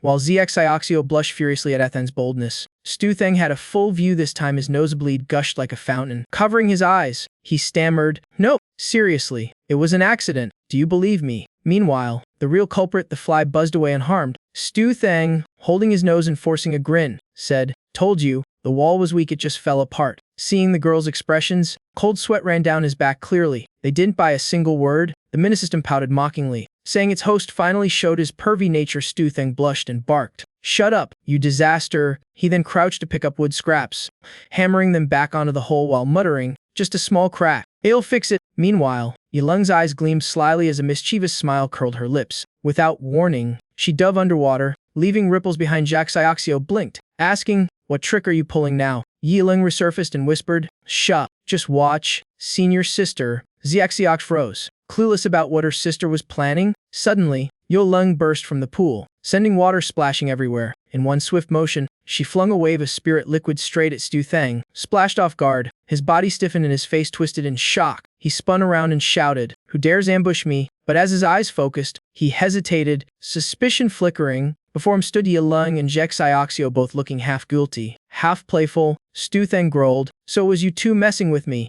Yileng quickly blamed her senior. She started it, while Decisive panicked. "Lies. You threw it first." Hearing their bickering, Stu Thang just muttered, "Oh," with a puzzled face. Then he smirked wickedly, teasing, "Seems senior sister's skin isn't that thin after all," making both girls shiver. With a snap, Stu Thang gathered spirit power into a floating water orb. He hurled it toward them, yelling, "My turn to strike back." The orb exploded, drenching Decisive, who screamed aloud. Soaked and furious, she shouted, "Athen, you're awful." He only grinned, saying, "Just returning the favor, now we're even." Yileng covered her mouth to stifle laughter but ended up giggling, teasing that the senior sister was really pitiful today. Furious, Decisive ground her teeth, face red with anger. Su Sheng refused to back down, pointed at Yileng and shouted she started it first. She snapped back, "Who's afraid? Come on." The spiritual liquid splashed wildly amid shouts. The three ended up chasing and splashing each other, laughter echoing over the lake, while Anian watched from afar, sighing at the childish bunch. She thought silently, grown-ups, yet still playing like kids by the well. Suddenly, a stray splash hit Anian, freezing everyone in place. Decisive quickly bowed to apologize, blaming a Sheng, who retorted that she should have dodged, and Nian narrowed her eyes with a smirk. "Yo, you think I'll just let that pass?" Her expression turned cold as she warned, "Fine, you've forced my hand." Instantly, her eyes gleamed, killing intent flaring as three water pillars rose from the lake. The trio turned pale, remembering that Anian's signature art was water control. In a blink, the lake erupted, water roaring like thunder, drenching everyone in spiritual rain. When Qiao subsided, Su Sheng sighed warily, exhaustion written all over his face. Leaning against the lake's edge, he smiled faintly, thinking at least it was peaceful for now. Suddenly, Yileng approached mischievously, asking, "Benefactor, any plans for the future?" Making Su Sheng stammer that he called this the best outcome. Just then, Decisive rushed in, hugging his neck, pleading, "A Sheng, don't go, the leader's seat belongs to you." Yileng joined in, hugging him too. "Yes, benefactor, stay with us for peaceful days." Su Sheng blushed, lost for words. From afar, Nian watched, wondering what it felt like to lean on a man. Was it like missing someone from the past? Suddenly, Su Sheng's tone turned firm, him not want to live quietly or fear hardship. Decisive looked up, eyes sparkling, asking softly, "Then, a Sheng, what will you do next?" Su Sheng's smile faded. He said quietly, "I should head out for a while." The two girls froze, faces filled with sudden worry. They cried out together, shocked. "Go out, a Sheng, you're really leaving?" Su Sheng forced a smile, waving it off. "Nope, just fetching a few small things." Yet inside he swore, "They mustn't know I plan to restore my cultivation, or it'll be pampered to death." Instantly, Decisive offered, "Then let me come along." Yileng added, "Count me in too. Can't let our benefactor go alone." Su Sheng pushed them back, sternly. "Ladies, this isn't a pleasure trip." He continued firmly, "Zhengxin's sect is in chaos, the leader can be absent now." But Decisive laughed brightly, "A Sheng, don't worry about that anymore." She lifted her chin proudly. "I've decided Anian will take over Zhengxin's sect's affairs." Anian stood frozen, face turning to stone in disbelief. Her eyes widened, heart pounding like it would burst. She jumped up, protesting loudly, "I can't bear that burden. Master, please don't force me." Decisive gently placed a hand on her shoulder, eyes full of love and trust. She softly said, "Anian, don't deny yourself, believe you're capable of standing tall." Her tone grew solemn yet warm. "The leader's seat isn't easy, it takes wisdom and strong will to keep the legacy." Xiaoxiao's gaze glowed with faith as she added, "When facing the Xuankan crisis, you exceeded all expectations, I couldn't be prouder." She paused, then firmly said, "It's time for you to walk on your own, I believe you can shoulder Zhengxin's sect." And Nian was choked with emotion, bowing slightly as tears welled in her eyes. Her voice trembled. "Master, can I truly handle this?" Yileng sighed beside them, touched by their deep bond, while Su Sheng stayed silent like a statue. After a moment, he abruptly stood, fake-huffing to break the mood. "Ahem, enough about the leader talk, rest up and get things in order first." As he turned to leave, his waist towel slipped off, making Yileng yelp and turn away. Blushing furiously, Su Sheng froze, eyes blank, soul nearly escaping from sheer embarrassment. Decisive covered her eyes but peeked through a slit, mumbling out while Anian gawked, shouting, "Heavens, what kind of giant bird is that?" The blinding sight made Su Sheng die inside. He spun around and bolted, stammering, "Sleep early. Don't stay up." As the three girls turned crimson and wordless, as his figure vanished behind the trees, the air still buzzed with flustered breaths. Yileng and Decisive, faces red as ripe persimmons, both thought the same. What a wild, restful night. Night fell, and the small house in the chaos grew still, save for faint insect chirps. Inside, Su Sheng yawned lazily, muttering, finally, a peaceful night. The system snarked, you're pampered and don't even enjoy it, what a waste. It went on, useless host, aren't you taking those two to the demon clan? Su Sheng replied flatly, not necessary. The system analyzed, with their help, your success rate rises by 30% and survival by even more. Su Sheng sighed, tying myself down for a few extra chances. Not worth it, he mused. The demon clans and chaos unpredictable dangers await. If I bring them, I couldn't fight freely or risk it all without fearing for them. The system sneered, so it's not about trouble, you just don't want them dying. Su Sheng huffed, you talk too much. I work best alone. Then he sat up, stretching lazily, crossing his legs. He muttered, stick to the plan, sneak in, mark the target, and vanish in a flash. The system grumbled, stubborn Ironhead host, don't beg me for help when it goes south. Su Sheng waved it off sleepily. Yeah, let me nap first. Even if the sky falls, wait till morning. The system cursed, lazy pig. Meanwhile, outside the small house where Su Sheng slept, a black-cloaked figure glided silently through the night. Landing before the door, he thought, he must be asleep, good. Let's take a look. A sly grin crept up as his hand reached for the door, but suddenly, rustling came from a bush behind him, making him whirl around warily. His eyes turned icy, who dare sneak around, courting death, and he punched toward the sound. Just then, Yiling poked her head out, the blow grazing past her face, making her shriek. She gasped, huh, senior sister, why are you here at this hour? Xiaxiaxu appeared too, surprised. Yiling, you sneaked out as well. Yiling shot back, you're asking me, what about you? Sneaking around too? Xiaxiax sweated, rubbing her nose awkwardly.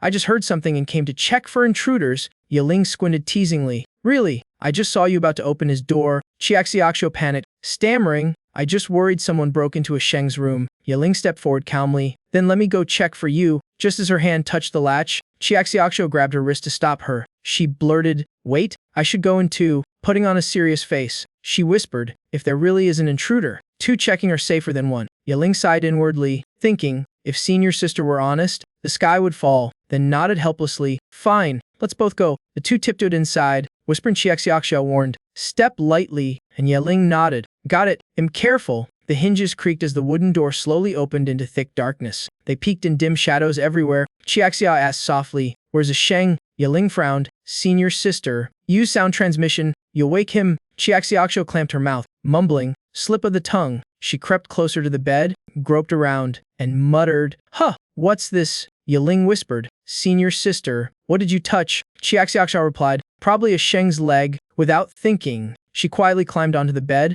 Yiling gawked, senior sister, what are you doing? Xiaxiaxu turned with mock righteousness, obviously guarding a Sheng in his sleep. Yiling nodded admiringly, so thoughtful, it'll help protect our benefactor too. Then climbed up after her. Both lay down on either side, moving cat-like, inching closer to Su Sheng. As Yiling shifted, her hand brushed something hard in the middle, making her flinch. She frowned and whispered, senior sister, why is there a weird stick here? Xiaxiaxu blinked, a Sheng's that cautious keeps a weapon even asleep. Let's pull it out so he doesn't roll onto it. Without suspicion, both grabbed the stick and tugged. Right then, Su Sheng jerked awake, trembling in shock. Seeing them beside him, sweat broke out as he stammered. Xiaxiaxiao, what are you doing here? She calmly replied, a Sheng, relax, no need to hold the stick. It'll protect you. Su Sheng froze, stuttering, wait, what stick did you say? Before he could process, both girls yanked the weapon together. Su Sheng's face twisted, body convulsing as he screamed in horror. His cry echoed through the night, shaking the mountains like an alarm bell. At dawn, he sat up dazed, neck stiff, looking like he'd wrestled demons all night. He groaned, heads pounding, I must have had some crazy dream. In the dream,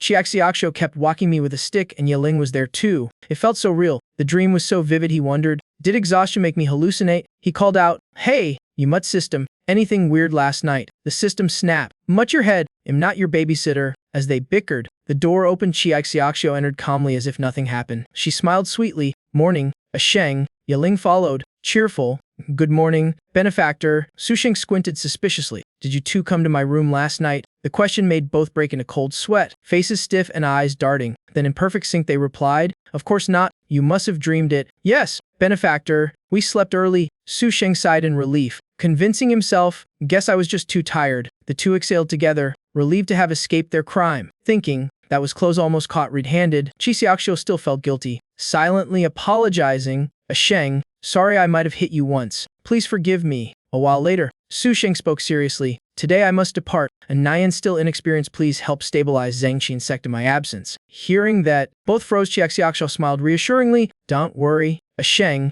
we've decided to stay and help. Su Sheng brightened. Really? Yai Ling turned to her senior. Astonished, Xiaxiaxio calmly added, but you must take this, it'll protect you, then opened a wooden box to reveal a softly glowing jade pendant. Su Sheng gasped, such a precious treasure. He held it carefully, then stuffed it into his robe like guarding gold, grinning. Deal, as long as you two don't tag along. I'm happy. Waving grandly, he laughed. The great man will be back in a few days, no need to see me off. Xiaxiao just smiled and waved, wishing him smooth travels. When he was gone, Yaling frowned. Senior sister, are we really not following? Am I easy letting our benefactor go alone? Xiaxiao waved confidently, smiling lazily. Relaxa Sheng's skill makes him untouchable. For now, let's just unwind a bit. Yaling gawked, exhaling, his heading into danger and you talk like it's a picnic. Xiaxiao's lips curved into a secretive smile. She narrowed her eyes, murmuring, who knows, maybe while strolling, you'll just accidentally end up where Sheng is. Yai Ling could only give a helpless laugh. Scene shift: a blazing desert under scorching sun. Sandstorm swirling violently. Su Sheng trudged with his staff, cursing, you trash system, what kind of directions are these? The system retorted smugly, dare you question my brilliance? He collapsed into the sand, yelling,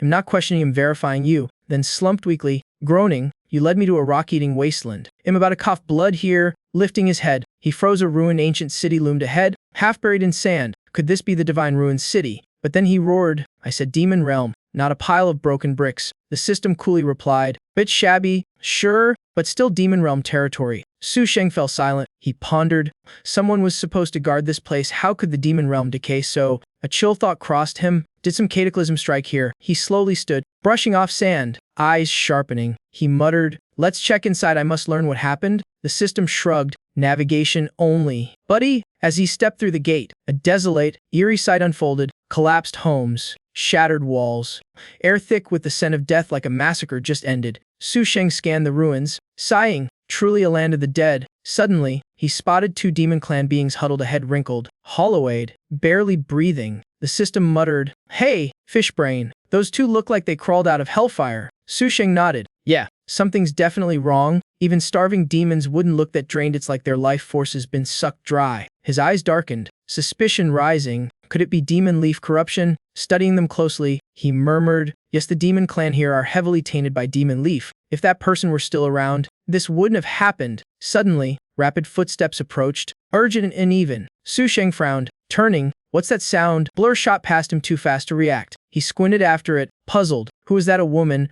Then he noticed a strange package in his hand, whispering, huh, what's this? The system peeked out, teasing, ha! Surprise gift from a secret admirer. Open it up. As Su Sheng opened the bundle, he froze, shouting, this is demon leaf. At once, heavy footsteps thundered closer, crunching over dry sand. Demon soldiers roared, thief, stop right there. Su Sheng stiffened, cold sweat breaking out. Crap, I've been framed. One demon barked, you there, don't move. Surrounded on all sides, Su Sheng panted anxiously, thinking, great, I'm doomed this time. A soldier demanded, did you take that from the woman earlier? Another pointed, boss, look, his holding demon leaf caught reed-handed. Su Sheng shivered, forcing a crook smile. Such hospitality, first step in and already trouble. The system sighed, taste ask, my fish-brained host turned public enemy overnight. The soldiers shouted, thief of demon leaf execution. No excuses, Su Sheng protested. Wait, it's not mine. Someone stuffed it in my hand. The leader sneered. Heard that one before. Every criminal says the same. He gestured sharply. Seize him. The city lord will question him. Spears linted as soldiers lunged. Su Sheng dodged low, muttering, fantastic, no one ever believes me. Cornered, he pulled out a hidden weapon, making the system gape. Heaven help me, you're using the legendary barbecue stick again. Su Sheng snapped, it's all I've got, so shut up. The demons burst out laughing. Idiot! Fighting demon soldiers with a twig. Get him alive! Dozens of spear points gleamed as Su Sheng narrowed his eyes, breath turning icy. With one sweeping strike, his stick shattered every spear, metal clattering to the ground. The demons screamed.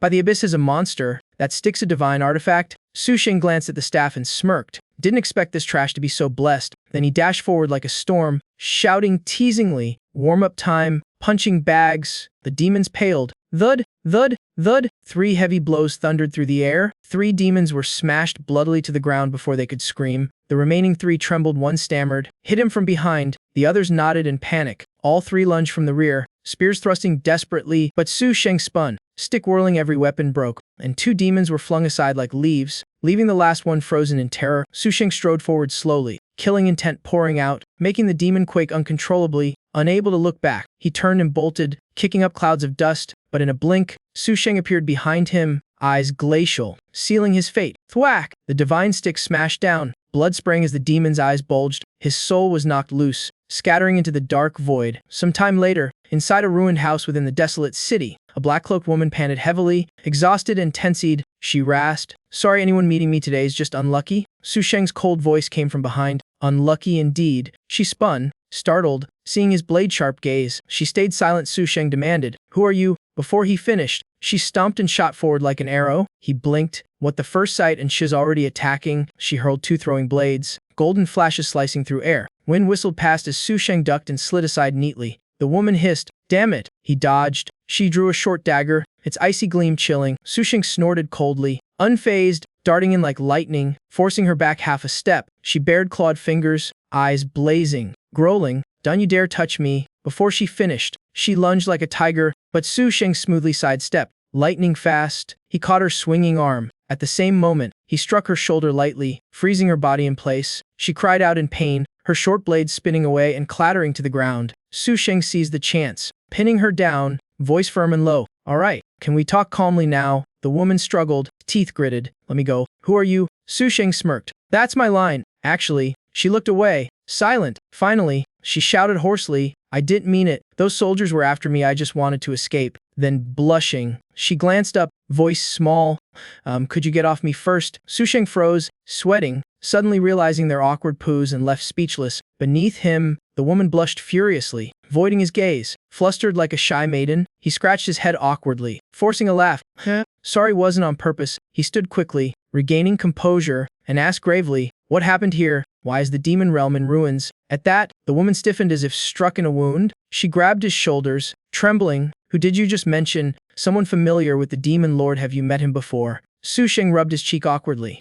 You could say we've met." She gave a bitter smile. "That demon lord was once the pride of our realm, but now, he no longer sits upon the throne." Su Sheng gaped. "What? Lashian isn't demon lord anymore?" Just then, shouts echoed from afar. "Soldiers searching! Find the demon leaf thief!" Both turned pale. The woman grabbed Su Sheng's hand, dragging him off, panting, "We can't stay, come with me." He stumbled, yelling, "Wait, what's this got to do with me?" Without turning, she snapped, "From the moment you touched that demon leaf, you're part of this mess." After darting through ruins, the demon woman finally stopped before an ancient mansion hidden deep in the woods. Su Sheng stared, amazed. How can such grandeur exist in this wasteland? He turned to her, frowning. "What is this strange place exactly?" "Calmly," she replied, her voice icy. "Mei Fang Demon Leaf House. It's where demon leaf addicts come to get their fix." Su Sheng frowned in disbelief. "This wreck of a place runs a house that fancy," the woman said coolly. "Wherever there are demons, this house exists." Su Sheng nearly choked, gasping. While he was still reeling, she stepped close, eyes sharp, demanding, "Do you have ties to the demon lord?" Making Su Sheng sweat, stammering half denial, half admission. Just then, distant shouting drew nearer. She frowned, anxious. "Damn, they're searching. We must go now." She yanked him toward the entrance, whispering urgently, "The most dangerous place is the safest. Get inside." Hearing that, Su Sheng sighed inwardly. This demon leaf house feels like a man-eating pit. He followed reluctantly as they reached the door. Two guards barked, "No business here, get lost." Su Sheng stayed calm, pulling something from his robe, smiling awkwardly. "Wait, a small gift for your trouble." He grinned and offered a pouch of worthless-looking pebbles. The guards glanced at it, faces cold, exchanging doubtful looks, then both burst into mocking laughter. "Ha! Trash stones. You think that'll get you into Demon Leaf House?" Su Sheng frowned, about to retort, but the woman stepped forward smoothly, saying, "Let me handle this," she said coolly. "They don't take spirit stones here. There's only one thing they accept." Leaving Su Sheng wide-eyed, completely lost, she drew out a demon leaf, lifting it calmly. "Will this do as proof?" At once, the two guards turned pale, trembling, shouting, "Fifth Year Supreme Grade." Instantly their faces lit up, grinning like fools,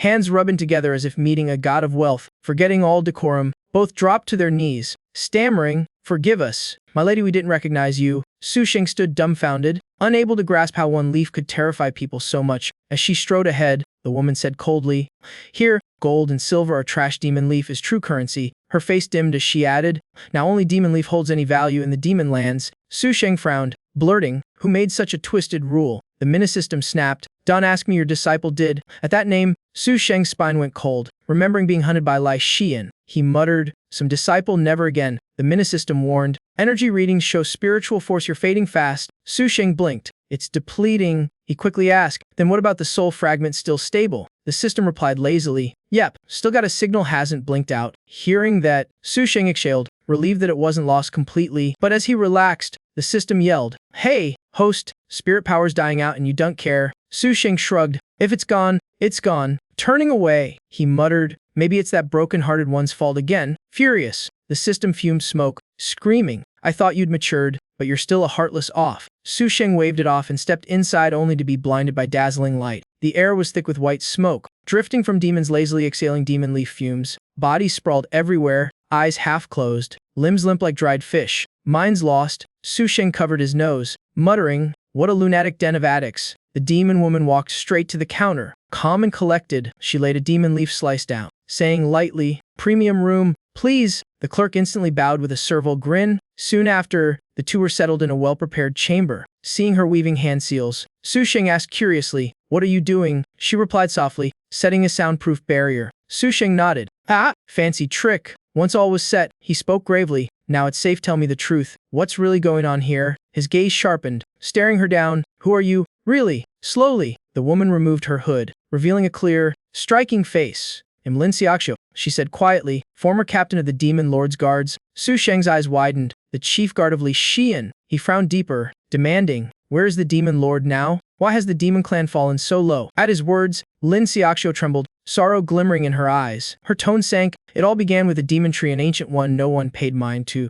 Then someone found its leaves could skyrocket cultivation, driving everyone mad. From then on, demons devoured the leaves, gaining power but losing sanity. By the time the Demon Lord realized it was beyond saving, he saved me once, lured the rebels away, and vanished ever since." Su Sheng stood stunned, eyes darkening. Speechless, Lin Xiaoxiu went on, "Now Demon Leaf is our only currency, ranked from grade 1 to grade 9 by purity." Su Sheng nodded slightly, murmuring, "So that's how it all started?" Then he calculated silently, "If there are multiple grades, there must be more than one demon tree." His eyes gleamed with excitement. "Maybe the large soul fragment lies near one of those trees." He clenched his fists, exhilarated. The little system sneered, "Hey idiot, go save your disciple first." Lin Xiaoxiu gazed at him desperately, trembling. "You were once the Demon Lord's friend, please help him." Her words made Steffing fall silent, his eyes dimming. After a pause, he shook his head, murmuring, "Sorry, I can't help." Lin Xiaoxiu's face paled, disappointment blooming like a wilted lotus. "Why? Aren't you his friend?" Steffing replied coolly, "So what if I am? Friendship doesn't mean I owe him my life." She choked on her words, stunned, lowering her head. Lin Xiaoxiu thought, "True enough, how could I force someone to die for me?" Turning away, Steffing waved lightly, "I get your situation, but am not interested in your tangled grudges." Hearing that, Lin Xiaoxiu trembled, biting her lip as resolve settled in her heart. Suddenly, she grabbed Steffing's sleeve, stopping him mid-step, eyes fierce. She pleaded, "My lord, can you really not give me a chance?" Startled, Steffing grunted, glancing back with suspicion. His stare asked silently, "What are you planning?" In answer, Lin Xiaoxiu slowly unfastened her cloak, letting it slip to the ground. She looked up, voice soft yet firm, "If you agree to help, I'll give up everything." Bowing her head, she whispered, "Even my honor if it means saving the Demon Lord." As she spoke, her cheeks flushed suddenly. She lunged forward, hugging Steffing tightly. Steffing raised a brow, "Wary beauty trap. You think him that easy?" Yet as she pressed closer, her honeyed voice purred, "My lord, won't you reconsider?" And in her mind, she thought, "Once is hooked, he'll be my strongest piece." Right then, Steffing suddenly wrapped an arm around her waist, making Xiaoxiu freeze in shock. He smirked, half amused, "Hearing you say that I'm suddenly interested?" She stammered, "What do you mean?" Steffing replied coldly, "Didn't you just promise to pay any price?" Then he released her, saying blandly, "If it's just talk, I'm not intrigued. Farewell." Lin Xiaoxiu turned away, face blazing, voice trembling. "I agree, just keep your word." She thought, "Make him trust me first, then plan the rest." Steffing wrinkled his nose and waved, "Fine, I'll keep my word, but please take a bath first. You reek of blood." Blushing furiously, Lin Xiaoxiu gritted her teeth, "You dare say I stink? I'll bathe just to spite you." Moments later, in the hot spring, she sat amid the steam, her face as red as a tomato, pure embarrassment on display. As she washed, she muttered, "If this saves the Demon Lord, a small sacrifice is worth it." But the thought faded. She frowned, thinking, "Wait, I must confirm if he's truly capable of saving the Demon Lord." Suddenly, like lightning, she shot up from the water, eyes wide. "Crap, I forgot something crucial." Meanwhile, in the next room, Steffing crossed his arms, snickering, "That girl learns fast, already trying to seduce me. Good thing my will's iron." The little system teased, "Ha, more like you're scared of trouble." Steffing snapped back, "Nonsense, I'm just saving a lost soul." As he turned to leave, the little system yelled, "Hey host, you really gonna abandon your disciple?" Sething waved. "Relax, I've got a plan," he muttered. "Lithiachuan isn't weak, she can handle herself. My job now is to gather shards and get stronger." Then he whispered, "Time to go. If that girl comes out, things'll get messy," darting out like a thief, making the little system laugh. "When she catches you, she'll cling like a hungry leech." Steffing squinted, chuckling. "You're probably right." Glancing toward the bath, seeing Lin Tiyu still inside, Steffing's lips curled slyly. "I've got an idea." A while later, Lin Tiyu stepped out, hair still wet, walking cautiously, mind tangled in thoughts. She frowned, muttering, "I shouldn't have been so careless, I should have verified him first." Her gaze swept the rack, then froze. "Wait, where are my clothes?" The room was empty. Grinding her teeth, she screamed, "Where's that bastard?" Rage surged, she punched the ground, shattering tiles, the floor cracking like thunder. Eyes blazing red, she roared, "That scoundrel toyed with my maiden heart.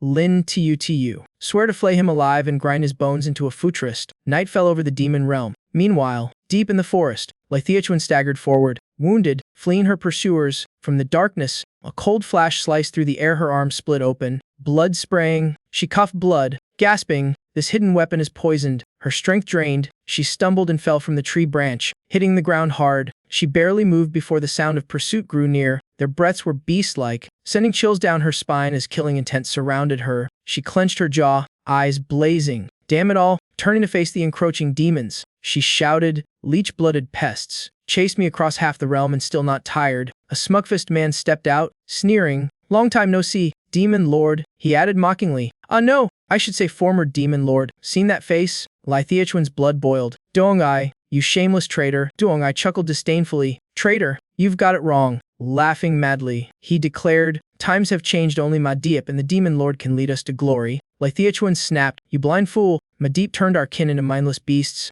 Dongai sneered, "The weak die, the strong live, that's the true law." She roared, "You really believe that cursed thing is salvation for our race?" Dongai waved lazily, "Enough talk, hand it over, and you can keep the honorary title of former Demon Lord." Lithiachuan braced herself against a tree, voice hoarse but firm, "Spare your nonsense. Come fight if you dare." She coughed violently, blood staining her lips. Her frail body collapsed, breath fading. Yet even as her eyes closed, her will burned bright. "No, I can't fall here." Dongai ordered coldly, "Take her. The Demon Lord wants her alive or dead." Meanwhile, in a dim inn elsewhere in the demon realm, soft sobs mingle with the rain. Lin Tiyu wiped her tears, thanking the two women who had rescued her. "Thank you, sisters, for your help." She sniffled bitterly. "You don't know that perverted thief stole all my clothes. I've been wrapped in a towel for days. So humiliating." Chai Hiyu gently took her wrist, speaking softly. "Don't worry, I'm here now." Gritting her teeth, she added, "If I meet that scoundrel again, it'll make him pay for you." Lin Tiyu nodded, while Hiyu pointed to a sketch of Savthing grinning, voice dripping with hate. "That face, I've burned it into my memory." Then she glared, "Hell, learn what happens when a man angers the women of the demon realm." Lin Tiyu nodded, eyes shining with agreement. After a pause, Chai Hiyu frowned, "But seriously, why has the demon race become so warped and chaotic? When I first arrived, I thought I'd fallen into another world." Lin Tiyu sighed, answering slowly, "Actually, it all started like this." After hearing everything, Chai Hiyu slammed the table, furious. "What? The Mediap root came from the demon race itself?" she roared, "Truly a cursed clan." Then turned to comfort her, "Don't worry. Tiyu, our sect once stood with the Demon Lord. We won't ignore her plight." Hearing that, Lin Tiyu's eyes welled with tears. Whispering softly, "Big sister," Yalin smiled brightly, confident. "Besides, our benefactor is still in the demon realm. As long as there's hope." Chai Hiyu giggled dreamily, sketching a fantasy. "So a thing foresaw all this, he kept me from following just to protect us." Lin Tiyu blinked wide-eyed, baffled. "Benefactor, a thing? Who are they?" Meanwhile, somewhere else, Seething suddenly sneezed several times. He grimaced, muttering, "Weird, who's talking about me this early?" The little system shot him a look, sneering, "Still haven't figured it out, host?" Steffing frowned. "Who?" The system snapped. "You ran off and even stole her stuff." Steffing yawned, stretching, "Didn't you tell me to do it?" He waved lazily. "Forget it. Just locate the next shard and stop nagging." The system growled, "Your brain's full of lust." "That's what?" Steffing shivered, sweating. "Bad omen, I better scram." Then his eyes caught a small pouch on the table, flattened. "Empty!" He froze. He screamed, "Heavens, damn system, where's my Medip pouch?" Eyes bulging, Steffing grabbed the system avatar by the shoulders, shaking wildly. "Confess, did you use it all?" "Dizzy," she yelled. "I didn't." "Let go, you brute." Suddenly, her gaze darted to the corner of the table, eyes widening in horror. Trembling, She pointed. Host, look there. Steffing snapped. Nice try distracting me. What's so special about that old stick? Yet even as he scoffed, his feet turned, and instantly he froze, seeing the Jiamu staff glowing faintly. Pulsing with living aura, he shrieked like a rooster. System, that staff did it just change. Frowning, he muttered, could it have absorbed all the Madiep to upgrade itself? The dazed system rubbed her head, still recovering from his shaking. Once steady, she suggested, maybe try activating it. Sufthang raised the staff, shouting boldly. Jiamu awakened, but the light died instantly, as if swallowed whole, leaving him frozen mid-pose like a statue. He stepped closer, squinting, mumbling, aside from the shape, nothing seems different. Scratching his nose, he fell into silent thought. After a pause, he muttered, let's check its stats again. Instantly, the system panel flashed Jiamu Divine Staff Durability 90 damaged. Steffang nearly fell backward, 90% broken. It never showed a number before. He slapped his thigh. Got it. It really absorbed the Madiep, it's repairing itself. Then the interface flared again, weapon evolution detected. Steffang gawked. Seriously, it's evolving. The system confirmed. Updating now. A surge of light burst from the staff. Aura roaring, new text appeared, new skill acquired, soul absorption. Steffang blinked, then shouted with glee, brand new skill. Unbelievable. The little system jumped in. Host, just a bit more Madiep and it'll fully recover. Go get more. Steffang frowned. Huh, what now? The system, thrilled, explained. Once complete, you'll wield a true divine weapon with speed boost for shard detection. Hearing that, Steffang laughed proudly, slapping his rear. Nice. You're unusually smart today. The system smirked.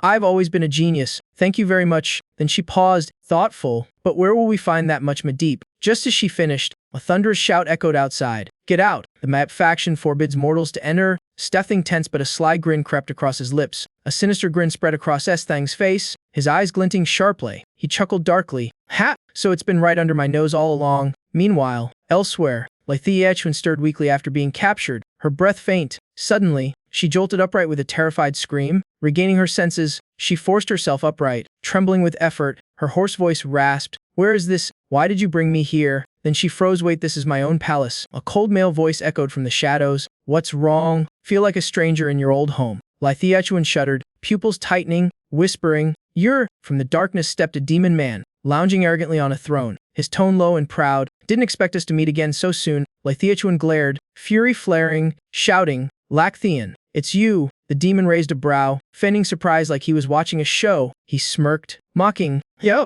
you still remember me? What an honor. Rage burned in her eyes as the one who doomed our race. Her whole body trembled with anger, veins bulging as her fists whitened. She screamed inside, only his death can save the demon race. Then charged, palm strike howling through the air. The demon scoffed, you really don't know your limits. With a flick of his finger, the air froze, thick with icy energy. The ground cracked as thorn vines burst up, writhing like venomous snakes. They creaked horridly, like breaking bones. In a blink, the vines coiled around Lythia limbs, locking her in place. Her screams echoed as the thorns sliced deep, blood gushing crimson. Each movement made a drip and splatter across the floor. Black mist thick with corruption surrounded her, choking her breath, her body convulsing. The cursed vines tightened further, threatening to crush her whole frame. Lythia screamed in agony, her voice tearing through the dark hall. The demon man watched coldly, his icy voice cutting through the noise. Lythia, this is your last chance. Hand it over or I'll crush you piece by piece. Through pain and blood, she spat each word. Dream on. You'll never touch it. His face twisted,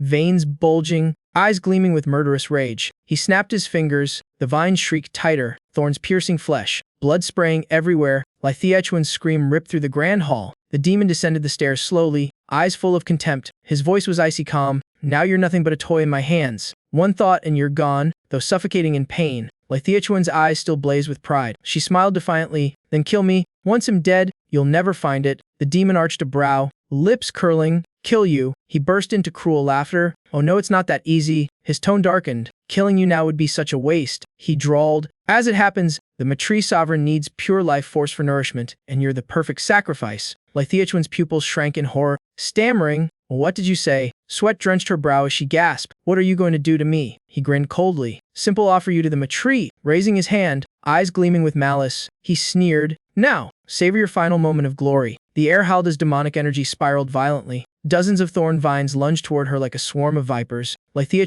screamed in despair. Let me go, you monster. But the vines only tightened mercilessly. They crushed her, bones cracking audibly as blood soaked the very air. The demon roared with triumphant laughter. Ha ha ha! So this is the mighty demon lord's end. Pathetic. Meanwhile, at the May Deep Guild, Stefthing kicked hard, blasting the heavy wooden door open. The door exploded into splinters, echoing like thunder. Dust and smoke billowed, veiling everything in gray. As the haze cleared, Stefthing emerged tall and unyielding, half-mask gleaming, staff blazing in hand. The addicts lost in my deep fumes snapped to panic. Eyes wide with terror, they looked around, dazed, clueless about what just happened. Stefthing slammed his staff down, its echo booming like an ancient bell. He barked, men to the left, women to the right, hand over all mud deep. Delay, and you die. But the old guild master erupted in rage, hair standing on end, roaring, who dares cause chaos in my domain? He bellowed an order, catch that arrogant brat alive. Two subordinates howled and lunged at Stefthing like wild beasts. Stefthing smirked, a sly grin spreading. Perfect time to test my new power. He swung the staff sharply, wind swirling, or bursting forth. One attacker sneered, raising his arm. That's just a stick. But before he finished, his eyes bulged as pain shot through his body. Screaming, he collapsed unconscious, leaving his partner frozen in terror. At once, the addicts and the guild master all staggered back, faces pale as death. Stefthing's voice rang cold and steady. Anyone else want to resist, or will you hand it over peacefully? The room shook with nodding heads. Trembling hands piled up ma deep while begging for mercy. In moments, heaps of glowing green ma deep covered the floor before him. Staring at the stash, he murmured, they hid this well enough to fully restore my power. He thrust his staff deep into the pile, eyes gleaming with anticipation. The staff blazed bright, its aura flooding the room. The light condensed, drawing him a deep endlessly as the system's counter ticked down fast. In his mind, the system's voice cheered, recovery rate rising rapidly beyond expectations. But suddenly, the light went out, the staff ceased glowing, and Stefthing froze mid-motion. He bent down, seeing the staff slide from the my deep heap, its brilliance fading. Frowning deeply, he sensed something off, something he couldn't yet explain.